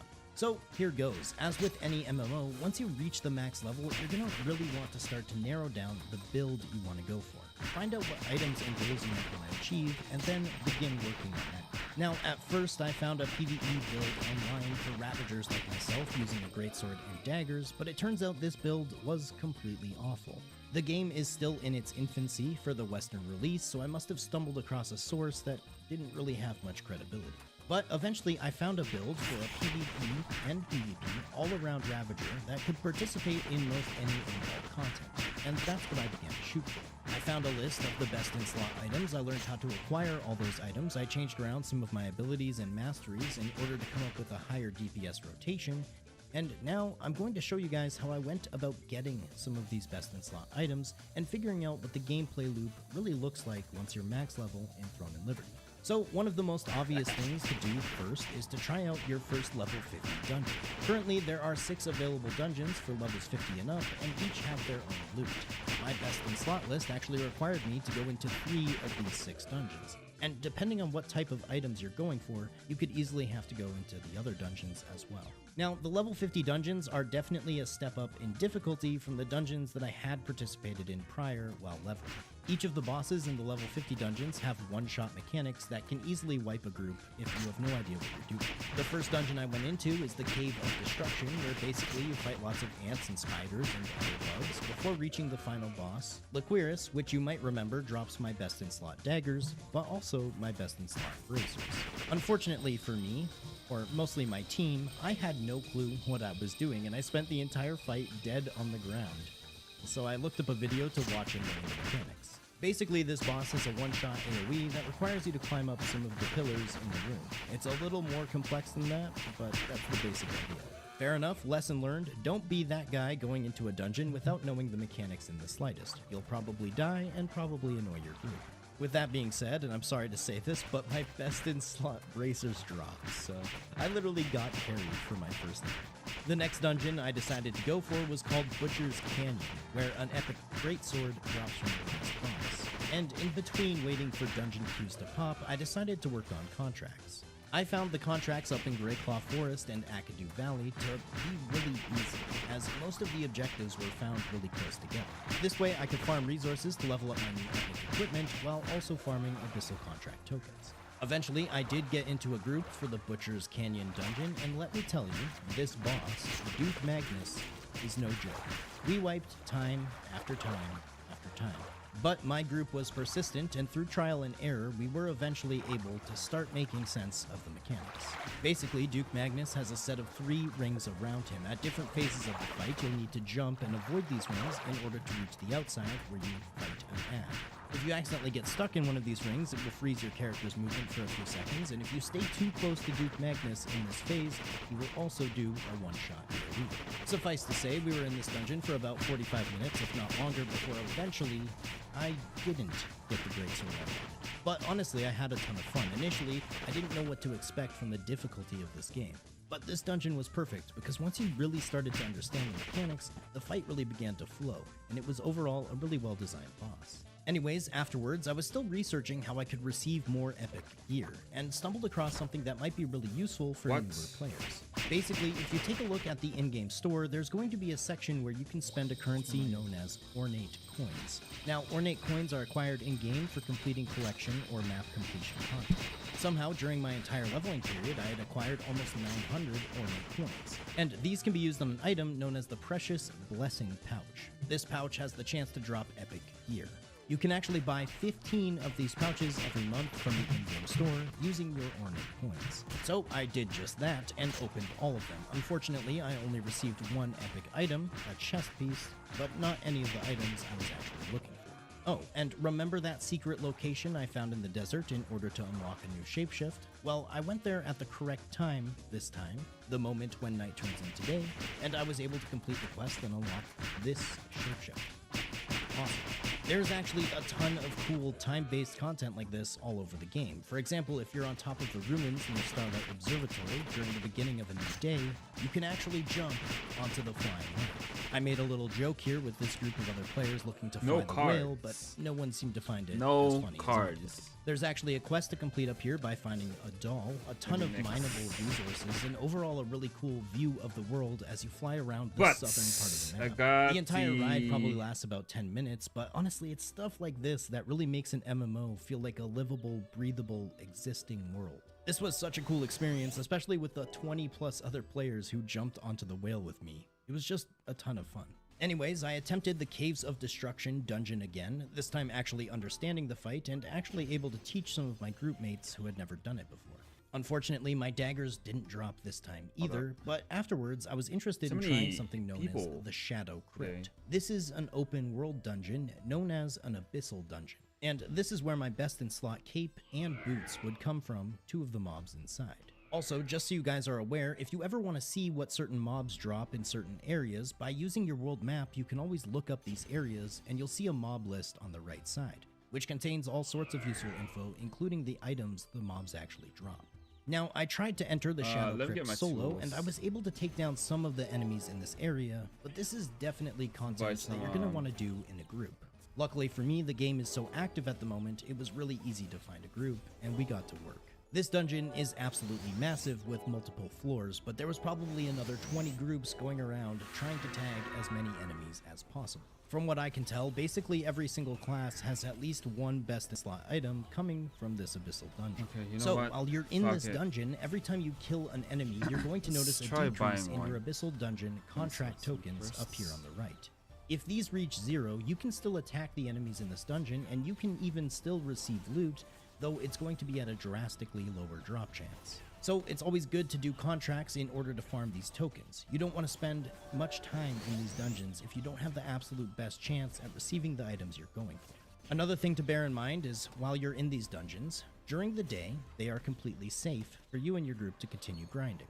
But the second it turns to night, every Abyssal Dungeon is now a PvP zone, which I didn't realize at first, making this death absolutely hilarious, as 1 second I was completely safe and the next second I was dead. Speaking of PvP, at this point I decided to check out the 3v3 arena, of which there is a ranked and unranked playlist. Now that I had a more all-around build, me and my team actually managed to do some decent work, and I got a few kills which resulted in a win. Arena-based PvP is not really my forte in most MMORPGs, but it does seem decently balanced, however very reliant on crowd control and cooldown management. I can imagine at the highest level this will be an extremely competitive and technical piece of content that I most likely will never be very good at. So a bit more grinding with a group in the Shadow Crypt, and I actually got myself that best in slot cape I was talking about. It looks really awesome. I've been wearing my previous cape since like level 15, and since it's the single piece of armor you actually see the most on your character, it was a welcome change. I continued doing dungeons, running contracts, doing Shadow Crypt, and overall really enjoying the gameplay loop of being level 50 in Throne and Liberty. Going for my epics and exploring this vast... Did someone sold it for At one point, I realized a world boss event was coming up and decided to head over there.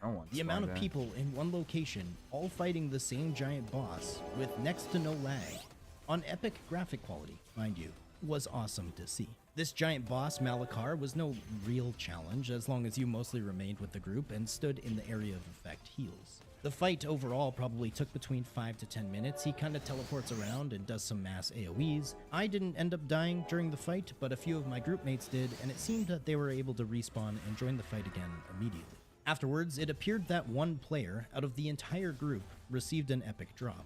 I'm not quite sure if that's intentional or not, but everyone else also received a reward similar to mine, which was made up of some potions, a mix of rare and epic resources, as well as some other miscellaneous things. There's quite a wide variety of world bosses scattered across the map, so after completing this one, I was excited to see what the other ones were like. But with that, you guys are basically caught up with what I've been doing since I got to level 50. I hope this provided some insight into what you can expect from Throne and Liberty. Now, I'm gonna delve into my thoughts and opinions about the game as a whole. I hope you guys enjoyed this more thorough, more in-depth, and a bit of a longer discussion regarding Throne and Liberty. This is much more detailed than most of my reviews, so I would really appreciate a comment letting me know what you guys think about this form. Anyway, let's get into it. Basically, before playing Throne and Liberty, I had some less than positive ideas about what this game might look like on release. Mostly due to the fact that its developer, NCSoft, doesn't have the best proven track record when it comes to monetization.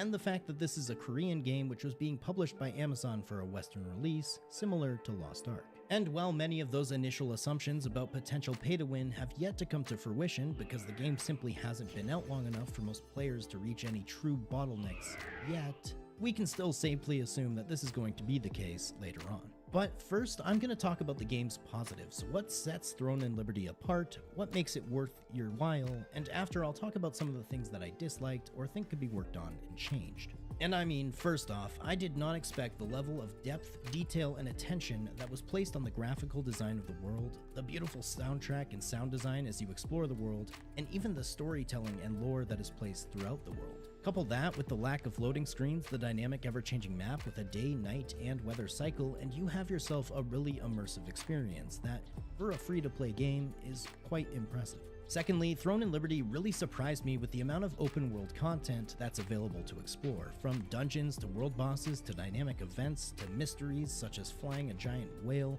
or finding a chest at just the right time of the day. The world is chock full of things to work on, and completing everything is a gargantuan task in and of itself. This reminded me a lot of Guild Wars 2, and I think it's an awesome design philosophy when it comes to making a living, breathing open world. Finally, what really stood out to me the most was Throne and Liberty's ability to keep me constantly active. Especially once I was level 50 and figured out what I needed to work towards, it never felt like I was waiting around for something to happen.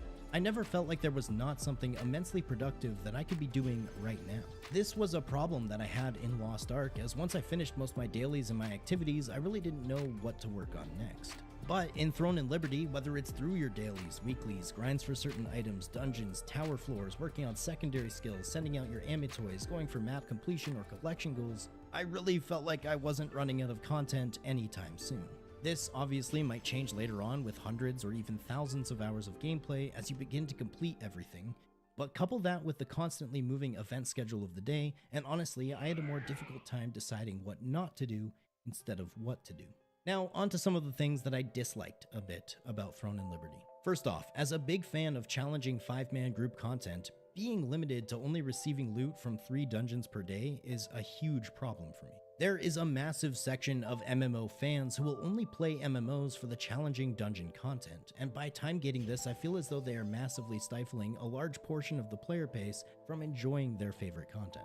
Secondly, the lack of a true profession and crafting system, and instead having everyone craft their own armor through a really simple sort of process. Purple materials make purple items. It felt a little uninspired and rushed. For a game with so much attention to detail and depth with its open world, I was really surprised to not see a more fleshed out crafting system. Especially in a game that is essentially classless, you're going to be looking for many different ways to really separate your character's identity from other players, and professions is a great way to do this. So, in my opinion, Throne and Liberty has missed the mark on this a bit. And finally, we all know it, we're all thinking it, even if it's not the case now, this game will eventually be monetized to the point where, as a free-to-play player, unless you're putting in full-time job hours into this game day in and day out, you will not be able to compete with the whales who will undoubtedly be purchasing every resource, experience, loot chest, cosmetic, and what have you that the in-game shop will always be filled with. This is generally the timeline with these games. They start in a place where free-to-play doesn't feel that different from being a whale.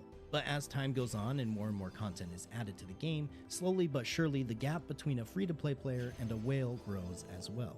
It's a really incremental growth, and you may not notice it in a short period of time, but all of a sudden, after the game has been out for a year and many updates have been made, you're gonna realize No you one's just selling can't it? keep up Shit. with the paid players anymore. Unfortunately, that's the business model for these games. There's not really much you can do about it except to also pay money. We can hope that that won't be the case with Throne and Liberty, or that somehow it might take 2 years instead of just 1 for that free-to-play whale gap to widen, but it is what it is. Anyway guys, with all of that being said, I totally recommend trying out Throne and Liberty. Especially right now, the game is free, the population is booming, because everyone's still super hyped about it. And once again, I'm going to ask you all to let me know what you think about the slightly longer format. I want to say a massive thank you, especially on this one, if you made it to the end of the video. Don't forget, a like, a comment, a sub, those things help a bunch, but if you really enjoyed the video, consider becoming a channel member. Anyways, I'll catch you all in the next one. Later.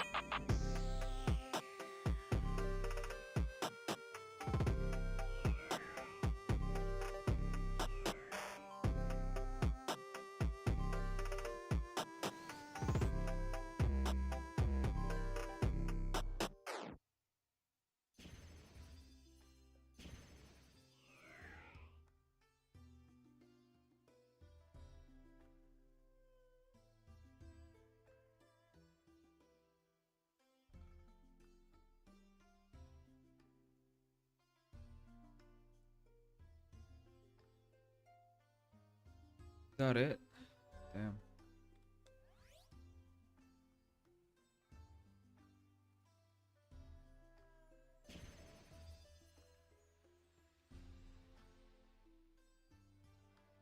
Ooh, Black Desert. It's gonna be good. Black Desert Online is a buy-to-play sandbox, kind of, action combat MMORPG developed by the Korean company Pearl Abyss. It's available on PC and consoles, but also there is a mobile version too. Black Desert features an active combat system that requires aiming, dodging, combos, mounted combat.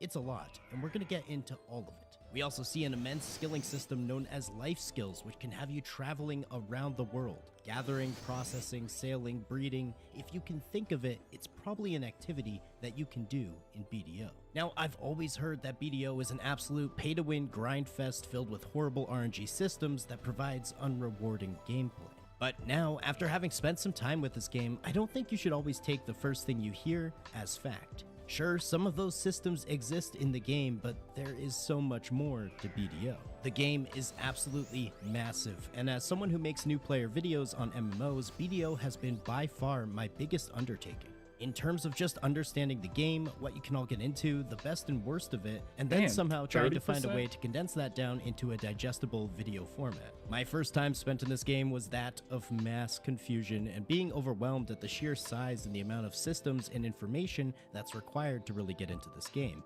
And you're going to notice that in some of my clips. Because of the size and the scope of the game, I won't be able to truly get into every single aspect as I like to do with some MMOs. And for that, you'll have to forgive me. However, I can say with some confidence that if you guys enjoyed this video, there will be more Black Desert in the future. With that being said, if you guys have been enjoying any of my MMO content, I would just like to quickly mention that channel memberships are now active on this channel. You can get yourself some cool emotes and badges for the comments section. And you can also support me in creating these videos, which take a lot of time and effort. I appreciate you guys. But let's jump into Black Desert Online and find out, should you give this game a try as a new player in the year 2024? From the very first moment that you interact with this game, you're met with a feeling of graphical brilliance. No, seriously, this game is beautiful inside and out, and you even see that here in the intro scene before you even get to your character select. Some of the Asian developed MMOs that I've been playing recently have really been blowing my mind in terms of graphics and visual design. While also giving decent performance, it really makes me question why some of the more Western developed games, with honestly subpar graphics, are optimized so poorly. Now, BDO does new characters in a very interesting way. The game prompts you to start your adventure on a seasonal server. These servers are called seasonal because they were limited time servers. However, they recently changed this so that the seasonal server is always active. It's permanent. Basically, you get massively boosted XP rates, access to powerful armor, PvP is turned off, and access to a seasonal pass and all sorts of other benefits in order for you to create a new character and catch up to some of the longer time players in a reasonable amount of time. BDO is definitely a grind fest, and this game can take an absurd amount of time for meaningful amounts of progress. So this was Pearl Abyss's attempt at fixing the daunting feeling of new player onboarding. At some point in the future, you're going to take your new character and graduate from a seasonal server, moving over to a normal server. Anyhow, into character creation, I was already overwhelmed. And as I was soon to find out, that would be the theme for my entire time playing Black Desert. With over 27 different classes to choose from, most of them having extremely unique names which made no correlation to any classes that I had played in previous games, I spent quite a while here trying to decide what sounded best. The most recent addition to the game in terms of classes is the Scholar class. However, the classes are gender-locked, and Scholar was a female. I generally prefer to play male characters in my MMOs. I don't really like gender locking usually, but each class in BDO is more of a character in this game with their own story and personality, so I guess it makes sense. But seriously, there are so many unique sounding classes in here. Wusa, Megu, Shai, Tamer, Nova. I wish I had the time to try them all. You get a quick class preview in the bottom right corner, as well as a description and some stats. So far, the class that was really starting to stand out and look the most interesting to me was the Sage. A high mobility caster with long cooldowns. Sounded pretty interesting. I spent way too much time in character customization. There's about 30 billion options to choose from in terms of designing your character to look exactly how you would like. And I especially had fun playing with the facial expressions, which, little to my knowledge at the time, would be how your character's face looks permanently whenever you're idling. Awesome. Waydot the Sage was created, and after a couple of quick graphical settings, we were into the tutorial. Man, these graphics are nuts. I can't This find- game is actually beautiful. The game runs you through some basic controls, and you're thrust into combat against a couple of assassins. You wake up this gargantuan ancient desert robot and follow with more beautiful cutscenes along the way. I can imagine in a lot of games they have these absolutely stunning intros in order to get players hooked Biolabs. into the game. But if BDO manages to keep up even half of this level of visual brilliance throughout the rest of my playthrough, I'll be pretty impressed. Moving through the tutorial, you're introduced to some of your abilities. Now, at this point in time, you don't actually have your quick slot action Freaking bar, Owl which Baron. you'll get in just a short while. But you are presented with an infographic on your screen that tells you all of the different button combinations that you can press in order to cast your abilities. It sort of reminds me of a fighting game like Dragon Ball Z or Tekken, where pressing a combination of buttons results in different abilities. This is actually a super unique take on combat that I haven't really seen much in the MMO space. It's like action combat, but it includes fighting game mechanics. I was pretty interested. After finishing the tutorial, you're given a couple of different options in terms of starting zones. There's Land of the Morning Light, the Mountain of Eternal Winter, and the Ancient Stone Chamber. The Stone Chamber said it was recommended for new players, so who am I to argue? I woke up in a sort of ruinous mining expedition, and I was introduced to the Black Spirit. This dude is basically your ever-present guide throughout the game. You're going to be able to accept story quests, enhance your gear, claim rewards, and do all sorts of different functions through using your Black Spirit. As you can see, I now have my quick slot action bar at the bottom of the screen, so I can just use my spells from there, or I can use the combination buttons that I was using prior. I guess it's just a few different options depending on how you prefer to play the game. In the beginning, I was using the actual combinations quite often, but as I played more and more, and I got lazier and lazier, I tended to just use my abilities from my action bar. I took a minute here to explore the user interface, which is somewhat clean, but it's also fairly cluttered. There's a lot of clickable menus in a lot of different places. For example, up here, over here, down here, and that's just a fraction of the actual usable interfaces that exist in the There's game. so much. It's pretty standard for Eastern-made MMOs to have an absolutely massive amount of systems and interfaces to interact with, so I wasn't really surprised. One thing I should mention, however, is that the interface is entirely and completely customizable. No, seriously, you can move everything and anything to where you would like it. For me, I just left most things where they were because I didn't want to confuse myself too early on. Alright, well, let's get into this. I started doing some of the intro quests that I was given. There's a path pointing you directly to where you need to go at all times. I noticed I was already level 6. I'm not sure when that happened. Also, speaking of, what is the max level in this game? Oh, there is no max level.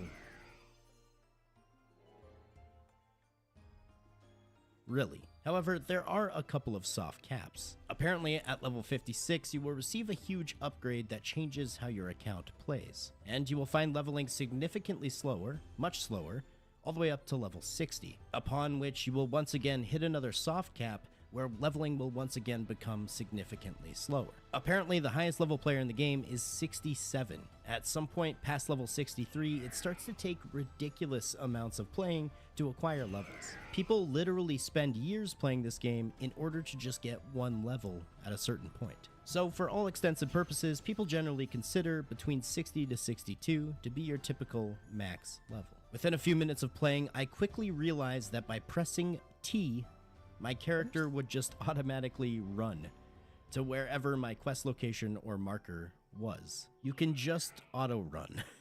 I wasn't entirely sure how to feel about that at the beginning of the game. I'm not gonna lie, it kind of gave me the wrong vibe, as it felt sort of cheap and gimmicky in a mobile gaming sort of sense. But now that I have many more hours in the game, even with the currently existing fast travel systems, you spend a lot of time traveling, and the map is positively massive. So this auto-run feature was used non-stop by me. And if I'm being completely honest, it didn't take anything away from the game for me personally. However, at first, it definitely gave me a bit of the wrong impression. Within probably 20 minutes of playtime, I was already level 10. The leveling was exceptionally fast at these lower levels, and the game was slowly teaching me about some of my abilities' combos, where essentially if you use one ability and another one right after, it'll actually change the effect of the second ability, allowing for a lot more different ways to play the game by making each ability interact and have combos with others. The combat was already impressing me, to say the least. One thing I would like to point out here is that BDO's systems all look vaguely familiar or similar or reminiscent to a lot of other systems in a lot of other games, which led me to a sort of false sense of confidence where I felt like I understood and knew a lot of the systems that I was interacting with, but they are much deeper than that. For example, the skill point system kind of looks like a talent tree from other games, but it doesn't necessarily interact with BDO the same way. I constantly found myself thinking that I knew how something worked, only to be Googling it 10 minutes later. And oh my god, Googling for Black Desert is a nightmare. Certain games have just a plethora of information online. For example, old school RuneScape is a shining pillar in the MMO space of what third-party information websites should strive to be with the old school RuneScape wiki. Now, there are some resources that I found exceptionally helpful while playing BDO. These include Black Desert Foundry, as well as another fellow YouTuber named Evil Do Us Harm, who makes excellent guides. I'll leave links to both of those in the description. But Googling info for BDO is ridiculously challenging. I had so many unique problems during my time playing that for some reason no one online really had answers for. Some random Reddit thread might pop up from 4 years ago, but it turns out that that system was updated 3 years ago and now it works into is always active. It's permanent. Basically, you get massive places. For example, typical max level, all the way up to level 60. It's pretty standard for fun. The effect of the second ability, allowing for a lot more different ways to play the game 10 minutes later. And oh my god, Googling for Black Desert is a nightmare. Certain games have just a plethora of information online. For example, old school RuneScape is a shining pillar in the MMO space of what third-party information websites should strive to be with the old school RuneScape wiki. Now, there are some resources that I found exceptionally helpful while playing BDO. These include Black Desert Foundry, as well as another fellow YouTuber named Evil Do Us Harm, who makes excellent guides. I'll leave links to both of those in the description. But Googling info for BDO is ridiculously challenging. I had so many unique problems during my time playing that for some reason no one online really had answers for. Some random Reddit thread might pop up from 4 years ago, but it turns out that that system was updated 3 years ago and now it works in a completely different way. This is kind of a hard thing to explain to someone who hasn't really tried the game, but trust me, if you play BDO and you run into a problem that you want to Google, I would say you only have about a 50% chance of finding somebody else who had the same problem, and another 25% chance for their solution even working for you in the same way. Anyway, moving on, I started to get some items which increased the amount of space that I could have in my inventory. I was quite surprised at how much space was potentially available. Not only do you have a maximum amount of space in your inventory, but you also have a maximum amount of weight that you can carry. If you exceed that weight, your character is slowed down immensely. These are obviously two mechanics in which you can purchase your way out of dealing with these through the Pearl Shop, and we'll get into more on that later on. But I've heard that BDO is considered pretty excessively pay to win. So far, it hasn't been much of a problem, but I'll make sure to let you guys know as we continue if anything crops up. Now, something else that I was beginning to notice is that even though I was equipping new pieces of gear and armor, my character's appearance was relatively unchanged. And this would basically be the case throughout my entire playthrough. Even when I got to a point where I could equip new appearance items, they really didn't fundamentally change the look of my character's equipment. It was mostly just different color schemes. In my opinion, this is a massive missed opportunity, as one of the best ways for a game to showcase character progression is through newer and better and stronger looking armor. You'll find throughout many storylines and quests throughout the game that you're given a choice between two options. This can dictate the way the story plays and what quests you get, although I don't believe it really has an effect on what rewards you might receive or anything like that. It's just a nice, flavorful touch to enhance the story and personalize it a little bit more. Around level 12 was the first time that I interacted with the processing page. Basically, all of your skills and what you can create are available from this one page. From alchemy to smithing to woodworking sort of life skills, you will find everything here. I heated up and cooked some wolf meat as my introduction to this system. Earlier, you might have heard me say that BDO is a sandbox style of game. It's not a true sandbox game by any means, but it's pretty damn close considering this is an MMO. The life skills and processing part of the game, which is for some people the only reason they play BDO, is massive, and there's so much to go into. I fear just in my first impressions video, I won't be able to touch on each and every life skill. Some of them have their lengthy quest lines with their own equipment and progression paths. But it's safe to say if you consider yourself a skiller or a crafter in a lot of other MMOs, I think BDO might definitely be a game that you would be interested in. Afterwards, I took a look around the world map for the first time, and as with most things in BDO, I was pretty impressed with its visual design. It's easy to understand, displays plenty of info you might need regarding monsters and different areas to grind in, as well as cities and later on potential fast travel info that you might need. If you take a look around, you'll see different cities and areas that are considered nodes, and you can actually hire workers to gather and farm in particular nodes so you can make money or farm items that you might use in crafting. And you can do all of this passively. The map has a nice filter and search function, and overall it just looks fantastic. I was excited to really begin to open it up and see the rest of the world. I got into my first sort of boss fight, if you will, through the main story quest, Red Nose. Yep. And I have to say, watching this back, the combat is so much slower in the early parts of the game. This boss took me forever to finally get him down. When your class is just starting out, you're missing a lot. Like more than 80% of your core abilities and things that you have by the end of your leveling process. So it plays a lot slower in the start, but don't worry, it definitely begins to ramp up pretty quickly. I made it to the first town and met an NPC named Hans. What is this, RuneScape? Once again, and I'm sorry, but I just have to mention again how graphically beautiful this game is. I'm sorry, but it feels good to play an MMO that looks this good. It gives you a sense of trust in the game that if they can design it to be so visually compelling, well then it only makes sense that the gameplay and systems would follow suit. That's the idea, anyway. I was introduced to the pet system, just one pet to start out.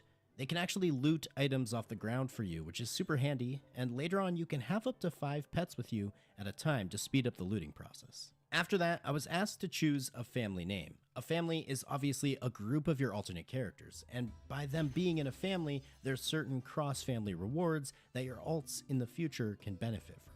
That's always a win in my book, super handy, as it often sucks having to do the same monotonous tasks time and time again on multiple characters. I had this season pass pop up, and I immediately assumed, oh, battle pass mechanics, I'll probably be ignoring this. However, I was quite wrong in my assumption, as this battle pass has a free and paid version, and the free version actually comes in so handy when upgrading your seasonal character's gear. Now, another thing you'll notice when you start Black Desert is that you are receiving an absolutely constant stream of updates from what other characters are attempting to do on your server. Whether that's upgrading gear or PvP related things or boss fights, there's just a constant banner that's always playing these in-game updates. It didn't really bother me and I didn't really notice it at the start, but I soon became quite annoyed with it. Luckily, it's toggleable in the settings and you can adjust what you actually want to receive alerts for. However, I gotta say, I feel like this should just be turned off by default. Also, while combat in this game feels very fluid and immersive, I will admit that movement can sometimes feel pretty janky. Your character will fall when you want to jump, or make wide turns when you want them to be sharp, or in this case, ladders. BDO has the slowest ladder climbing I've ever experienced in a game. I ended up dying for the very first time when facing this boss. Death can actually reduce your experience in BDO, and usually it will send you to the closest safe area. However, as long as you are below level 20, you get free resurrections wherever you are. Later on, you can use items to instant res as well as to stifle the experience drain. I finally got myself some new looking armor. Like I said, it's fundamentally the same, but the color scheme has changed. And I also got access to my first mount. Mounts are really interesting in Black Desert. Not only do they have their own level, but depending on where you store them on the map, you may need to transport them to get them closer to you. You can also participate in mounted combat, use your mount as storage, and actually just riding your mount trains one of your life skills. Training. This is just another example of how everything in Black Desert is a system and something that you really need to delve into and understand. You don't just get a mount, you unlock an entire new skill and system and upgrades. And it was all a little much for me at the start, if I'm being completely honest, but looking back on it now, it's pretty awesome. Believe it or not, in only about 3 hours of gameplay so far, I was level 20. The only thing I was really doing is following the main story questline and the quests that the game was giving me. because I generally learn games best by just playing them and then later doing research if I have any specific questions. As a seasonal character, you get an absolutely ridiculous amount of rewards and free things while you're playing. Here, I was given a bunch of gold bars which you can exchange for silver. It was over 25 million worth, which is nothing in the grand scheme of things, but it definitely helps as a new player. You're also given access to a dream mount, a tier 9 mount. I chose Doom because he was fiery and edgy and looked cool, but apparently it's the fastest of the dream mounts that you can actually choose from. After some more questing, I got myself to level 25 and I came across a boss that was a little bit too tough for me, or so my Black Spirit thought. And because of that, I decided to grind on some of the monsters in the area for a while. Now, Black Desert does this a lot differently than a lot of other games I've seen. Essentially, there are grind locations all throughout the map that show the recommended stats and level for a specific area, as well as the loot and whatever else you might want to acquire or grind for. Grinding in BDO means finding one of these areas and absolutely destroying thousands upon thousands upon thousands of monsters. I ended up grinding in this specific area to level 31, which took almost no time at all. But as you'll find out later in my gameplay, I ended up killing about 30,000 monsters in one area in one afternoon just to gain one level.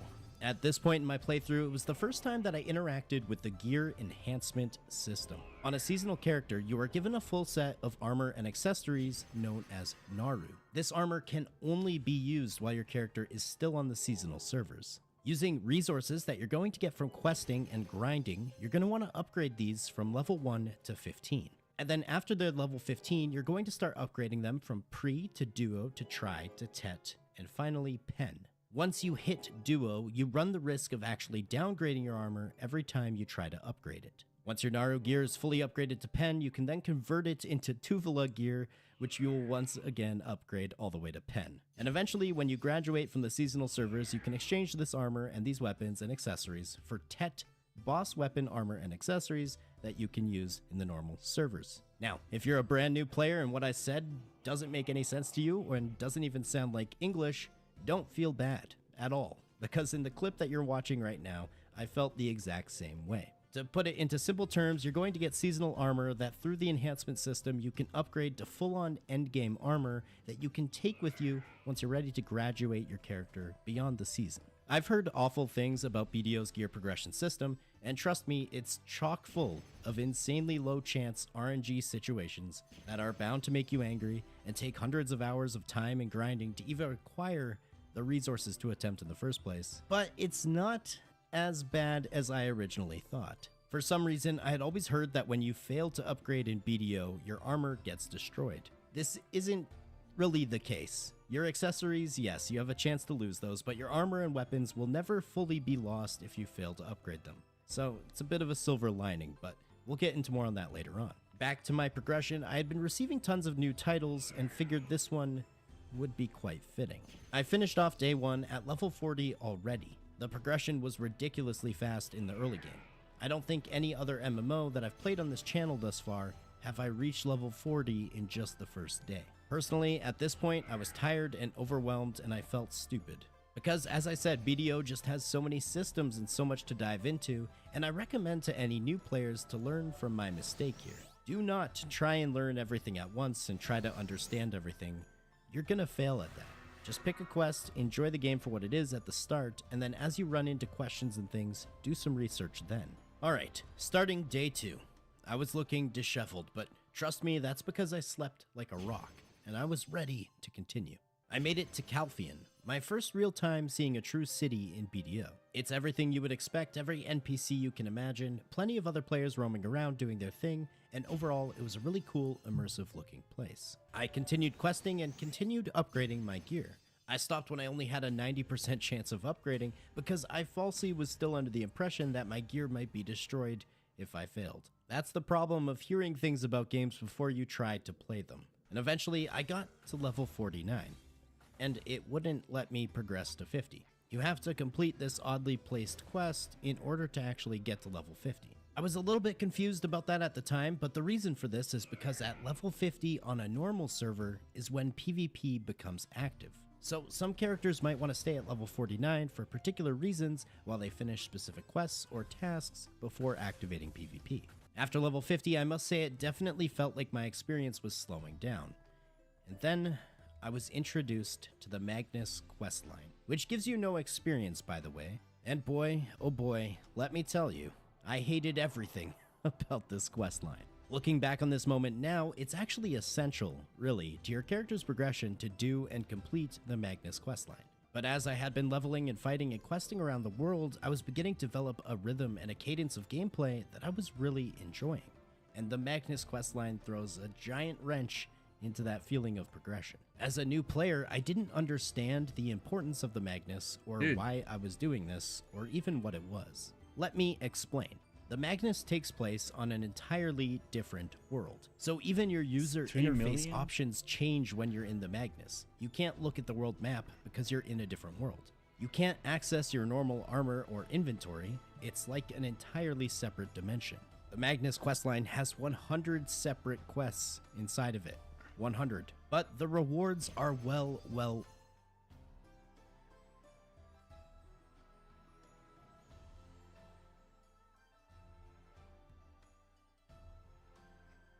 worth it. The problem for me is that I didn't know what the rewards were at the time. And the Magnus questline is rather tedious. It constantly has you stuck in animations as you go from place to place, where, well, you'll be solving puzzles. So many puzzles, and riddles, and participating in boss fights. But mostly just puzzles.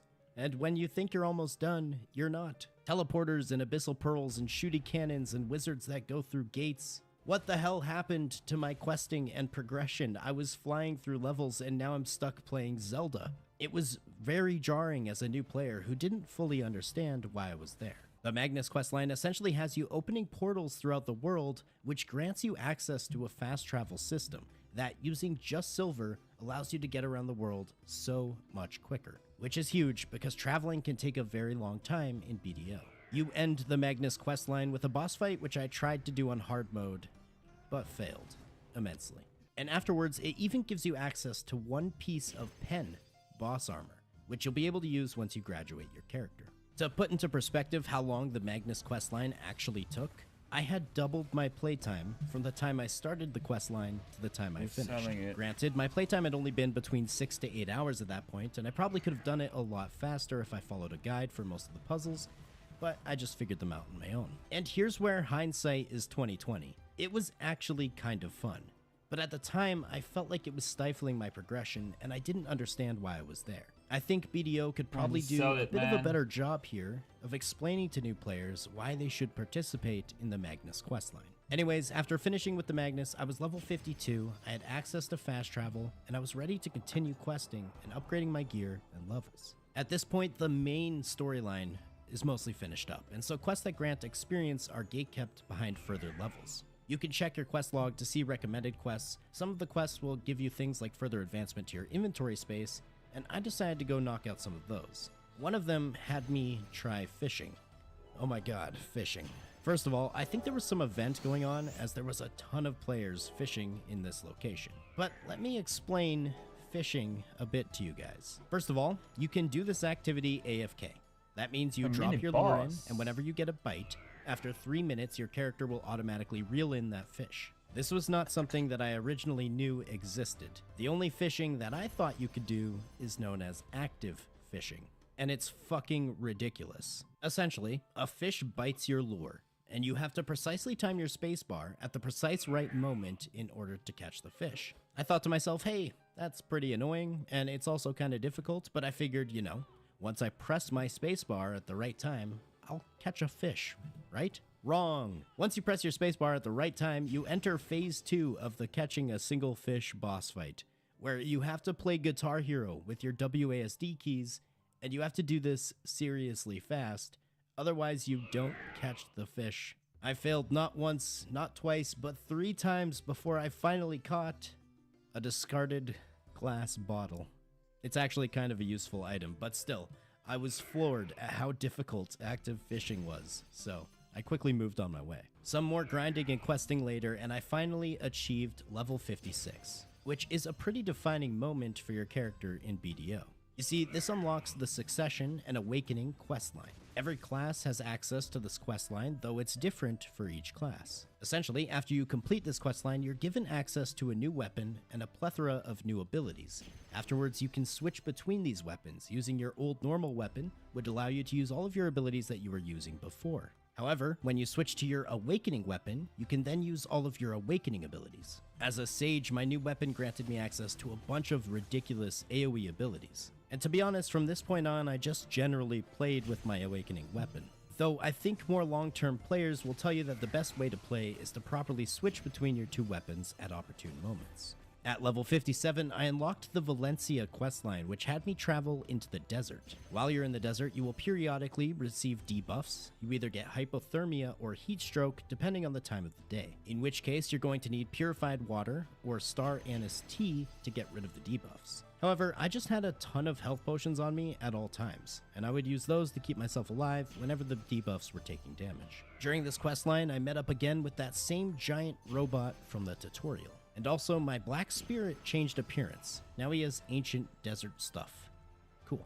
I did some more questing, and I checked out Land of the Morning Light, which is one of the newer areas that was added to the game based on Korean folklore. I checked out the Camus Sylvia questline, which had me take a hot air balloon, which apparently acts as another form of semi-fast travel. But at this point, I was really beginning to question, what am I doing? What am I working towards? Though you, as the viewer, have the benefit of me already explaining the goals of receiving full Pen Tuvala armor, as well as completing the free seasonal pass, at this point in my playthrough, I actually didn't know about these systems just yet. This is the point when I realized, oh, I should be upgrading my gear and my accessories, like, a lot. So I did just that, failing time and time again, but ever so slowly getting all my Naru gear and weapons to Pen, and converting them into Tuvala. Eventually, all of my gear was Tri or Tet Tuvala, except my main weapon, which I luckily got an easy Pen upgrade on. Now, I still had to work on my accessories. This includes both earrings, both rings, necklace, and belt. But those operate slightly differently than your normal gear, as they do have a chance of being destroyed if you fail an upgrade. It was at this point that I found out through the seasonal pass you actually get access to a free Pen, Tuvala ring, and earring. So I quickly caught up on what I should be working towards with my seasonal pass. Now, while upgrading your gear, you use a lot of resources known as time-filled blackstones. Luckily for me, I had an absolute plethora of these from doing random kill quests in areas that I was located in, and even just completing a bunch of the main story quests, you get so many of these. So I had more than enough to upgrade my armor and weapons to full Pen, which was such a good feeling because I had a lot of failures along the way. So I had a couple of things left that I needed to work towards in order to get my Pen accessories. First and foremost, I had to level up and work on the season pass. Not only would this get me a free ring and earring, but it also grants you access to an item called the Boiling Tides Blackstone, which will guarantee an upgrade from Tet to Pen on any accessory. After knocking that out, I went and found a blacksmith where you can exchange resources for all pre-Tuvala accessories, which is actually what's required in order to upgrade the Tuvala accessories. You basically use a base version of the accessory to upgrade it each time. So as you can imagine, you can go through an absolute ton of these. My road was once again met with many failures, but eventually, and with a bit of luck, I had every single accessory slot filled and upgraded to Pen, except for one. The last Tuvala earring, which I would get from the season pass when I acquired level 60. I was currently level 58, about halfway to 59, and I decided to head to the grind location known as Polly's Forest. The monsters in this area are all mushrooms, and it's absolutely filled to the brim with packs of these mushrooms. I figured maybe in a couple of hours of grinding, I should be level 60 and finished with my full Pen Tuvala set. I was a little bit mistaken though, as a couple of hours later, I had only just acquired level 59. I was starting to understand what grinding really meant in Black Desert. After doing a bit of research, I ended up learning about the experience buffs, which are temporary buffs that you can buy from other players, or on the marketplace, or perhaps you get from quest rewards or the season pass. Of course, you can also spend real-life money in the Pearl shop as well. I think at one point I had something like 800% more experience gain just from buffs. But it was still pretty damn slow. I probably spent in total about 6 hours grinding here to go from level 58 all the way to level 60. But I finally did it. I got to level 60, and with it, the final piece of my pen tuvula earring, which completed my full set. On top of that, I also completed the entire season pass, and I figured this would be a good point for me to stop. I experienced the full sort of progression loop that a new player would go through when creating a seasonal character, and now I'll share some of my final thoughts on the game. My expectations going into this game were so completely different Man, from no what I one's actually selling it. experienced that I'm also beginning to doubt everything I've heard about gaming in the past. Generally, on. in any online space, if you talk about BDO, people say it's a pay-to-win, RNG-filled grindfest that will have you paying money out your ass before you experience any semblance of decent gameplay. This couldn't be further from the truth, at least in my limited experience. Does RNG exist and play a massive role in your gear's upgrading? Absolutely. Do you have to grind a lot to progress Like in no one's BDO? selling it. For sure. Shit. Are there pay-to-win elements to this game? It's the only one I know. No doubt about it. But none of that really took anything away from the amount of sheer joy and entertainment that I got out of this game. This right here is my first time opening the Pearl Shop as a completely free-to-play character that already grinded out all of my seasonal gear to its highest level and is getting somewhat close to graduating to a normal server. Not once while playing did I feel truly compelled to spend any real-life money. Now, don't get me wrong, you can absolutely spend thousands upon thousands of dollars if you so choose to. But some of the games that I review, I really feel like I'm missing out by not spending a certain threshold of money. And to be honest, I truly expected Black Desert to be the same. As one of the supposedly most notoriously pay-to-win games on the market, to my surprise, that was just not my experience at all. Who knows, in the future and on a normal server, maybe my experience with the monetization in Black Desert will change. But if you want to play this game and get a massive amount of enjoyment out of it as a free player, especially in the early game in the first 100 hours or so, that's totally possible. Anyway, like I said in the intro of this video, I feel like I've hardly scratched the surface of this game. I barely touched life skills, I've only played on a seasonal server, and I haven't played with others or participated in PvP. But there is just so much to Black Desert. Too many times in most modern MMOs, I feel like the destination is always some sort of endgame meta that everyone is following. And while this may be the case in the true endgame of Black Desert as well, there's just so many options to play this game how you want to play. If you want to log in and sail around and fish and send workers to specific nodes and make money, go ahead. If you want to log in and kill 20,000 monsters while working towards a rare drop or just grinding experience in silver, you can do that too. The options really feel quite endless in this game, and that feeling of freedom is expressed really well in Black Desert. The game is positively massive, and my first impressions were nothing but stellar. I enjoyed this game immensely. Should you play Black Desert as a brand new player in 2024? I would say absolutely. But be prepared to be overwhelmed and have moments where you have no idea what to do. And you'll probably have to watch some videos to catch up and understand everything about this game, because it's a game that has depth. Every system is unique and complex and different. It was a truly awesome experience, and if you guys would like to see me make another video on Black Desert in the future where I go even more in depth on many of the other systems that I left out in this video, please let me know. As always, a massive thanks to everybody who made it to the end of the video. Don't forget a like, a comment, a subscription, those things help a bunch. And if you really want to support me and my channel, consider becoming a member. Anyways, I will catch you all in the next one. Later.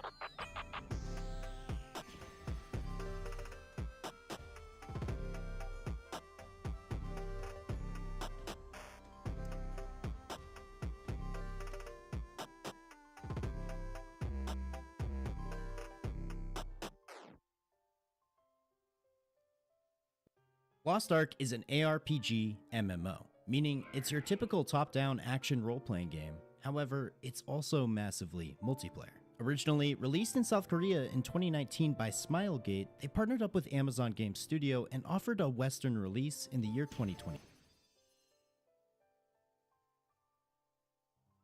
Within just 24 hours of release, Lost Ark at the time became the second most played game on Steam, boasting a fast-paced and dynamic combat system, a really unique class system offering many different things from different builds and playstyles that allows for quite a variety of ways to engage with the content. I personally enjoyed this game during its release, but I only played for about a week or two. And to be honest, besides some faint memories of a pretty good combat system, and a distinct memory of it being riddled with dailies and a pay-to-win monetization. Hold up.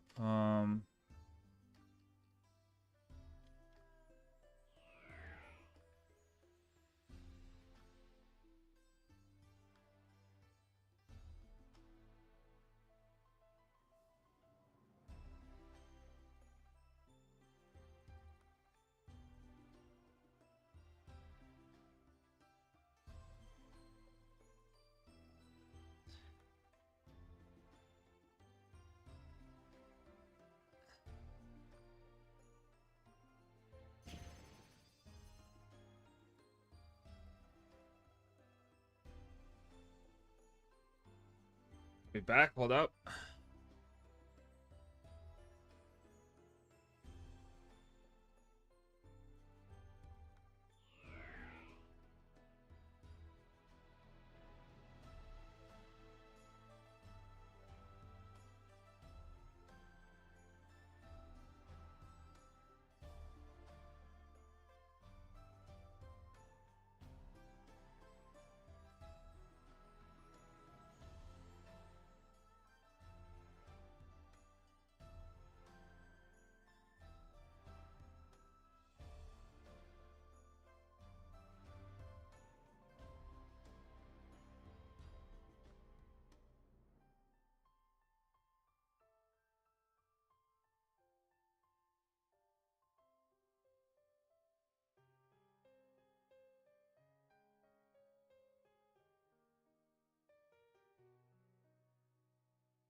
monetization strategy that's pretty common to see in the Asian gaming market, I don't really remember much else. Fans of Lost Ark will tell you that the game is single-handedly one of the best ARPG experiences that you can have at the moment, but they'll also warn you about the systems that are lurking behind that can feel like a daily rotation of chores and feature a lot of pay to convenience, but also pay to win that could have you feeling slightly behind if you don't participate. That being said, I'm excited to jump back into Lost Ark, starting fresh on a new character. I'm gonna play until I reach the max level of 50 and explore some of those systems that are baked into the game. I'm gonna find out just how invasive these systems really are and come to my own conclusion.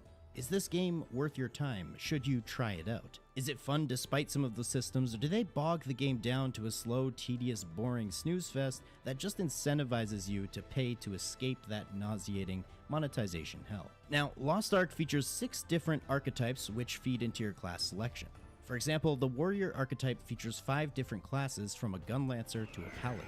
However, another archetype like the specialist has 2 class options to choose from: the artist and the aeromancer. The classes within Lost Ark are gender locked. This is usually done for a narrative or voice acting reasons, but I think it generally causes more headaches for players than not. I personally don't care what gender my character is as long as the gameplay and the class is fun to play. However, some people really like to be able to make the same type of character or play the same fantasy that they have in their mind. I highly suggest to any new players to actually read up on their class a bit, even with just the in-game information that's given to you, as this will dictate your playstyle for basically the rest of the game on your main character. And some of the classes can actually be significantly more difficult to play at the same level as others. One thing I'd also like to point out here is that this is by no means the complete end-all be-all of your customization, as your class is likely to change how it plays and use differing abilities later on just due to the build of your character, which we'll get into more on that later. The character creation is a seamless process, and already visually, the game is massively impressive.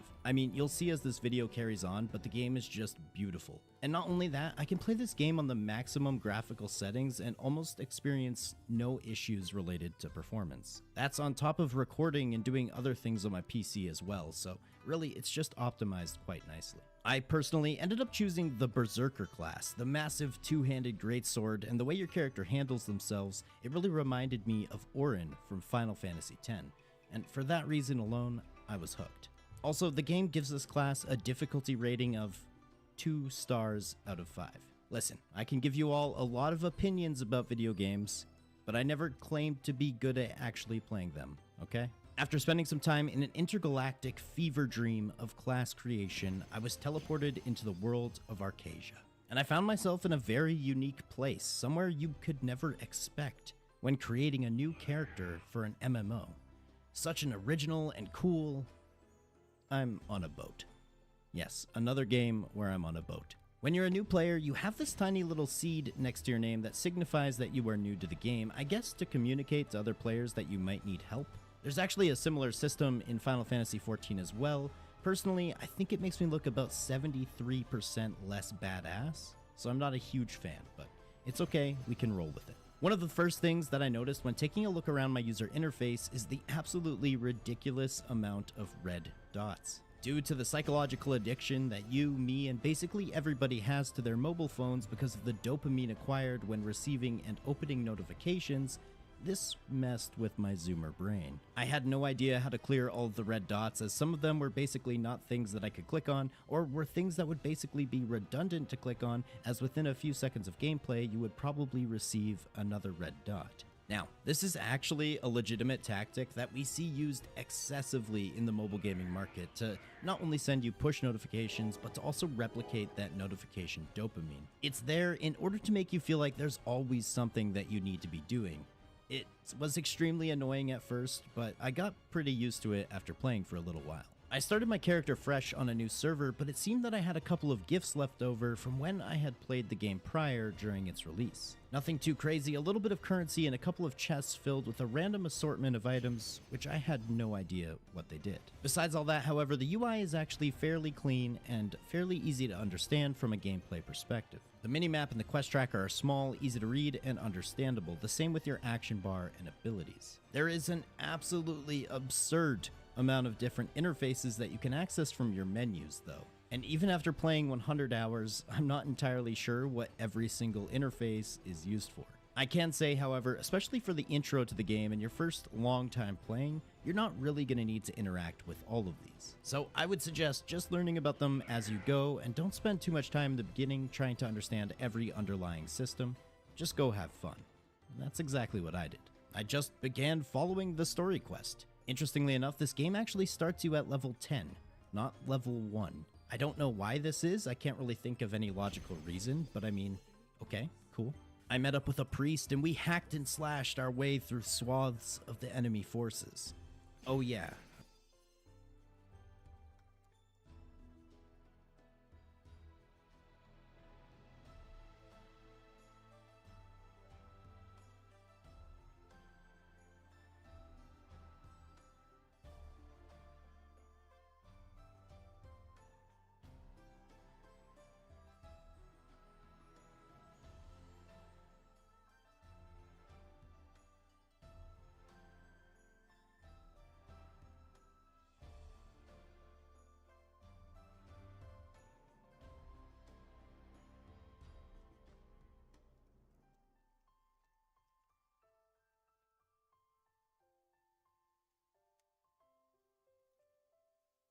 The combat is fucking amazing.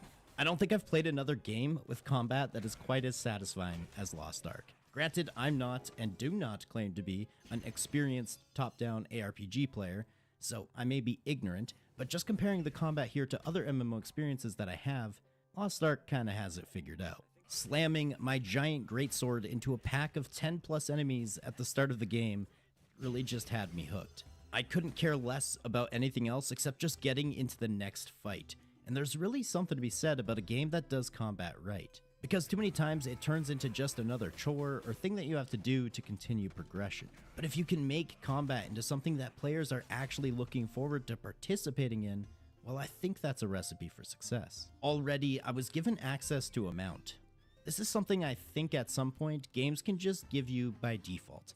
Having a mount is such an essential part of the MMO experience. Being able to travel across the game faster is almost always going to be welcomed by me and many players. So I'm happy that Lost Ark gives you access to this so soon. I picked myself a black stallion and I was excited to continue on my journey. I took a quick look at the map to see if I remembered much about the time that I had played prior, and honestly the thing looked completely foreign to me. Not to mention massive.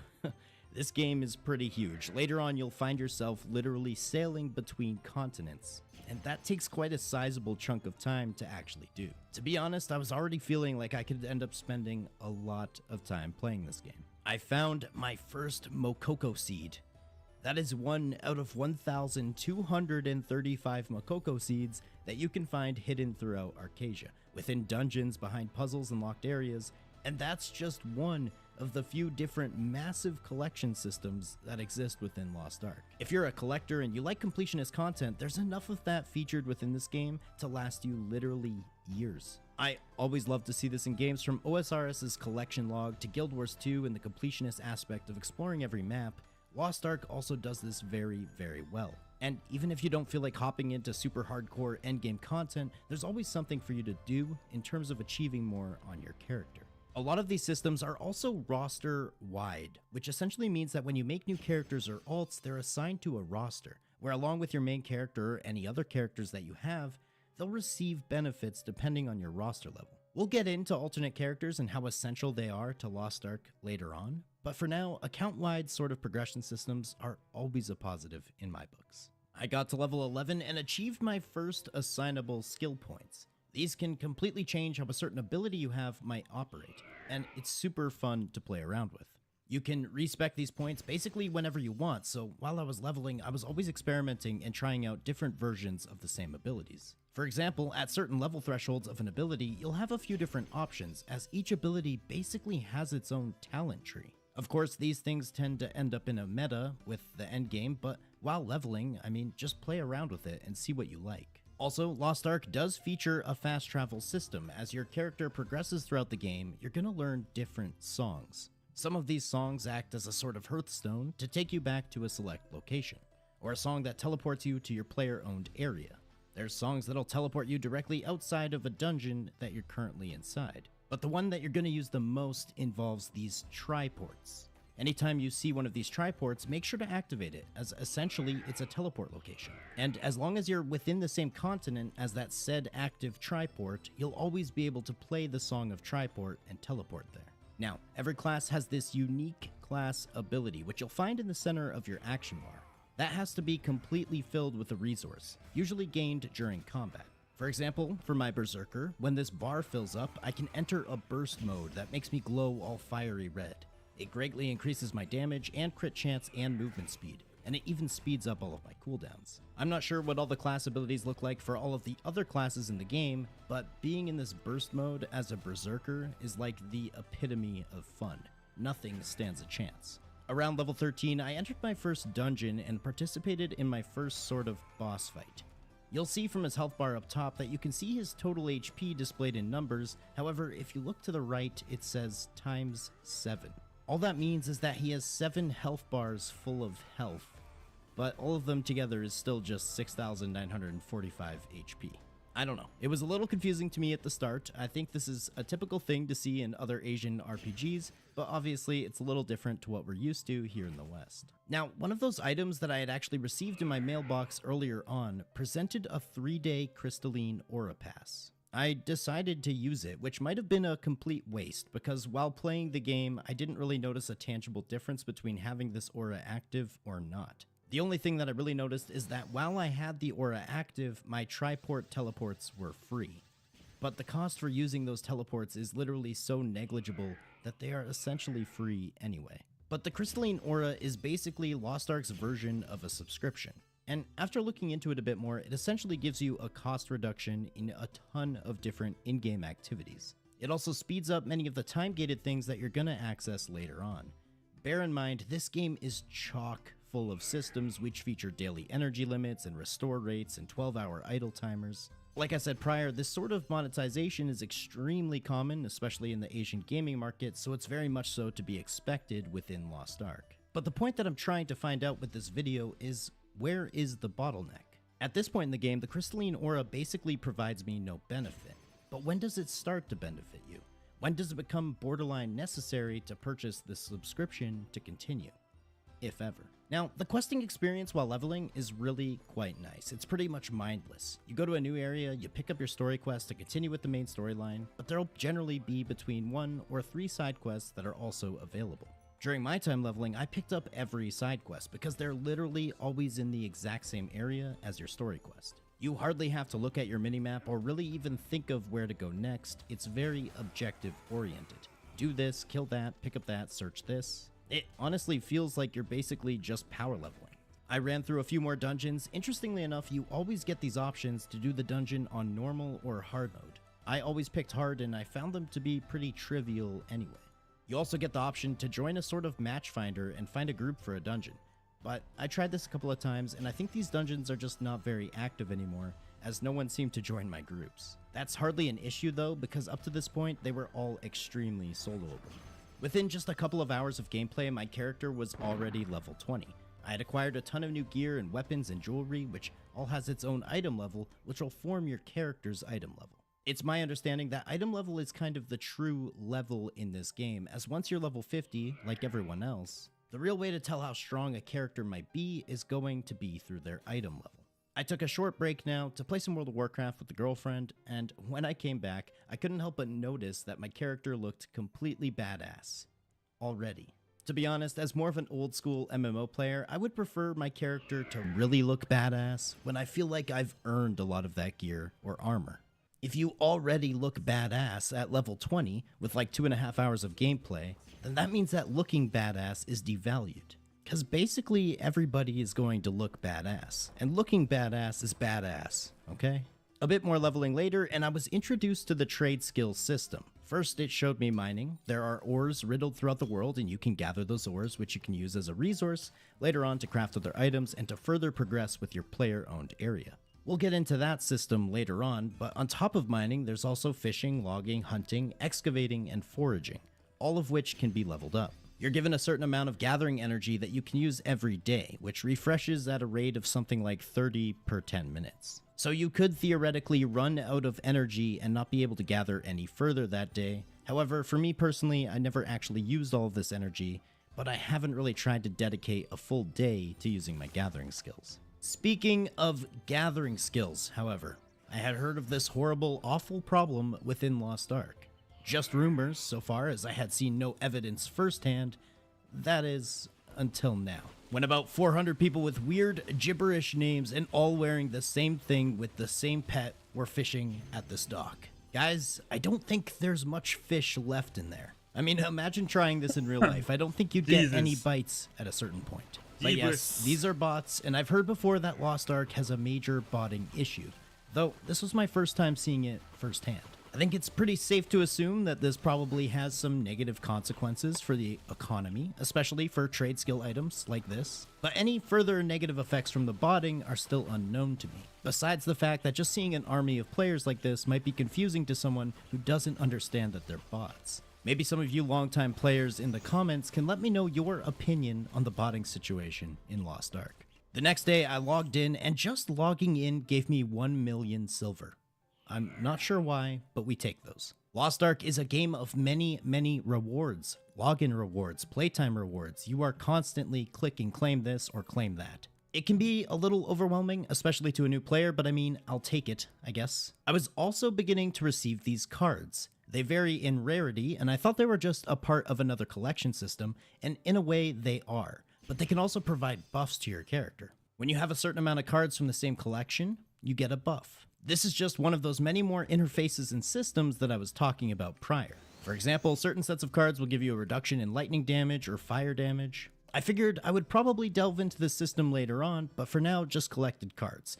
You can get them from random rewards as well as from quest completions. One thing I would like to point out here is that some of the scenes that you enter into when you're completing dungeons or quests are just absolutely breathtaking. From ziplining from a horde of goblins, or literally taking siege equipment along with a massive army to break into a castle and then jump slide down the gates into a 1 versus 100 battle. There is no shortage of these moments while playing, and the more out of the world and unlikely, and yes, badass that it made my character, the more fun I was having. The seamless situational transitions from these cool cutscenes to combat made a lot of dungeons and quests about 10 times more fun than you would really expect. They do such a great job with this. This just adds to the fact that, once again, it's one of the most graphically beautiful games that I've played in a while. At this point, I finally gained access to my player-owned stronghold. This is essentially an entire island that you now own because you helped siege said castle. Welcome, adventurer. Here, you will find that you can upgrade your stronghold, research new recipes, craft new things, completely customize the place with decor and items that you earn out in the world. And you have your own stronghold level that will increase with the more things you build, and you even have your own ship and crew that you can send out on missions. There's about 30 more systems just baked into the stronghold here, which I won't go fully in depth with all of them, but I actually had a great time managing my stronghold, just checking up on it whenever you log in or take a break from the game. It only takes a few minutes, and it gives you a good sense of idle progression even when you're not playing the game. I got myself to level 30, and while exploring some other rewards, I managed to come across some cosmetics. Hell yes, I am now a snowman, and so is my pet. 'Tis the season. I don't know, my tongue's out, but I absolutely love this look. Oh, and also I got this new mount, which is like a snowboard, I guess. It kind of felt faster, even though it technically isn't. But yeah, that's what we're rolling with.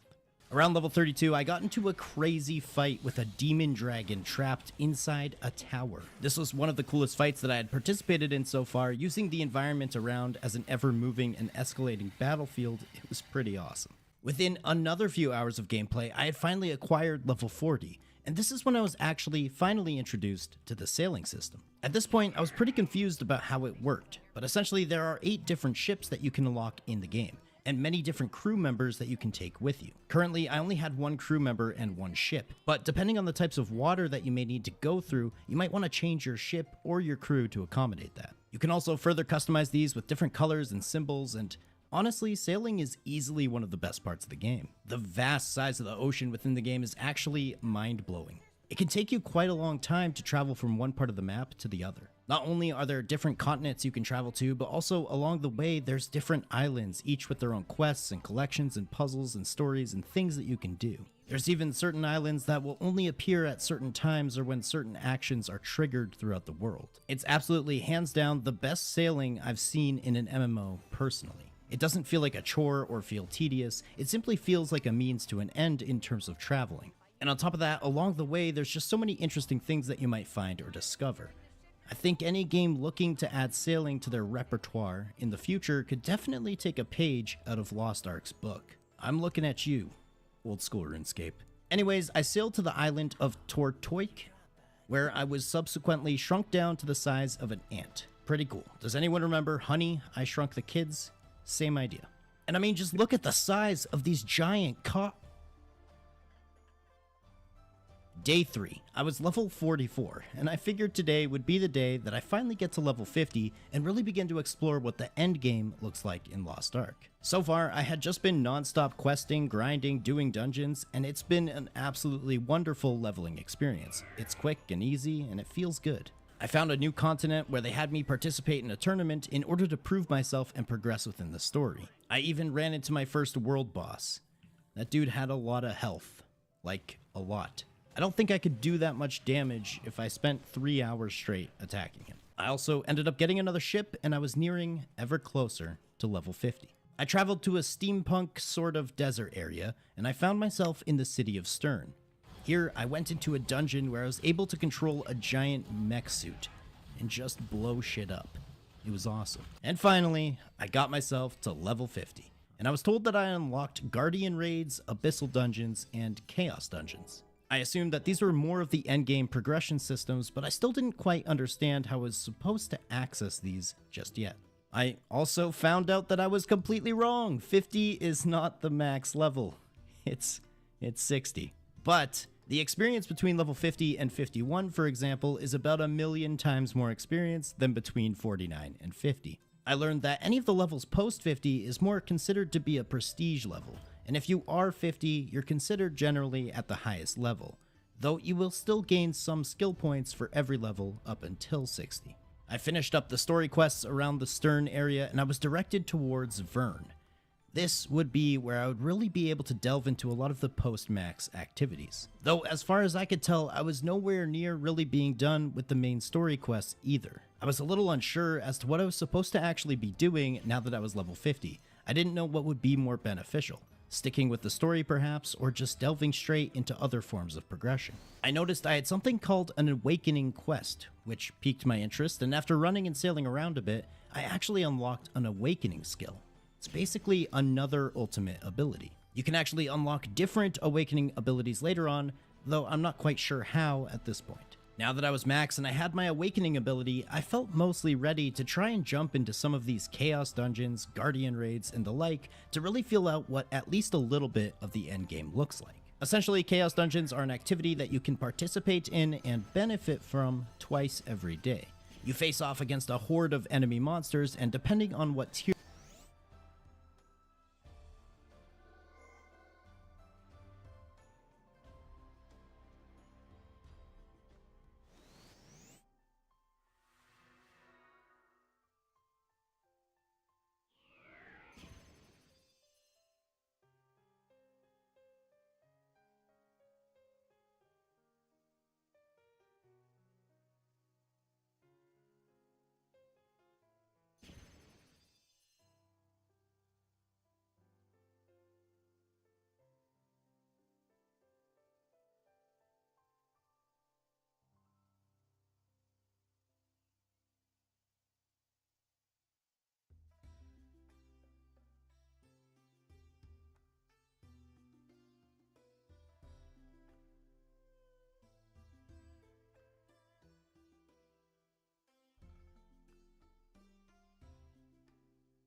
tier you're currently working towards will drop you armor and weapons. At least the starter armor and weapons for that particular tier and item level. You will also get jewelry from all of these, which can come with random stats. Depending on which class you're playing and which build you chose, that's going to dictate which stats you want to prioritize. These Chaos Dungeons take a few minutes at most, and they're pretty satisfying, as just the ridiculous amount of monsters that you are mowing down is amazing. I'm not sure if they get more difficult later on, but I'm almost certain they do. Afterwards, I went to try a Guardian raid.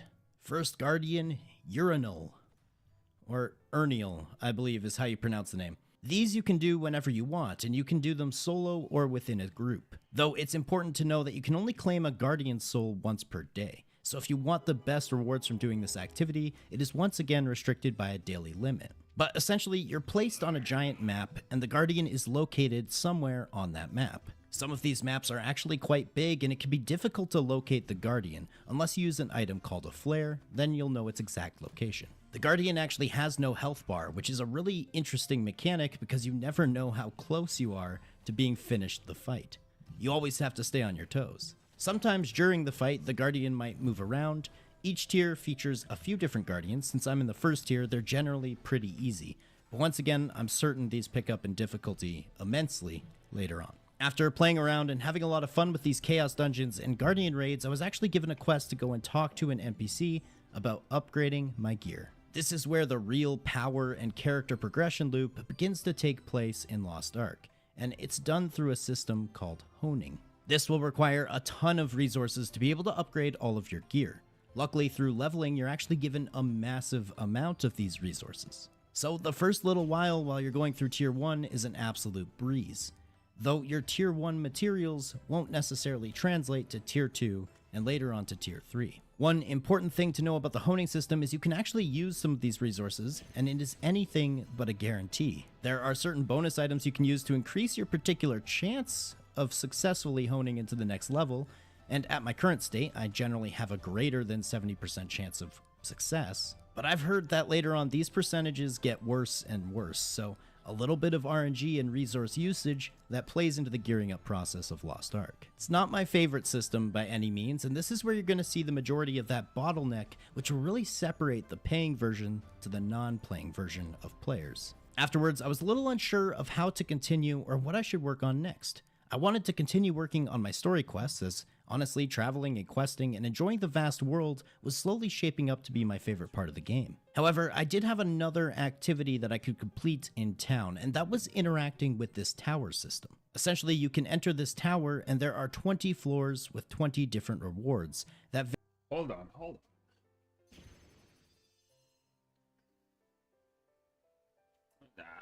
I don't want to waste it. vary in difficulty level. Once again, the game will notify you of the correct or recommended item level to go in with. I actually had a ton of fun in here. Some of the floors were simple and easy, some had cool boss fights, and some I simply had to survive. This werewolf was particularly difficult as he turned invisible somehow. For me, I don't know if that was a bug. And afterwards, I actually made it all the way to the 20th floor, where I got absolutely rocked. With all that said and done, I figured let's continue in this story and see if that will help me progress my gear further, because I couldn't get more gear just yet as the reset hadn't happened, and I couldn't interact with the higher level Chaos Dungeons or raids until I had finished certain parts of this quest storyline. So I made my way through icebergs using my new ship, the Sturm Breacher, which can break hard objects in front of it. There, I participated in a cool stealth mission and even got myself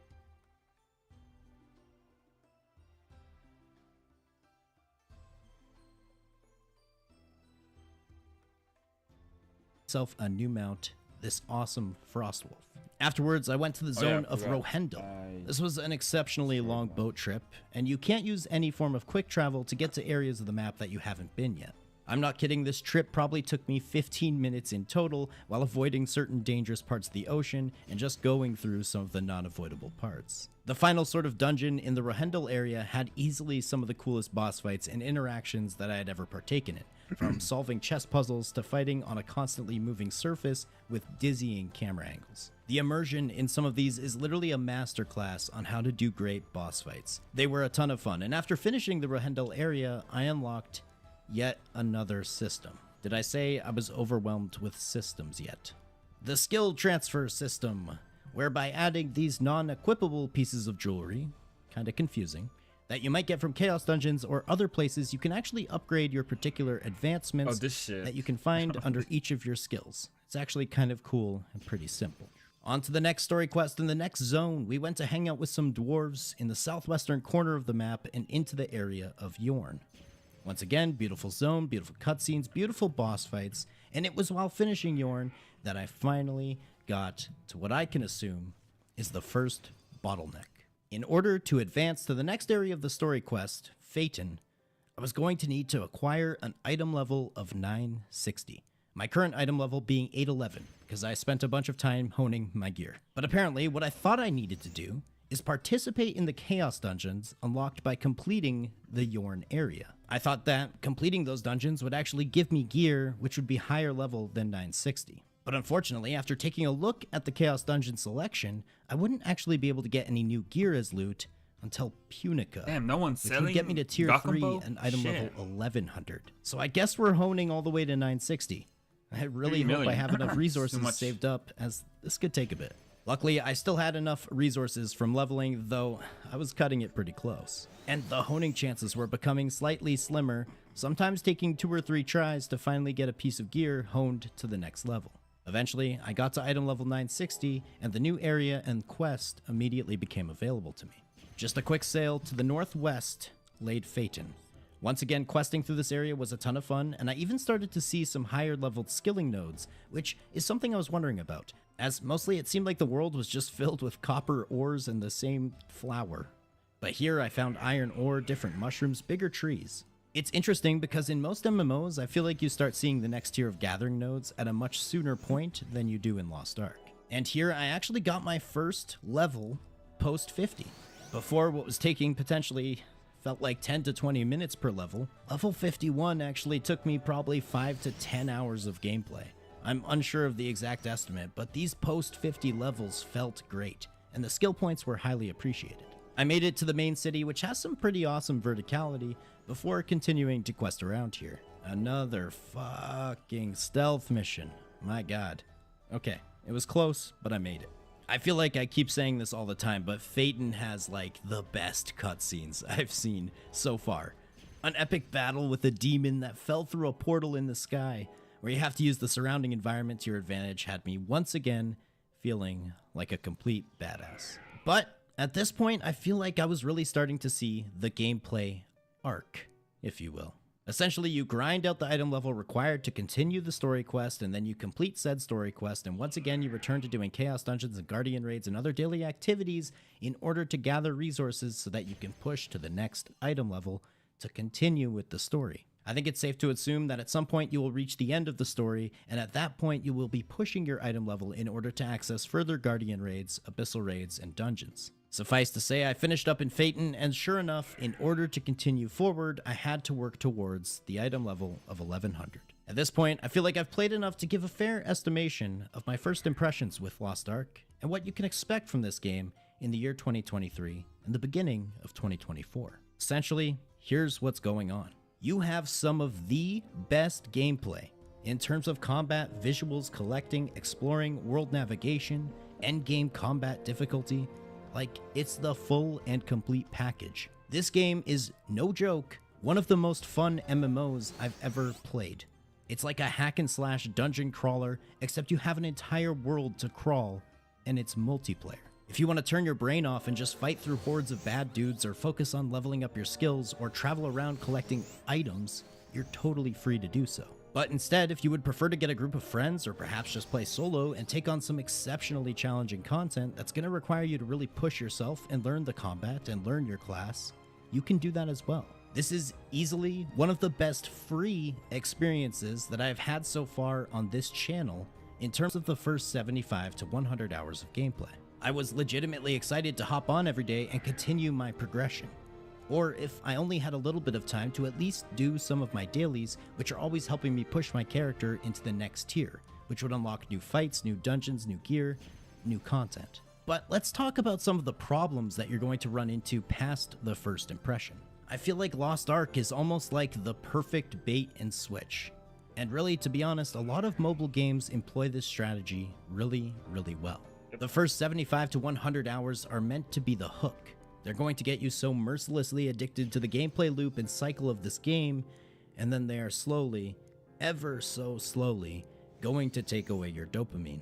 At a certain point, you're not going to be able to progress until you actually get to your next item level. And there's only a limited amount of activities per day, which will give you a limited amount of resources per day, which will only be a small amount of the resources that you actually need in total in order to progress. One of the main things that you can do to fix this is by attempting to make an alt, and another alt, and another alt, and use those characters and also do dailies on them to slowly drip feed lower level resources into higher level resources, which could be used to benefit your main. And although this is just a first impressions video and we didn't really get into all of that, it would be bad for me to not warn you that when you get to the true endgame of Lost Ark, you can have a lot of fun doing the raids and the content. There's plenty of awesome activities that you can progress in, but in order to maintain being competitive, especially with some of the players who are putting a lot of money into the game, you're going to need to essentially play this game like it's a full-time job, making sure that you are logging into your 5 other alternate characters every single day,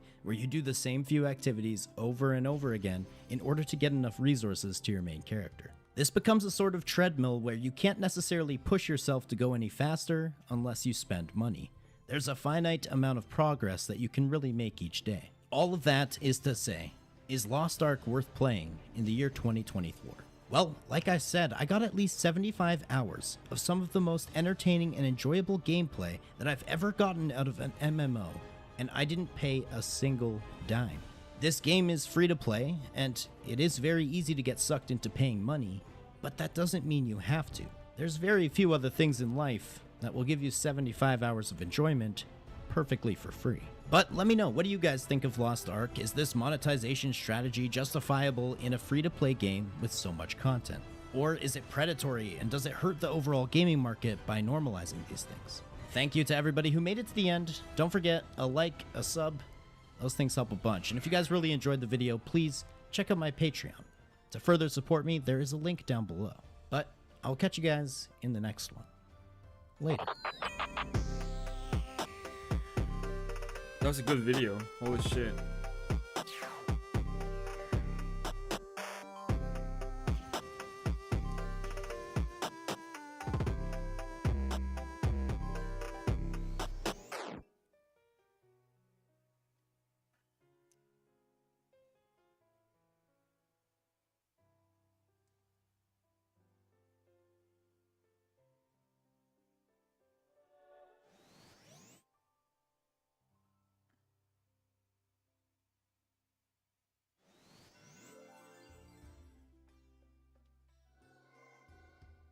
Really good video.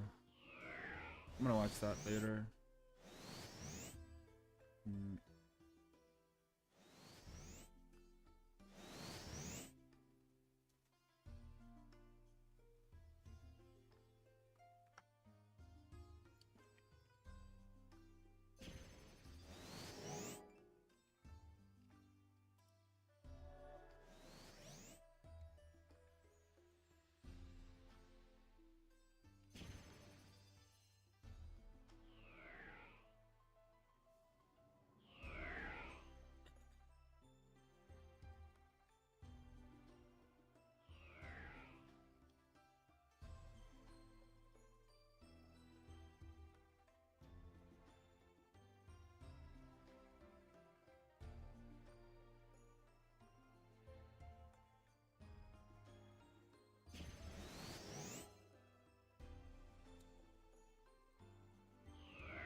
You can type the same word phrase more than 3 times?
No one's actually buying it. Interesting, dude.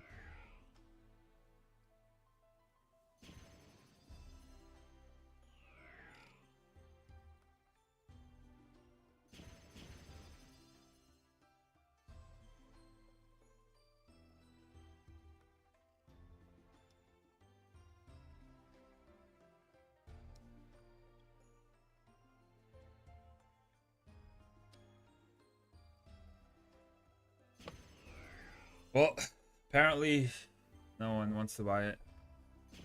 Or at least no one wants to sell.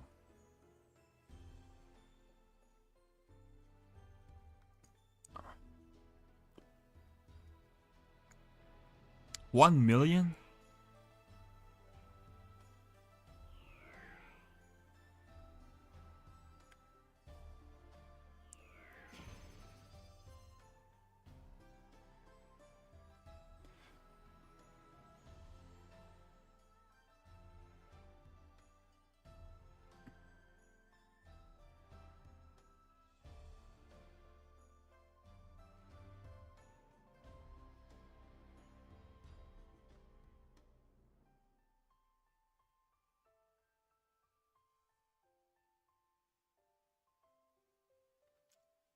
No one wants to sell stuff. Let's go Twitch. Back to channel.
What's this shit?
Seems like no one's selling it.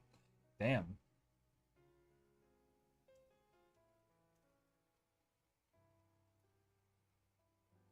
$1.53 million? What?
Seems like no one's selling it. You know what? I'm just gonna leave. I'm just gonna end the stream. Alright, thanks guys. Thanks for watching.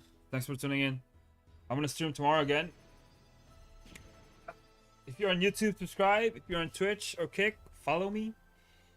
I'm gonna catch you guys tomorrow. Peace out.